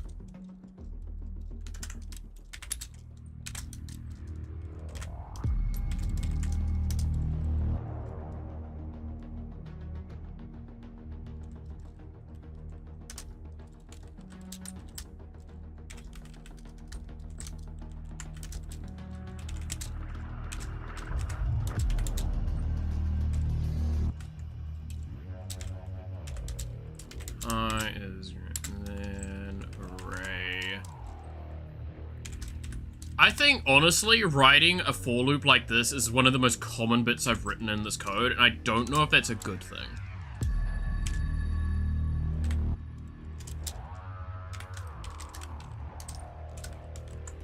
Like, writing for loop var I equals 0, I is greater than array length, and then I++. I think that's one of the most written pieces of code in this entire project.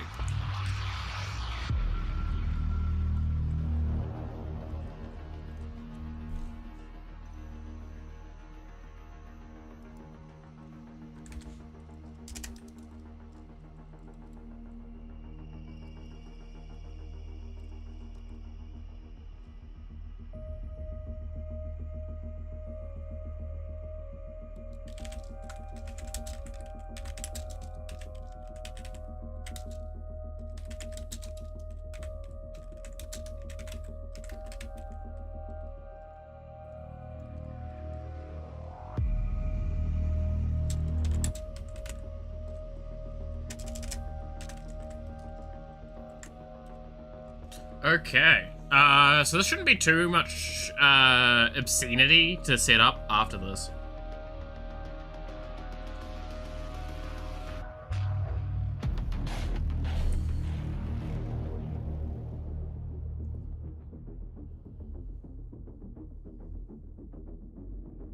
Because all we should need to do now is basically mimic a lot of the code inside of the weapon. But with less conditional checking. Because, like, a lot of things are going to be more absolute. We're also going to have, like, is flying gets changed a little bit. And we're going to change... do I need to do is flying? We could probably change a little bit, conditional checking and things.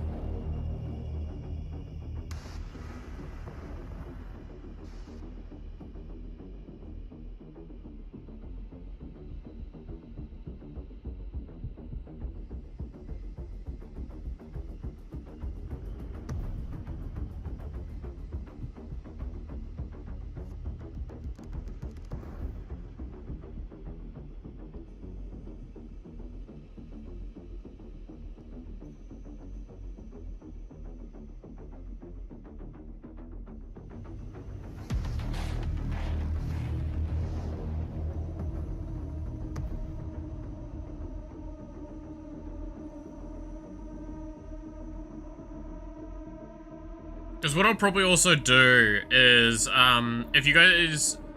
I think the lazy answer I want to do is I'm going to basically make an animation that brings, like, an effect like this, and it's just going to, like, kind of go over the top into a bulb sort of thing, as a coat, like, getting wrapped around quickly over the top of Mume as the animation for it, and then just, like, basically it breaks away coming down like this, and that's when the stuff gets fired out. And I'll just draw this over the top of her, and it would be a lazy way of giving the answer of this. So I'll probably freeze movement during the ult. Would be my assumption as well.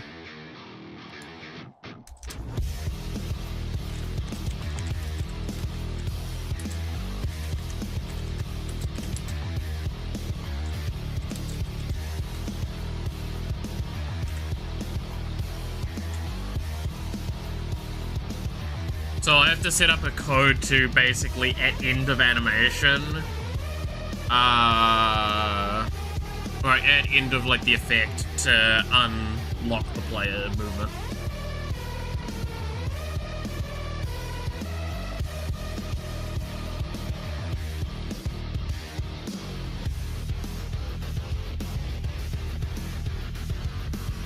Kind is what I'm thinking, I think. Right?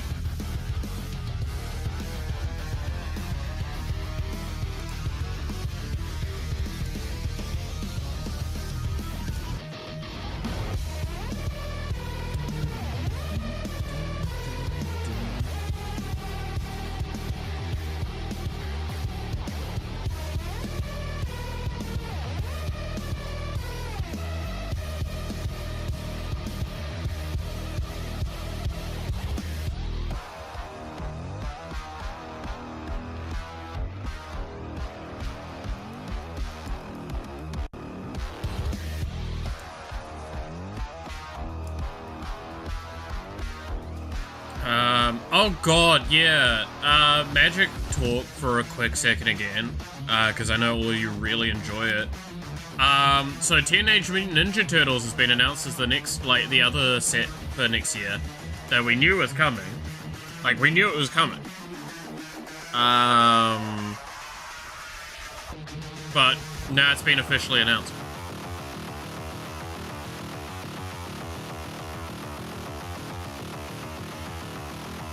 So it's March next year.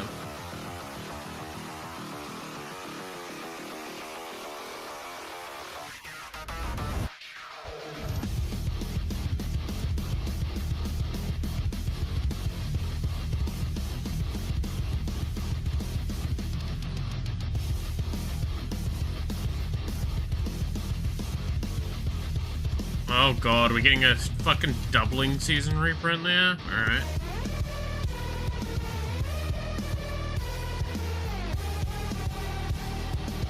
And there's, yeah, the Commander deck. I'll probably try and pick that up. Yeah, no, I heard about this. Formula 2, so there's like a boss fight thing you can do. Seems kind of fun. I haven't looked at all the cards for it yet. I'm actually curious. At the beginning of your end step, draw a card for each card type among spells you've cast this turn. Not bad. There's cards that are very similar to this. Whenever this attacks or blocks, sacrifice a permanent unless you discard a card. Oh god, it's a fucking 3 mana 7/5. Okay. Casey Jones. Gotta love Casey Jones. Hey, so whenever it enters, look at the top 4 cards of your library. You may reveal an artifact from among them, put it into your hand, the rest in the bottom of your library. That's not bad, actually. That's okay. Oh god, affinity for artifacts on 6 and 2 blue, 1 4. When it enters, if you have fewer than 4 cards in hand, draw cards to the difference, and gets +1 power for each other artifact you control. It's actually not a bad card, all things considered. It's a soft refill, and we're seeing those sort of cards do well in Standard. Sneak hasn't been explained for creatures yet. We have seen it for other things. This one seems pretty good, in, like, niche case builds. Super Shredder! Menace, whenever another permanent leaves the battlefield, put a 1/1 counter on Super Shredder. That can be spooky. I'll give that credit.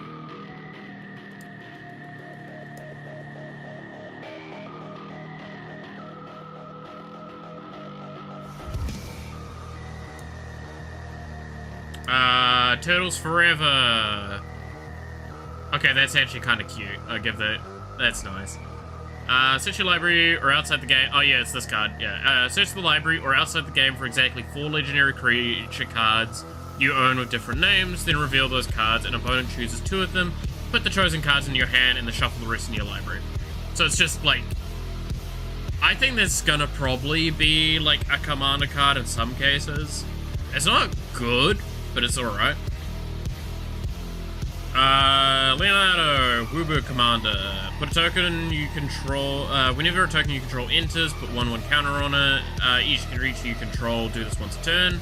Wubu, creatures you control gain menace, trample, and lifelink until end of turn. And then character select.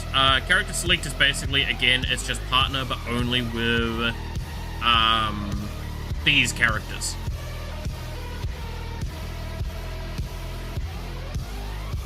They've been doing this a lot, and I kind of like it. The partner and then a specific partner subtyping. I think that works.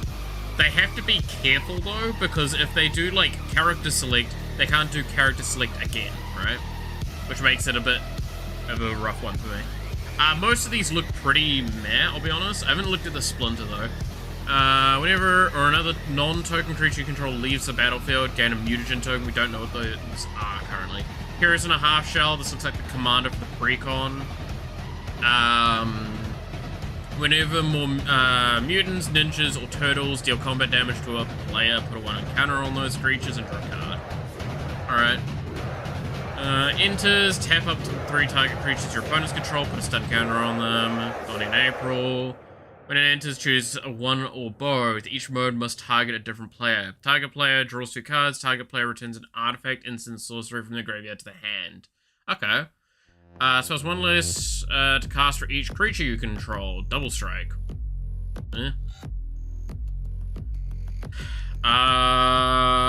When deals combat damage to a player for the first time each turn, untap all things and do another combat phase. Yep. Mono red combat phases, okay.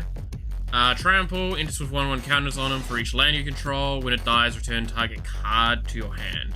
Or return this card to your hand. Oh! Oh, that's... Alright. I don't know, it's not bad. Some of these cards actually ain't too spooky. Or like too obscene. The 20... yeah, so, okay. There's 20 of these. It's the very typical, like, through the ages effect. The numbers have scared people, and I'm not gonna disagree that those are kind of high.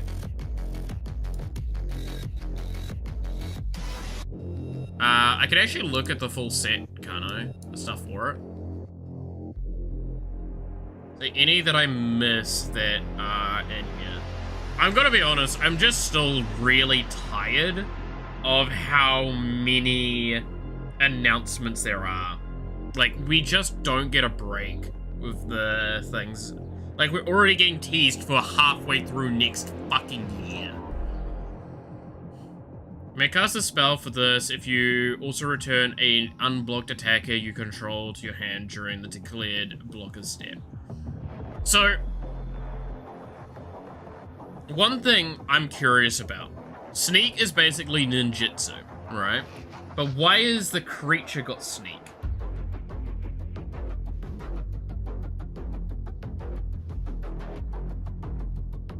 Does it just mean that it's like it gets around timing rules and you can cast it then?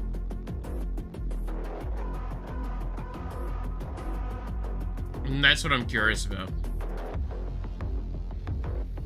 Is there another fucking Dark Ritual reprint? Man, they really want to tank the price of that card, huh? I'm not against it, but like, goddamn.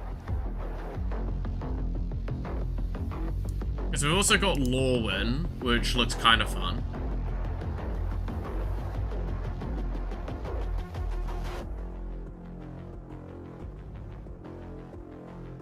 Hey, Sweeb, how's it going? Yeah, and we're getting the rest of the shock lands, which is nice.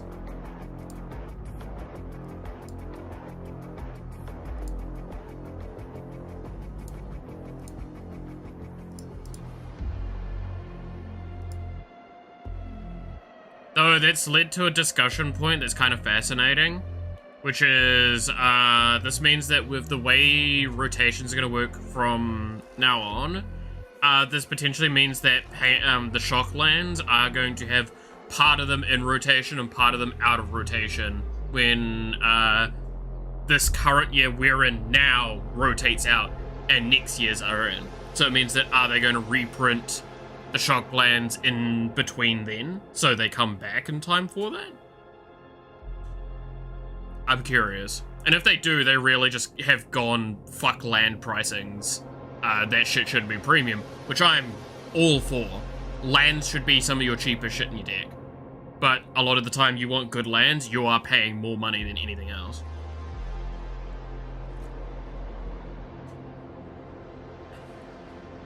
They are... In any deck that I build that I'm, like, not paying attention to the cost of the deck, I'm just theory crafting it. Like, I want to say 60 to 80% of the time, like, about 40% of the cost is just lands. If not more. Because triomes, because shock lands, because fetch lands.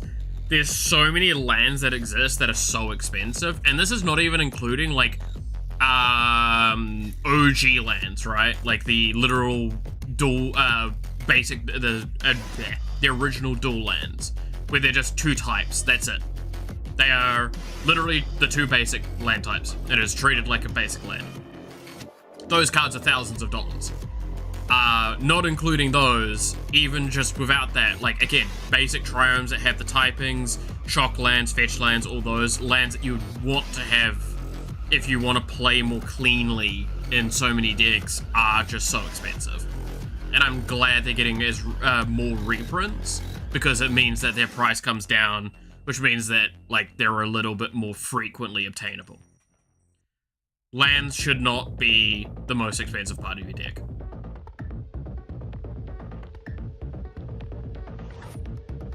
That's my, like, major thing that I dislike.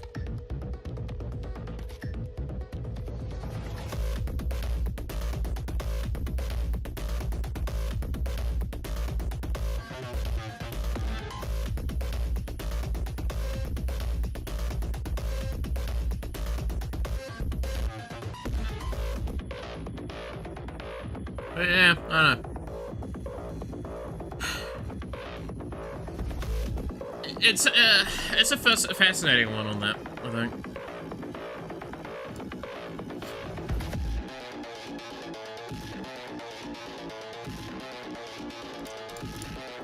I mean, I'm also, like, probably the worst person to ask for some of this stuff, the more that I think on it, because, I know how much people do not like, or like how many people really, really like the economy side of Magic, and how I'm like, I just want to play the fucking game. I don't care if you want to make premium versions of cards that are so far out of the range of, like, affordability, as long as there's a non, like, excessive version of that card that's significantly more obtainable.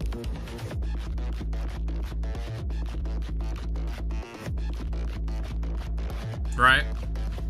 Like, if you told me, here's a card that we're gonna print and it's basically guaranteed to be $1,000, however, there is a copy version of it that's like $10, I'm like, great, thumbs up.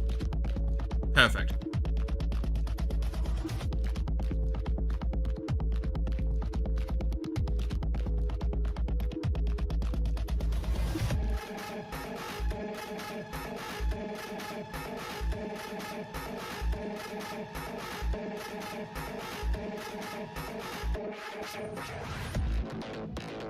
I don't like ironically enough, the One Ring was really close to that argument, except for the fact that the One Ring's like $100. Because it's such an absurdly good card.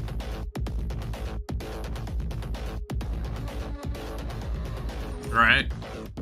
But then there was like that one version of it that got sold for like actual millions. Which, like, honestly, that was cool as shit. I thought that was a perfect way to approach that sort of thing.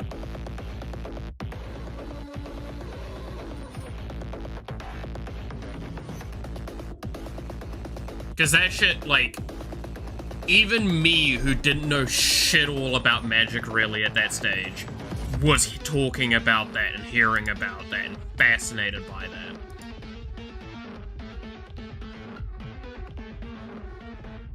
And that's I think the cool part of it. Right?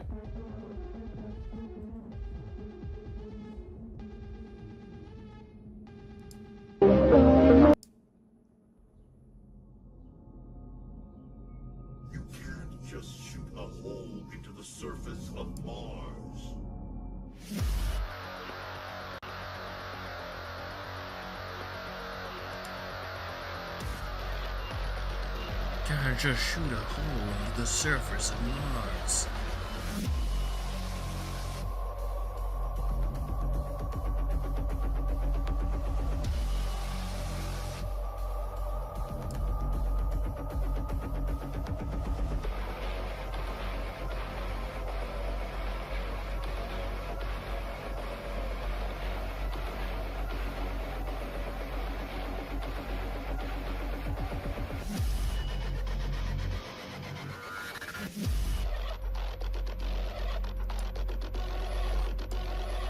Alright,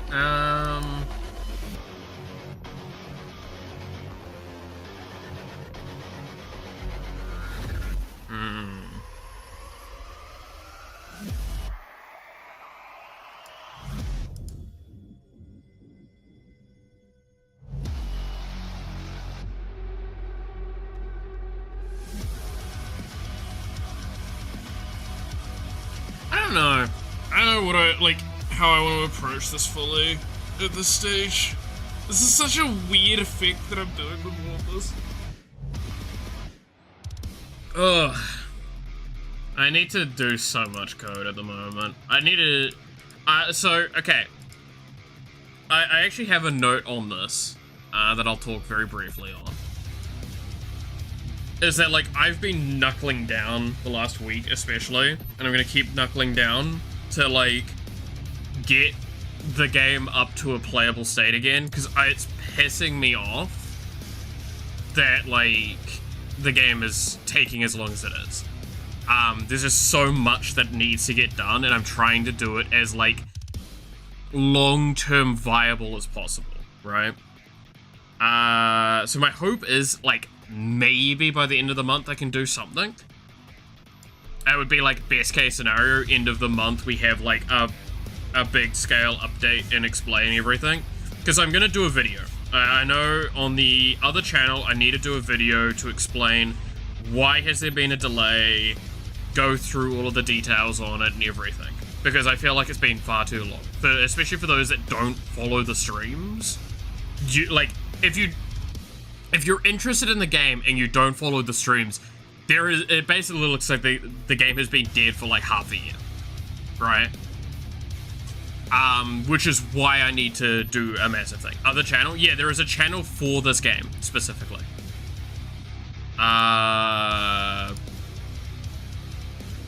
Like, there is a Twitter and a YouTube channel specifically for this game. If you give me a second, I can pull it up.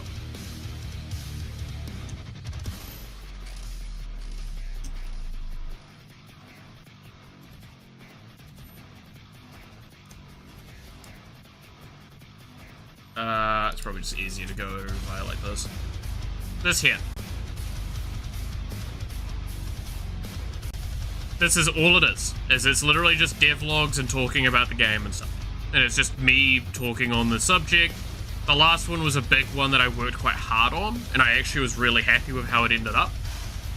And it was literally me with a,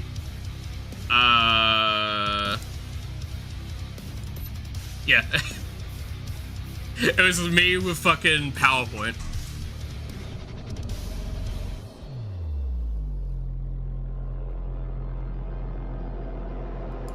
And it was going through, like, changes and, like, balance fixes and all sorts of stuff.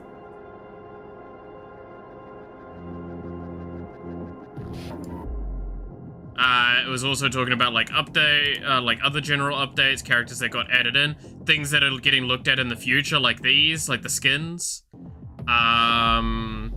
Like, Iron Mouse's skin is a big one, because, like, it's in the game, it's the splash art that needs to be done. Like, both these twos are done. Doing Kaeson's one, I still need to finish that. I'm only now finding out about it. I mean, there's a bunch of the stuff on the thing for it, right? If I recall.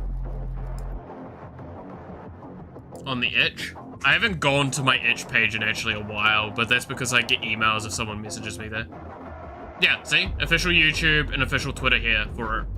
And then I also have the statement of just like, also I stream the development of the game here.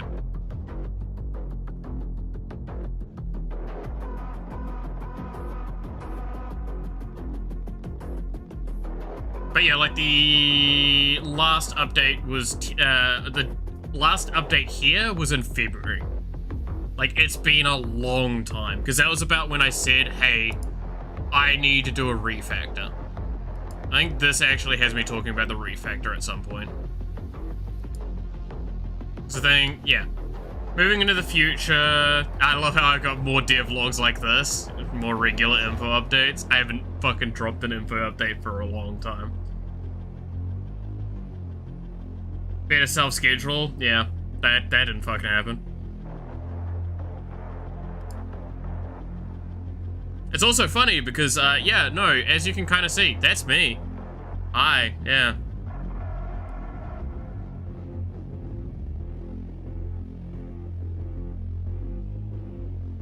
I have no reason to be a VTuber for the devlog. In fact, it would probably be more confusing if I was.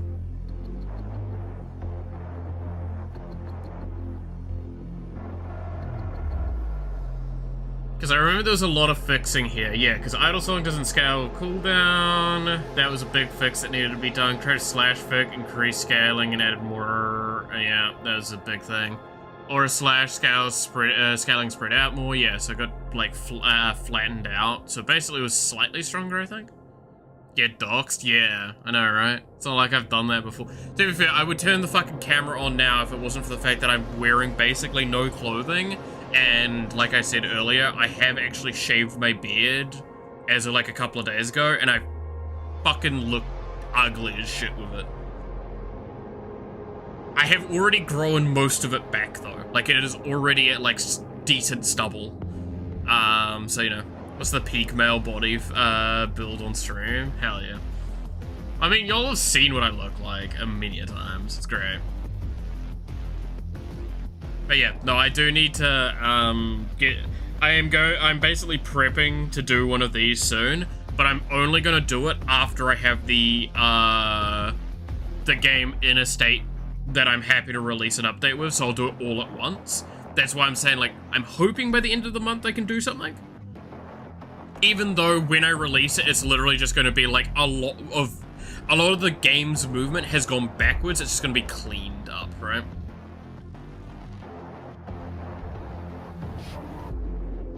And here comes the thirsty baiting, hell yeah.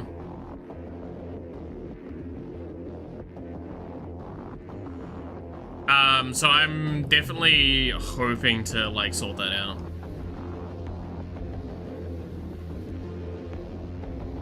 Kumichao. Isn't that supposed to be K, not H? Because it's Kumichao. No, fuck, I'm special if I've messed that up. I think it was health region ability level, then it got turned into heal lamp per player level, and now it is heal lamp per player level, but also 3, 6, supposed to be 9 regen per ability level, meaning when you level up the ability you get more regen, but whenever you get a player level you're increasing how much heal and heal. Yeah.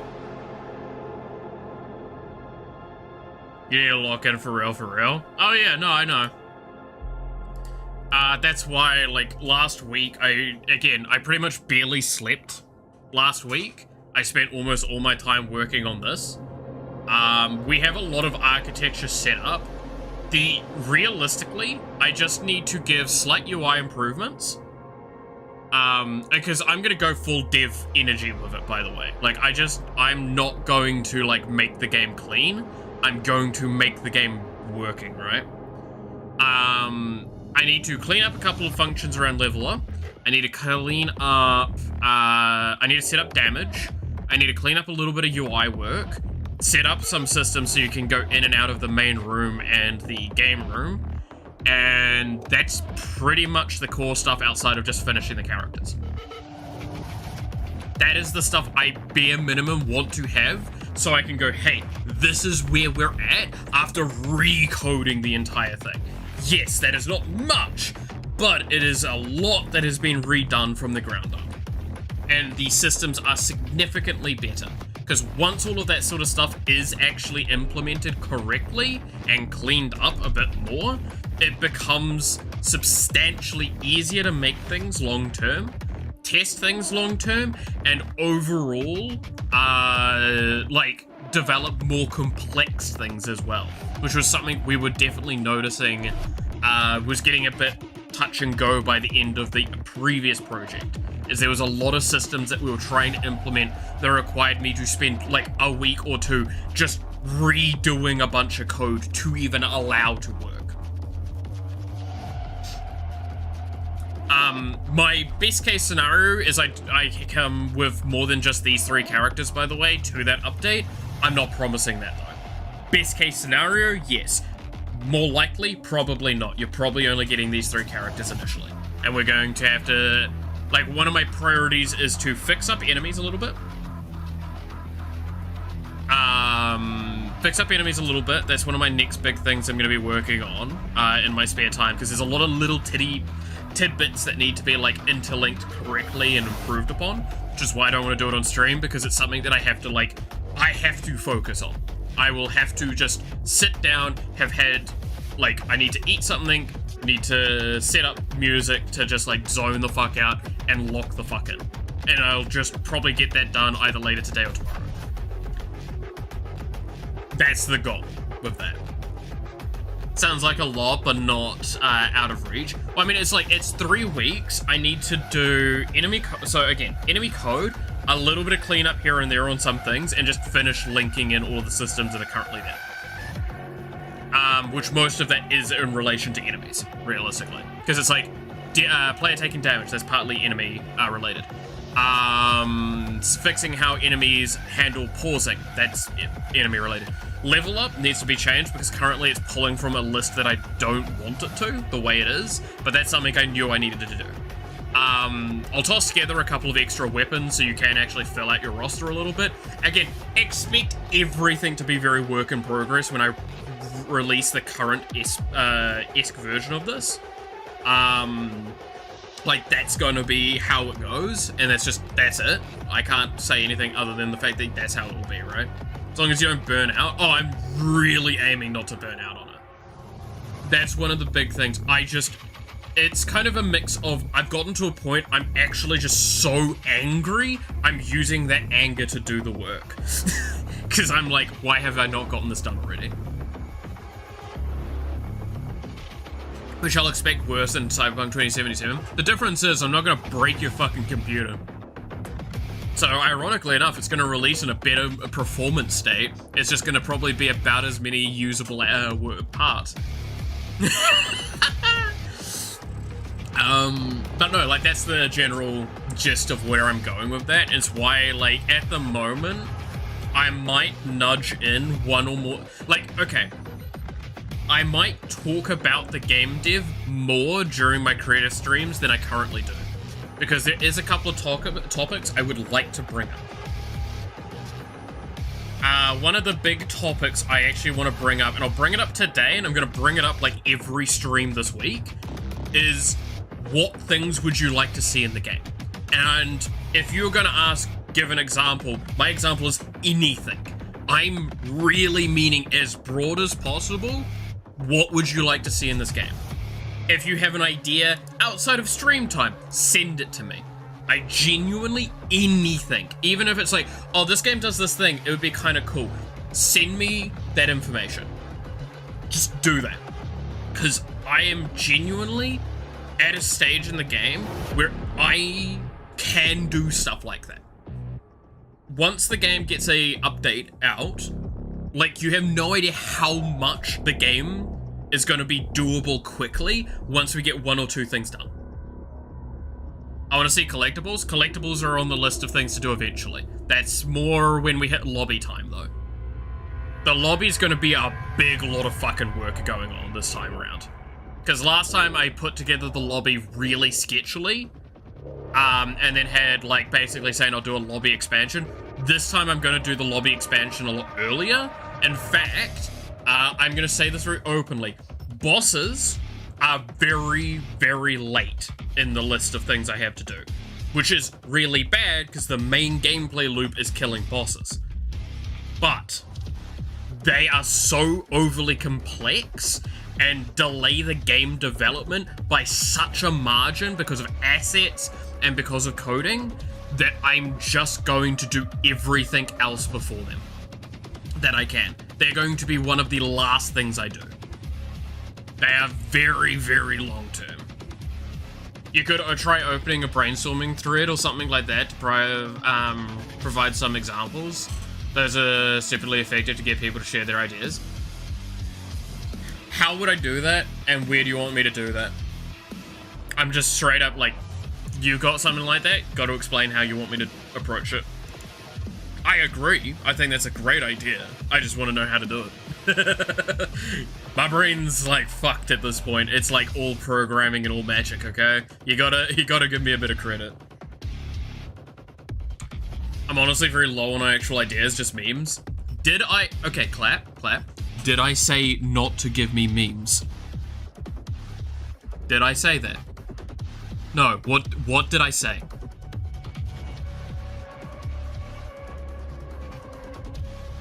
Give me anything and everything you can think of.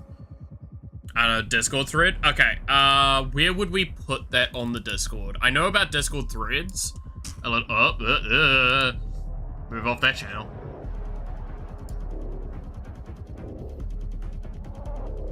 Would it be of important? Do I just, like, wait, is it part of this? No.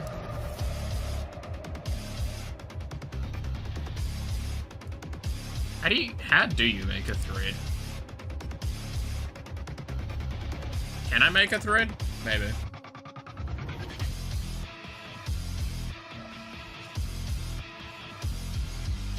You need help? That's fair.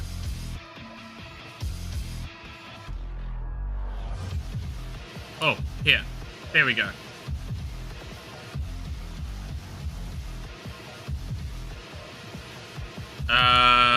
Okay, so search for create thread. New thread name. So new thread name.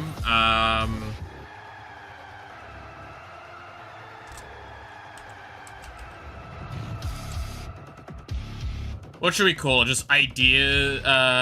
Why don't you make a VTube Unite channel? I mean, it's yeah, I could. Right?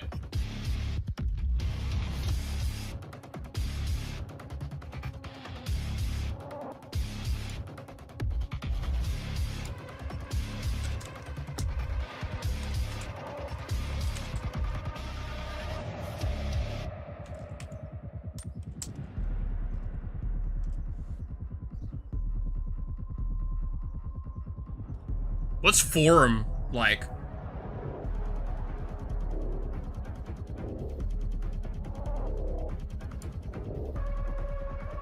What does forums do? I'm curious about that.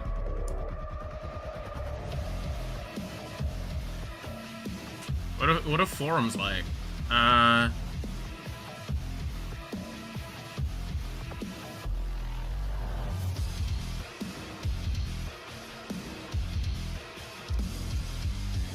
Okay, so it's kind of like a folder in a sense. Forum is just full of threads. Okay, do we want to do that then, or do we just want to do a normal channel?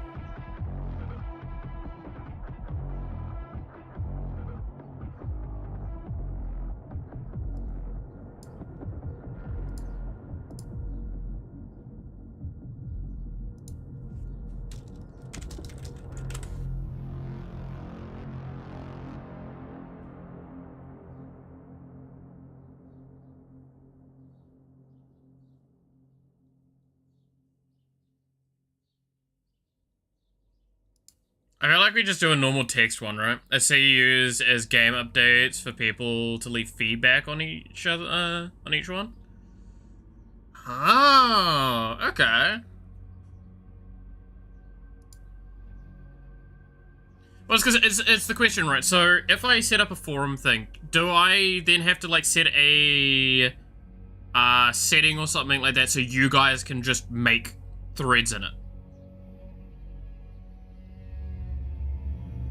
Is that how I do it? Because then if I do that, like, it's just, if you have an idea, fucking post it there. Or do you just... Okay, now I broach the question. Would you feel more comfortable if you had to make your own thread to give an idea, or would you prefer a text channel where you can just dump an idea and I can just look at it and I don't have to respond if I don't want to? And it means that you don't feel a little less stressed about that.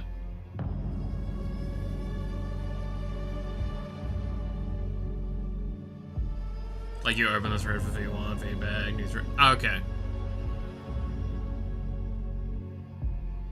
I feel like we just leave it as a text channel, and I feel like people would be more willing to just dump a thing there than they would trying to set up stuff, right?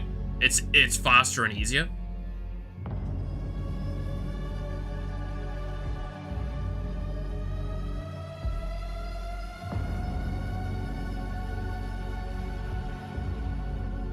I think it's better if you create the thread and we follow it. Yeah, like I might do threads later. For when we start doing updates.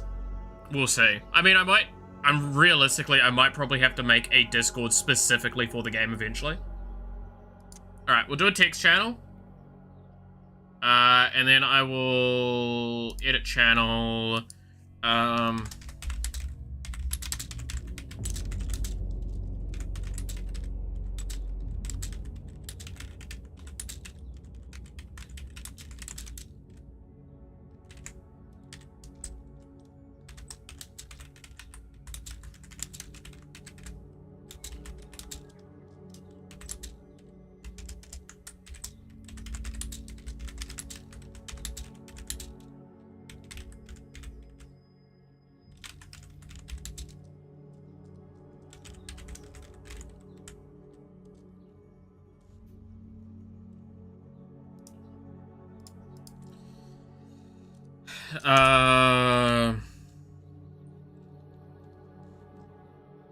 Let's see. Can we just find dump whatever we find interesting, funny, curse, etc. in there? Basically anything towards the game.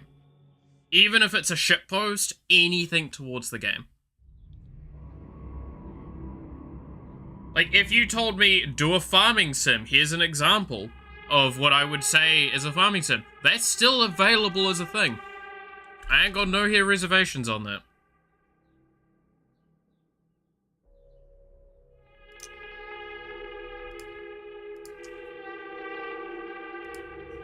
Let me,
Alright, there we go.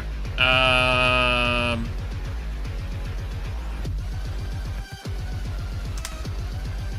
gonna... Can I pin this?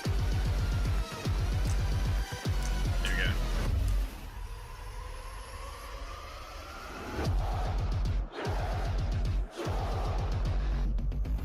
Not safe for work DLC. I probably ain't doing that. We are doing some shitpost DLCs at some point though. And by DLCs, I mean quotation marks DLCs. Don't forget, we're doing a Mother's Day expansion thing. And it's literally gonna probably just be like outfits for specific VTubers where it's their mothers. When that's a viable option. There might be 1 or 2 VTubers we'll just straight up make as a character. VTube moms we'll make as a character. We might make them limited time as well. There's funny bits.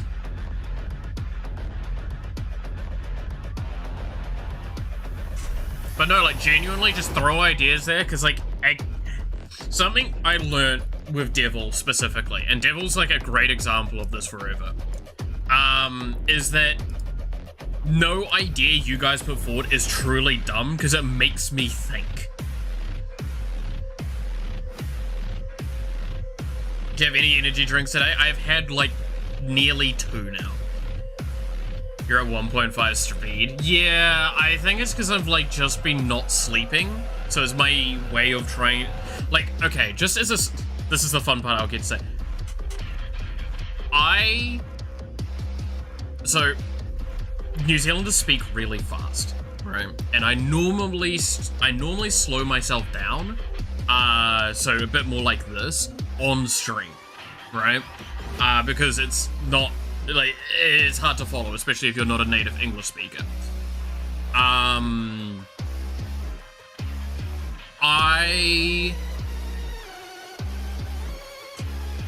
the moment, my filter has definitely gone a little bit because I'm a lot more tired. And some of that, like, higher processing that I normally do to try and slow myself down and bring myself into a bit more of a reasonable level is gone. I'm gonna openly say that. You actually had some? Yeah, no, I've been ruining my health the last week. I barely slept, like, at all, because of reasons. It's just for Scarlett's dad, and there's so much more. Oh yeah, no, I expect so. You think I didn't expect that to take me like 2-3 weeks to play through that game? God damn. I mean, you were very clear to understand anyway. Yeah, but it's one of those things of, like I said, non-native English speakers have trouble with it. And New Zealanders are one of the, like, generically speaking, fastest speaking English countries in the world. Yeah, so I try and slow down normally. I'm just not as slowed down today. Because of that, again, higher processing just not exactly being all there at the moment. I am falling apart at the seams. It's fine, it's fine. It should be okay, like, tomorrow onwards. It's just something that from especially yesterday, right?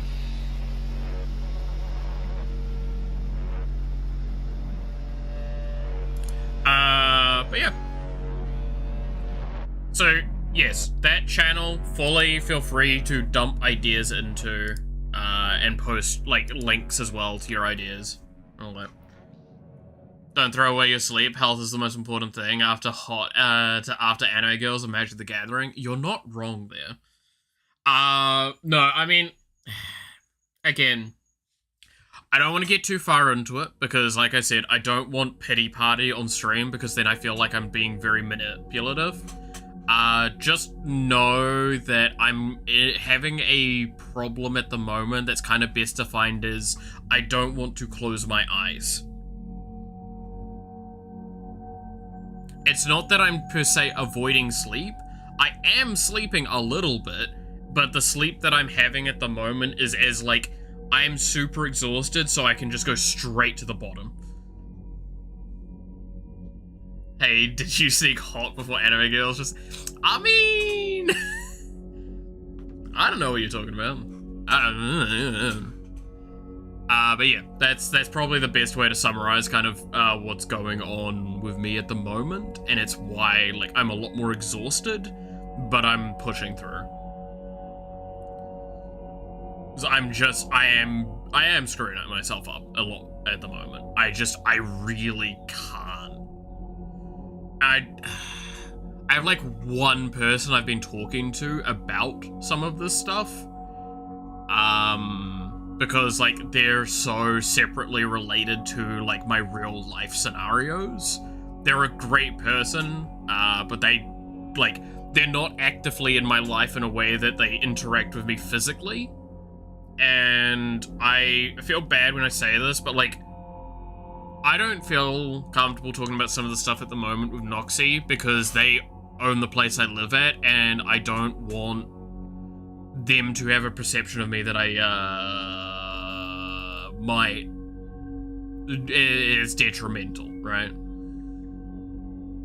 I very openly said to them at the moment I'm having a bad mental time though. What's that? I don't like your funny words, Magic Man, that's fair. I feel that, exhausted and pushing through. Yeah. No, it's not something I'm happy about. It's just how it is. But like, I'm not really talking about what's going on in my life at the moment with anyone except one person. And, yeah. Because it's really hard to talk about this stuff without just like having... It's nice to be able to talk to someone that has no like fucking horse in the race, basically. I won't ask, hope you'll get better soon. I don't know. I actually really don't know. But, like I said, the more I talk on this, the more I'm like, wow, I'm just pity partying, aren't I? Do you see what I mean, though? Like, I don't... Objectively speaking, what I'm doing is informing of a thing and being honest about a thing, and that's fine. That's great. But there's a part of my brain that will always go, oh, you're doing this because you want them to feel bad about you and, like, feel sympathy, because that's what my family would always do. And I'm like, I fucking hate this. Means it's so much harder to share about, like, difficult things and talk with people honestly about how badly I'm doing.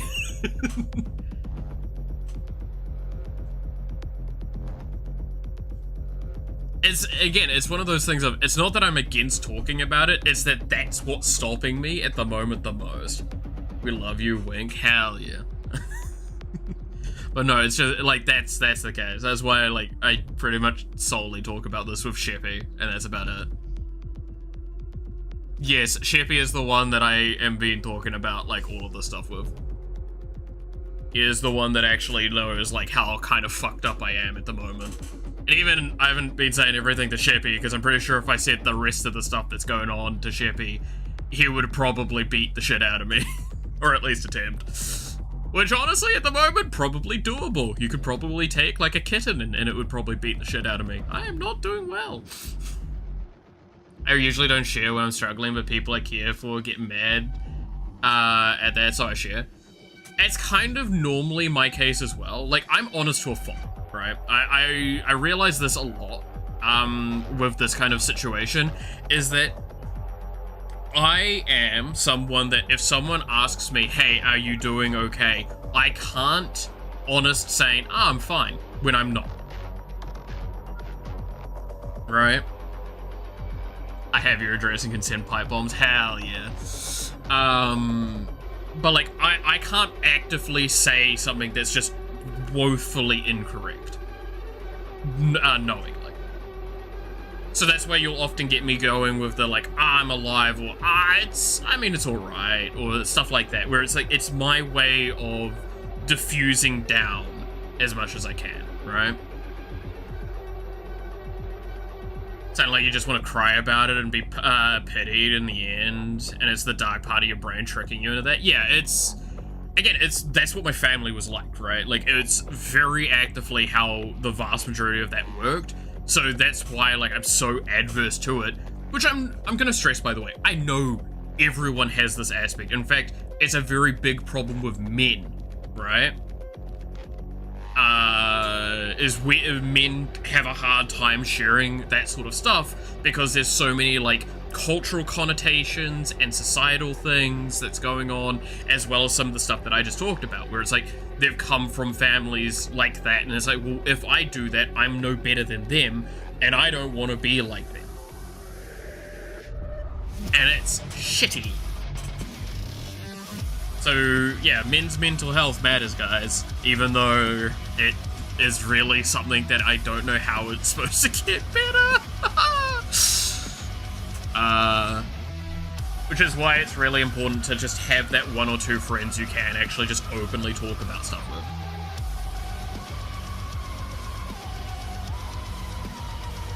Like, don't get me wrong, I do think I need to, like, sit down and talk with someone, like, in person about what's going on. And get, like, advice at this point, because I actually don't think, as I am, I'm going to be able to fix, like, the problems that are going on without, like, some external assistance. And that's why I do think I probably should talk to Noxie about some of the stuff that's going on, because I, like, to give an idea, right? There was an event that happened like nearly 2 weeks ago now, right? And only Noxie and Sheppy know about it. And the only reason Noxie knows about it is because she picked me up from it.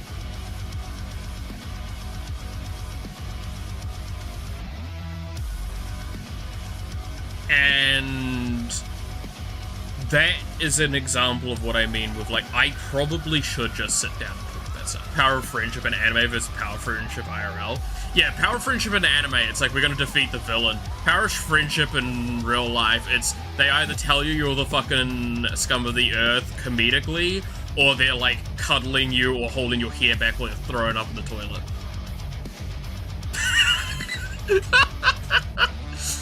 Two kinds of moods there.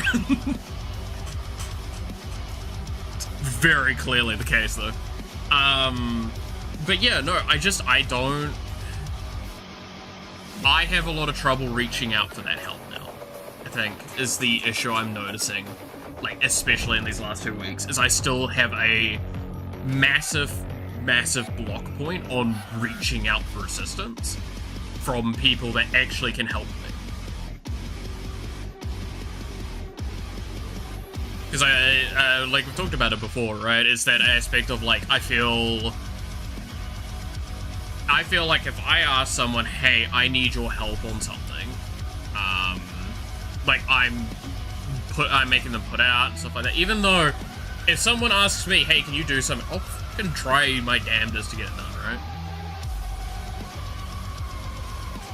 If your friends don't bend your spine on their knee, they're not real friends. Exactly.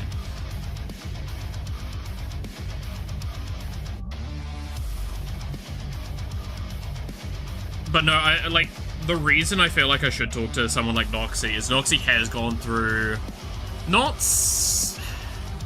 adjacent shit to what I have. She's gone through her own things, and it kind of resulted in a lot of things I'm dealing with. So, while I've gone through this stuff before, I clearly have not gone through it and improved upon how to handle it. So I would probably best to get someone to help support me through that a little bit directly. I just don't know what to do, man. I just really don't know what to do. And it's not something I like feeling. I like being the guy with the answers. I don't like the guy seeking them.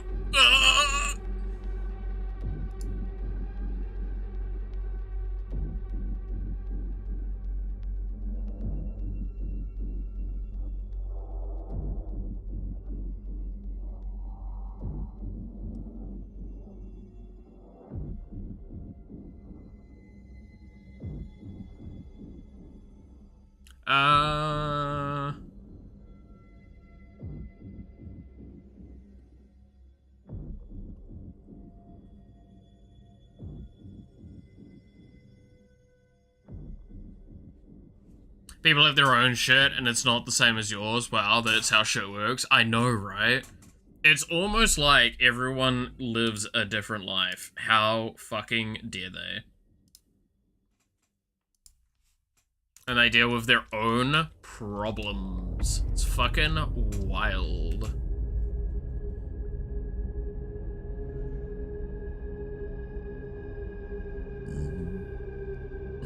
Both literally and not. That is true. You either seek the answers yourself before giving them, or you make them up on the spot. I mean, that is what I learned during my degree doing teaching. Oh, God. Learn how to bullshit your way through everything, it's fine.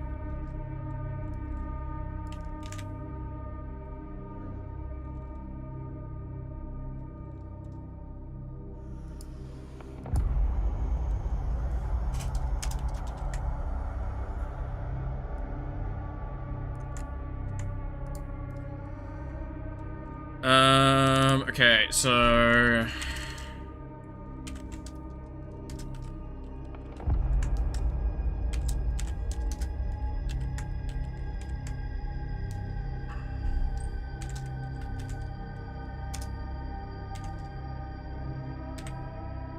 What I need here is this.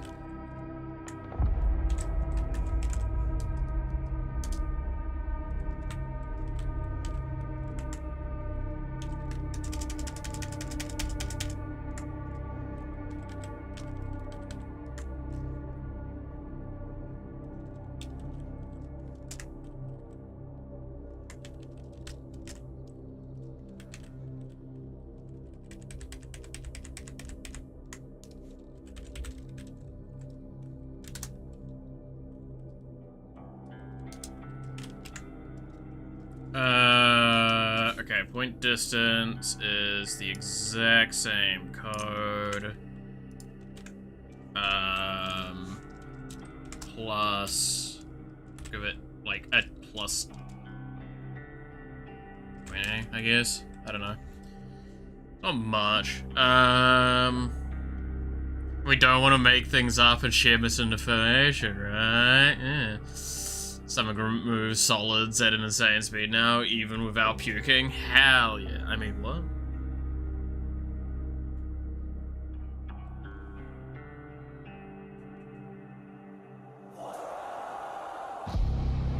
Now you're sounding like them book TikTok girls. I wouldn't fucking know. The only TikTok I see are like the ones sent to me or the ones in like meme reaction and or compilation videos that I watch. That primarily are like from the, was it No Beans Glenn from the Salt Raiders and Daily Dose of Internet. That's pretty much all I watch that are related to that stuff now. I don't actually watch meme channels anymore because like, I'm gonna be fucking honest. I don't like most of them nowadays. They're just so bleh.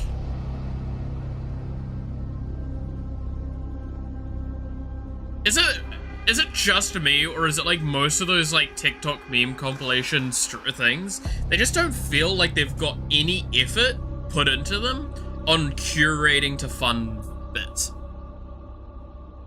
Or pacing at all.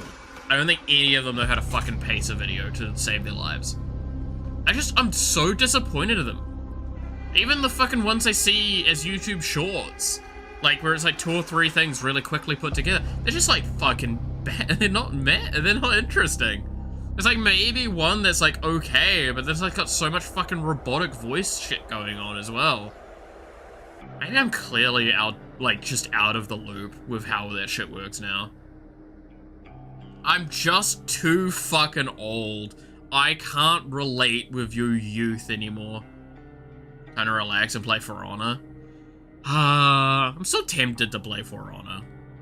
But like, I know I shouldn't even think that, because the game's not good. And I mean this with the most love to that game. I think me and you have talked about this, Sheppy, right? It's like, I liked the idea of that game. The game just didn't fucking maintain that beauty. I don't know, because of YouTube video describing them. It's just girls reading fucked up shit. Like, a werewolf smashed my boyfriend in front of me and I liked it. I'm sorry, what?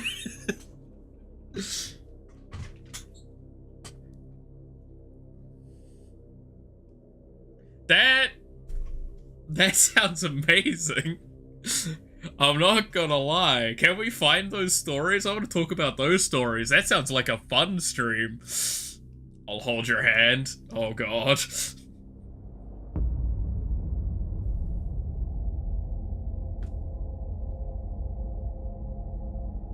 A werewolf smashed my boyfriend in front of me and I liked it. It sounds a fact. Yeah, like, again, the game, the idea of For Honor was so good. The idea of For Honor was just so close to being good.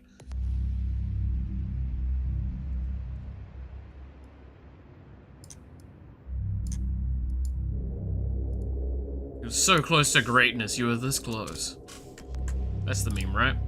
I remember memes. What? You telling me that doesn't sound like a fucking hysterical story? That, or how a werewolf took the both of them and left and came back pregnant? Hell yeah. Look, I don't know if you can tell me that doesn't sound fucking hysterical of an idea. Not whatever the fuck that is, though. No, you tell me, like, give me a fucking 2 or 3 page like a paragraph thing.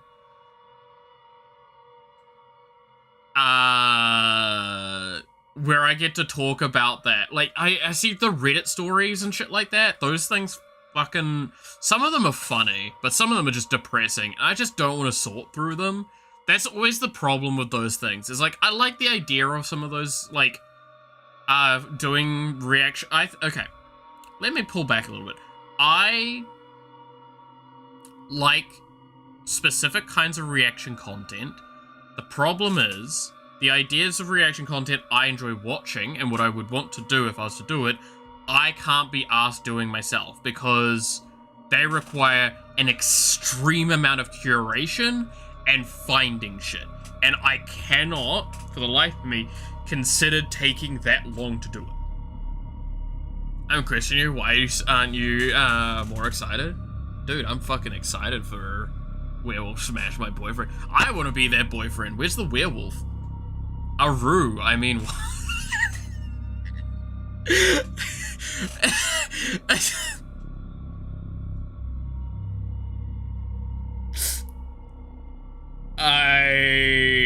I need a psych evaluation. Take me out the back, I'm cooked, put me down. God fucking damn it.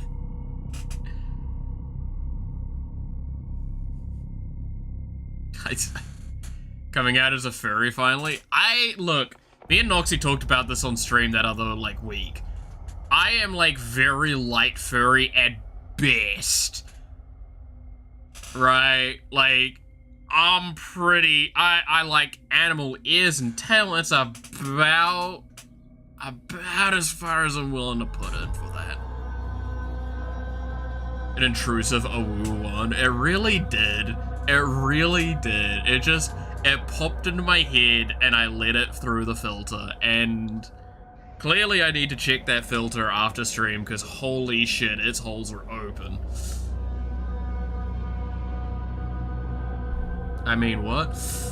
Does anyone remember Tattletale? Tattletale. Oh yeah, it's still there.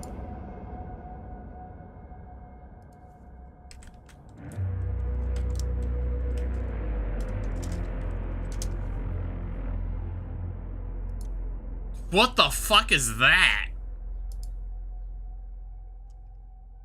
No, I do not know that one. What the fuck?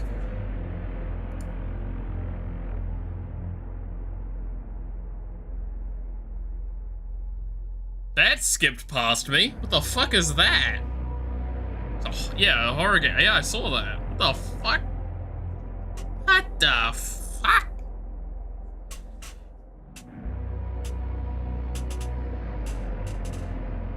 Don't tell me I missed out on like a mild culture point.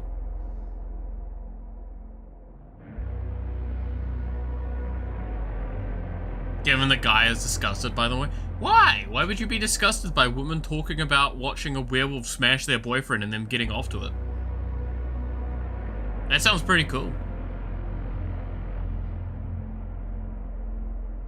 Look, I mean, what was the thing we talked about the other stream is like, if you told me I could just like sit in a call with a group of like other VTubers while like Yuri is happening, I will just sit there in the background with that like actual moist critical thing of just, woo! That's what I'm talking about! Let's go! Just that's me in the background. If that ever becomes the case, if you... I stand by this. If I ever am in that situation and you see me just quiet, that is what's going on. I've just muted my mic and I'm like, woo!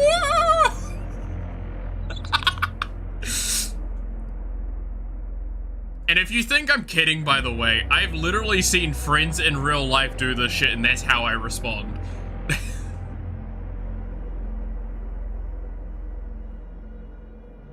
Evil Furby game, it's really fun. I mean, this is the month for that. It is the month for the spooky games. Even though I literally don't play spooky games because I get bored of them most of the time.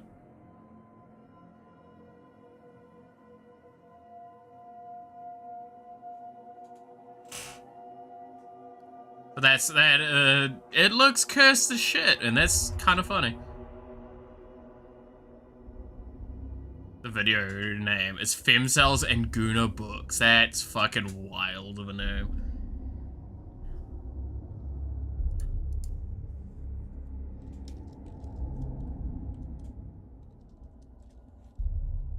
That's actually wild.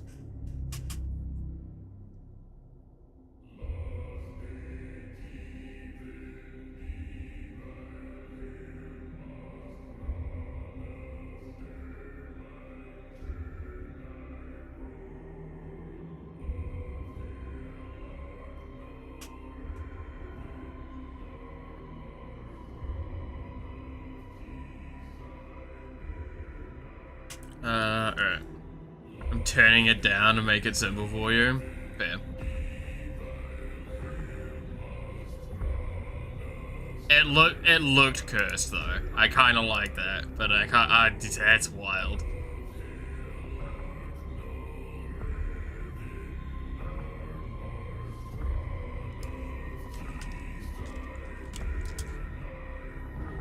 It was just that fucking... That thumbnail thing for it just looks so messed up. I like it. Very positive.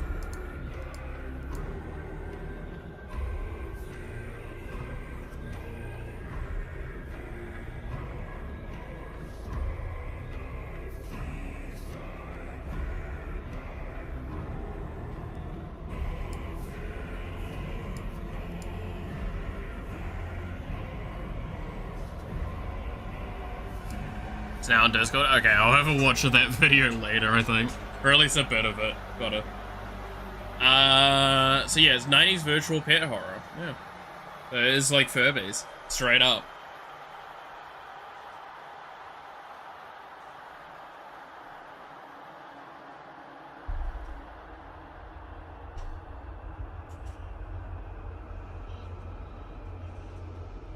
It's just so fucking... It's so Fever Dream! Oh, I kind of love that.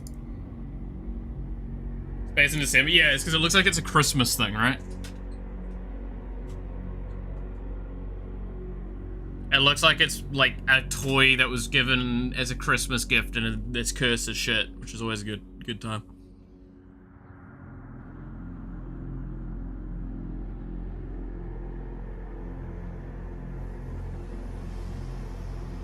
Alright, oh, sorry, give me a moment.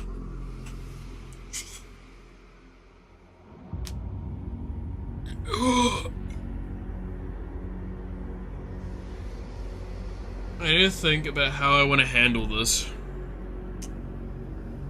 Because it will be... thing, point distance, distribute, yeah.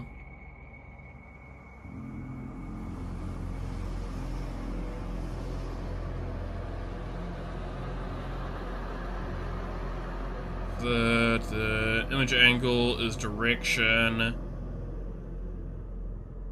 Is fly, yeah, okay.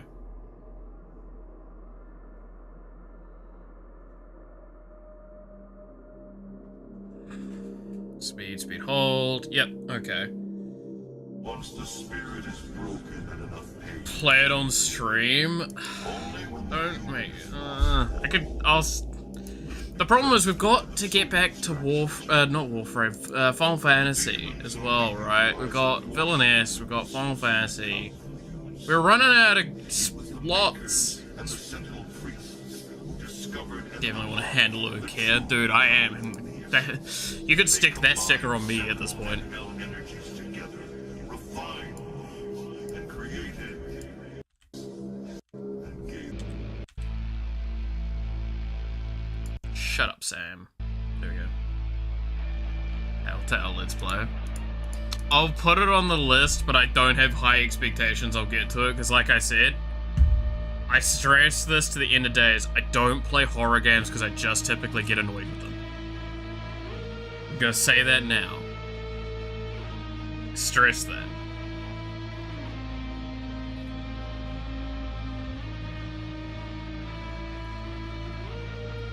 Because realistically speaking, and this is me being a bitch, and I fully accept this, if you dislike my take here, you're fully entitled to it. It's a shit take. Horror games are puzzle games, except they're boring. They're literally puzzle games, but with loud, annoying noises. That is it. I cannot be convinced otherwise. That is why I'm much more willing to play multiplayer horror games, because then that way I can, like, socially play to the scaredness. That's why, again, if you go look at, like, what's a good example? Lethal Company. When I did a stream of Lethal Company with some mates, I scream and yell and have fun with that. I am not actually scared at all at any time. I am fully playing it up for the moment, but to me, it's really fun.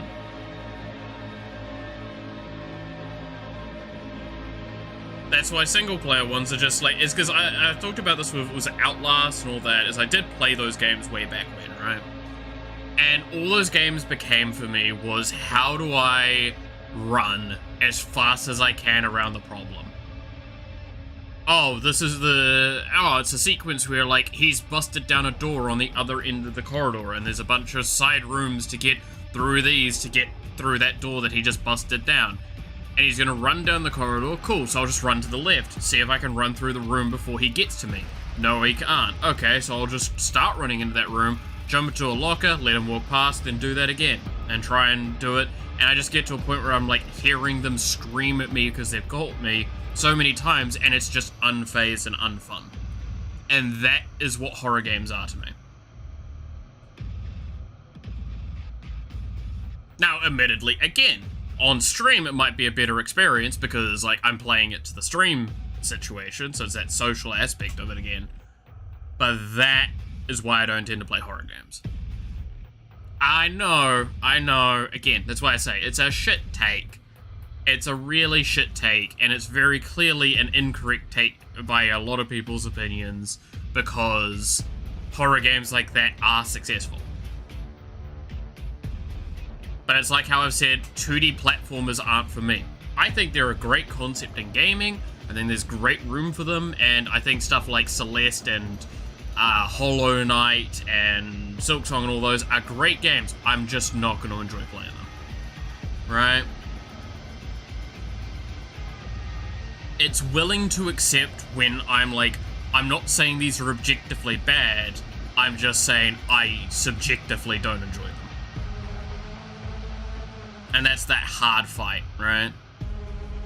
The moment you say you dislike it on the internet, how wrong you are! What do you mean? This game is peak! It's like, no. I mean, if you enjoy it, great. Thumbs up, bud. I was actually talking about this with Sheppy earlier, before stream, is Dark Souls. Like the Souls games. I really love Bloodborne. I think Bloodborne's a really fun game. But I'll also agree that, like, of the Souls games I've played, so it's 3 and Bloodborne, those are the only ones I've played of From Software. Those games are nowhere near as good as you generally hear. They're just, like, the adrenaline pump you get from those games is super, super satisfying for a lot of people. And I feel like that's the case, right? Like, you'll often hear those games are significantly better for people because they think of their peak moments in those games, which, don't get me wrong, again, you defeat a hard boss and that satisfaction afterwards is euphoric. It is the best. The moment I beat the Orphan of Kos in Bloodborne, you could genuinely hear how happy and excited I was. That moment was the best moment in that game. But then, you look at all the rest of the time I played that game, and, like, that is not present for, like, 80% of it. 80-90% of the game. This is not me saying those games are bad. They're perfectly adequate games. They're great. I'm just, like, it is of that thing of, they're not like, in my experience, not as peak as what people have said to me. They're good games. They're well put together. They're competent pieces of game. Skill issue? Yeah, that's pretty much it. I agree, but adrenaline and an interesting mechanic, if you think about it. Yeah. No, look, again, I stress that, like, there is a big difference in understanding with, like, how it's... This is not me saying the game is bad. This is me saying the game's fucking great. I enjoy it. But it's not, like, the best games ever. Now, again, best game ever is a subjective opinion immediately. So I'm willing to fold that if it's your favorite game of all time, go for it. But, like, when I look at a game, I look at it in a much grander piece. And that's why those sorts of games don't tend to be as high on my list as it might be to others. Because I don't rank it as it's only its peak moments. I try and rank a story based on its peak versus its lows. That's why there was one series I talked about back when I was actually doing ratings for series. There was a series that was like maybe going to be a 6 or a 7 rank, and then it went to 10 just off a single speech. Because the speech, all of the moments building up to that speech and the speech itself was so fucking good, it fully blew the entire series out of the water and just brought its, my opinion of the series so far up that I ranked it as a 10 out of 10. Now, I've actually gone through and unranked almost all of the anime I've watched in my anime list as an active effort to try and not have, like, shitty rankings, because some of them I really just don't agree with anymore. But, like, that's that thing of, like, I still compared it versus the rest of the series. And that's the important part. Like, I'll openly admit, I'll probably just never play Elden Ring, purely because I don't like open world. And it's the same with a lot of games. Again, an objectively weird opinion. Someone can go like, oh, I love, Elden Ring is an incredible game. I'm like, cool. I'm sure it is. There's a lot of mechanics in it that I think they actually did a really good job with. I think they really stepped up a lot of systems, made the game overall both more accessible, but also more interesting and challenging in a lot of ways. I just really can't get over overworld, open world like that. It's not something that interests me. In fact, it does the exact opposite.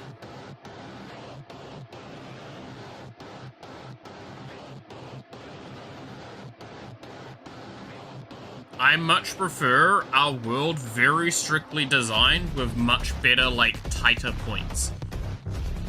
And level design that's very good and directional. Because then it means that if I go off the beaten path, I don't feel like I'm just wandering for the sake of wandering. I'm wandering because there is clearly something there. Again, Bloodborne's a good example of this, right? You go off the main path at any point, you're going to something. To get, a reward or get punished miserably. One of those two things. Besides the Soul games also have very good lore, level design, and much more. For example, I love when you can explore in games and find new areas, try to reconstruct their story. Oh yeah, no, I want to stress, that's kind of what I was saying then, just right there, right? Is that I actually think the level design in the Souls game, like the From Software games I've played, is incredibly good. I think there's a lot of credit where credit's due there. Like, Bloodborne has a fairly good, interesting thing, where the best part is, I'm actually glad they don't give you a map in-game, because have you seen the map of Bloodborne? You cannot keep that shit in your head. Not easily. It's fucking all over the place. It loops and does, like, weird shit all over the place, and it's great for that, because it feels so hive and interconnected, and the city feels so cool for that. But yeah, no, if you try and, like, understand what that map looks like, it's a fucking mess. And Dark Souls 3, again, the other one I played, I liked the map design in that a lot. I think they did a really good job with the vast majority of it. I just like the gameplay loop of Bloodborne a little bit more than I do for Dark Souls 3. And I think one of the biggest ones for Dark Souls 3 that will always tick to me is the fact that the only thing I liked in it was the dual greatswords. That was the thing that got me to buy the game. I'm not even kidding. I saw the dual greatswords, I thought they looked really fucking funny and cool. I went, I got those. This was the exact time I got the game, by the way, was when the week those got nerfed for PvP. Where they got a stamina decrease to their, or like a stamina increase usage for their like special attack. That was exactly when I played Dark Souls 3. Now, that's why I say it. Like, I liked the game. I had fun. But yeah, no, I beelined to get those swords because that was, like, I literally looked up at the fastest way to get to that location I could. Get those swords, got those swords, and then played the game with those swords. That was fun to me. Am I going to get yelled at by someone that tryhards those games going like, that's an awful way to play the game? Fuck you, I had fun. And like, don't get me wrong, if I played Elden Ring, I'd probably play a magic build. And yes, I do know exactly what that connotates, is like people tell me when it comes to that game, oh, you're playing a magic build? That's so boring or so shit. It's like, dude, you get to fire a giant fucking Kamehameha beam and one-shot a boss. Fight me, that's cool as shit. What are you gonna try and argue with that, huh? Go for it. Go for it, buddy. Tell me how that's not cool. That's cool to me.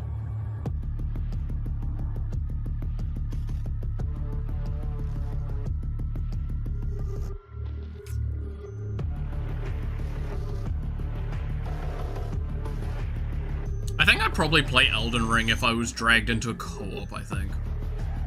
The more I'm thinking on it. I feel like that would be how I would play it. That or like a challenge thing. The problem is, if I do a challenge thing, I'd have to do it with someone that knows what they're doing with the game. So like, what I mean to that is like, oh, a randomizer, right?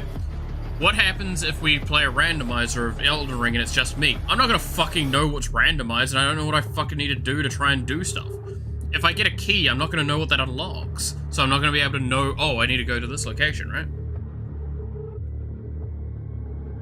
That's a boring build as an argument that should never reach someone playing a game for the first time. I wholeheartedly agree.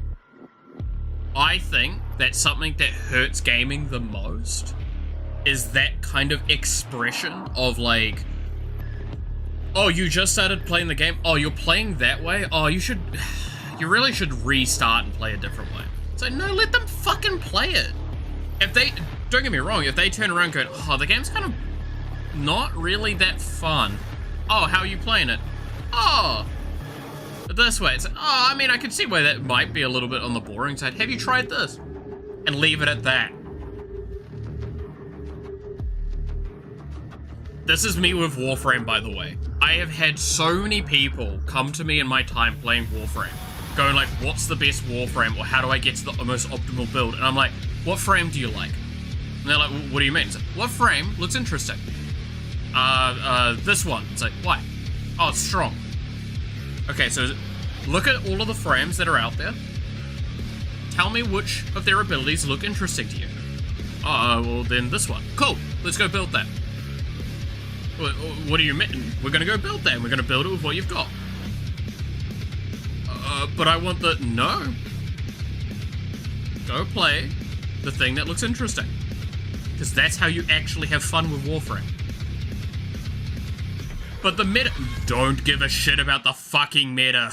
If I gave a shit about the meta every time I played Warframe, I would actually have a fucking stroke, I swear to God. The game's fun when you play for fun.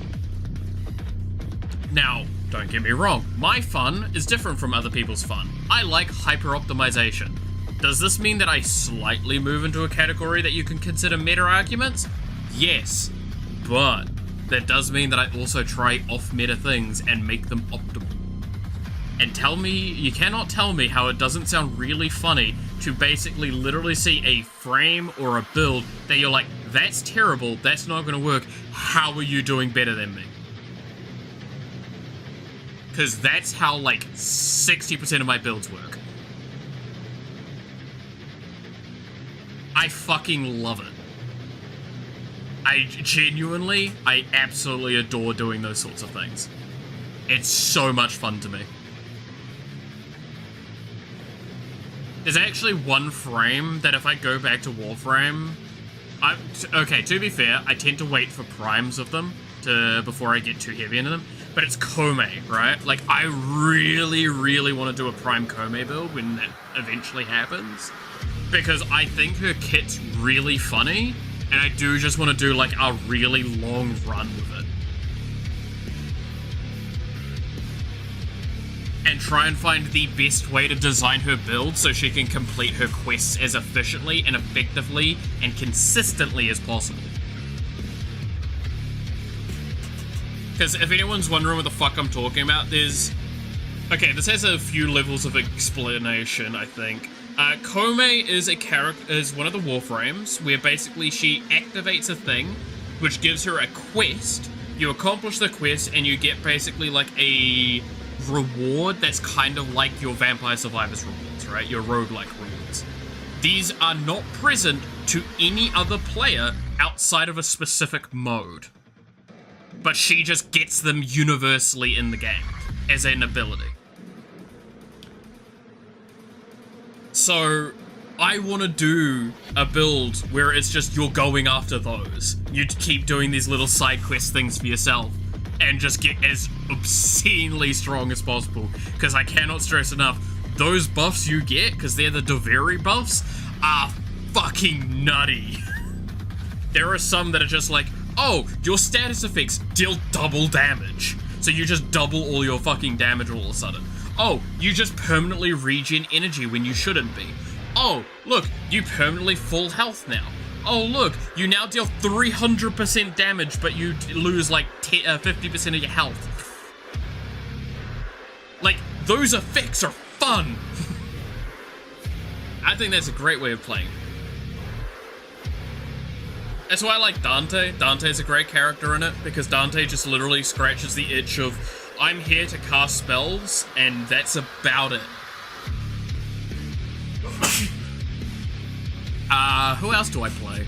Oh, my Nova build that I like playing, my Nuclear Nova, where it's spamming her first ability constantly to nuke the entire game, and it still kills shit up to high-end Steel Path, which I was told it shouldn't. Again, don't tell me what I can and cannot do in Warframe. I'll figure out a fucking way.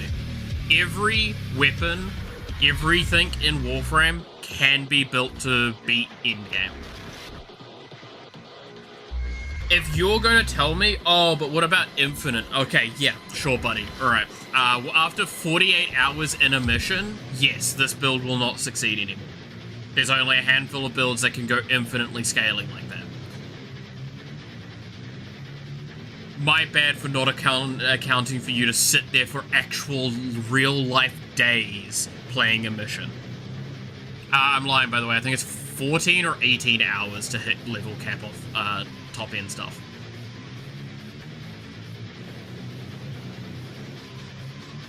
But yes, this is an argument I have seen, by the way. The straight up, oh, it can't hit level cap. Bitch, neither will you. What do you fucking mean?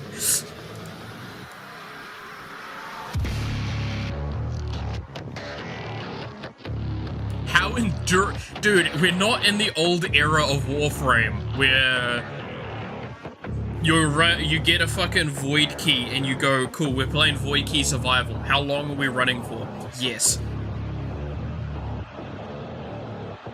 To all my homies that know what the fuck I just said there, by the way, love you too, bud. Nobody fucking remembers void keys, man. I miss void keys. Oh, cool.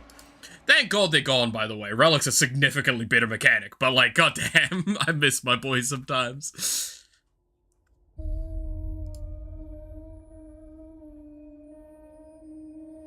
But no, I stress to the end of days, when you look at a game, you should be allowed to play it however you want. I accept fully, if you've played a game a shitload, then there's an argument there of like, try new builds. Like, if you've played every Souls game and you play a new Souls game and you play a Dex build again, I can see a valid argument of going, oh, try something else, my man. But you've like, that's an argument of, you're a veteran in this kind of sphere. Come on. But also, that's only if you've never played any other builds. If you've played other builds and you're like, nah, I enjoy Dex builds still, go for it. I have no problem then. But if you've never played a strength build in any of the games and you're like playing one that probably the strength build's the slightly better one, give it a try. You might enjoy it. After your first playthrough. On New Game Plus, play the strength build. Anyway, I've talked your ears off for far too long on just random shit now. I've been driveling for ages. So let's call it here. I could probably do with eating something and having a bit of a lie down, I think. So, with that being the case, thank you all so much for watching. I hope you enjoyed. You're awesome, stay awesome, and I hope to see you again next time. Until then, bye-bye!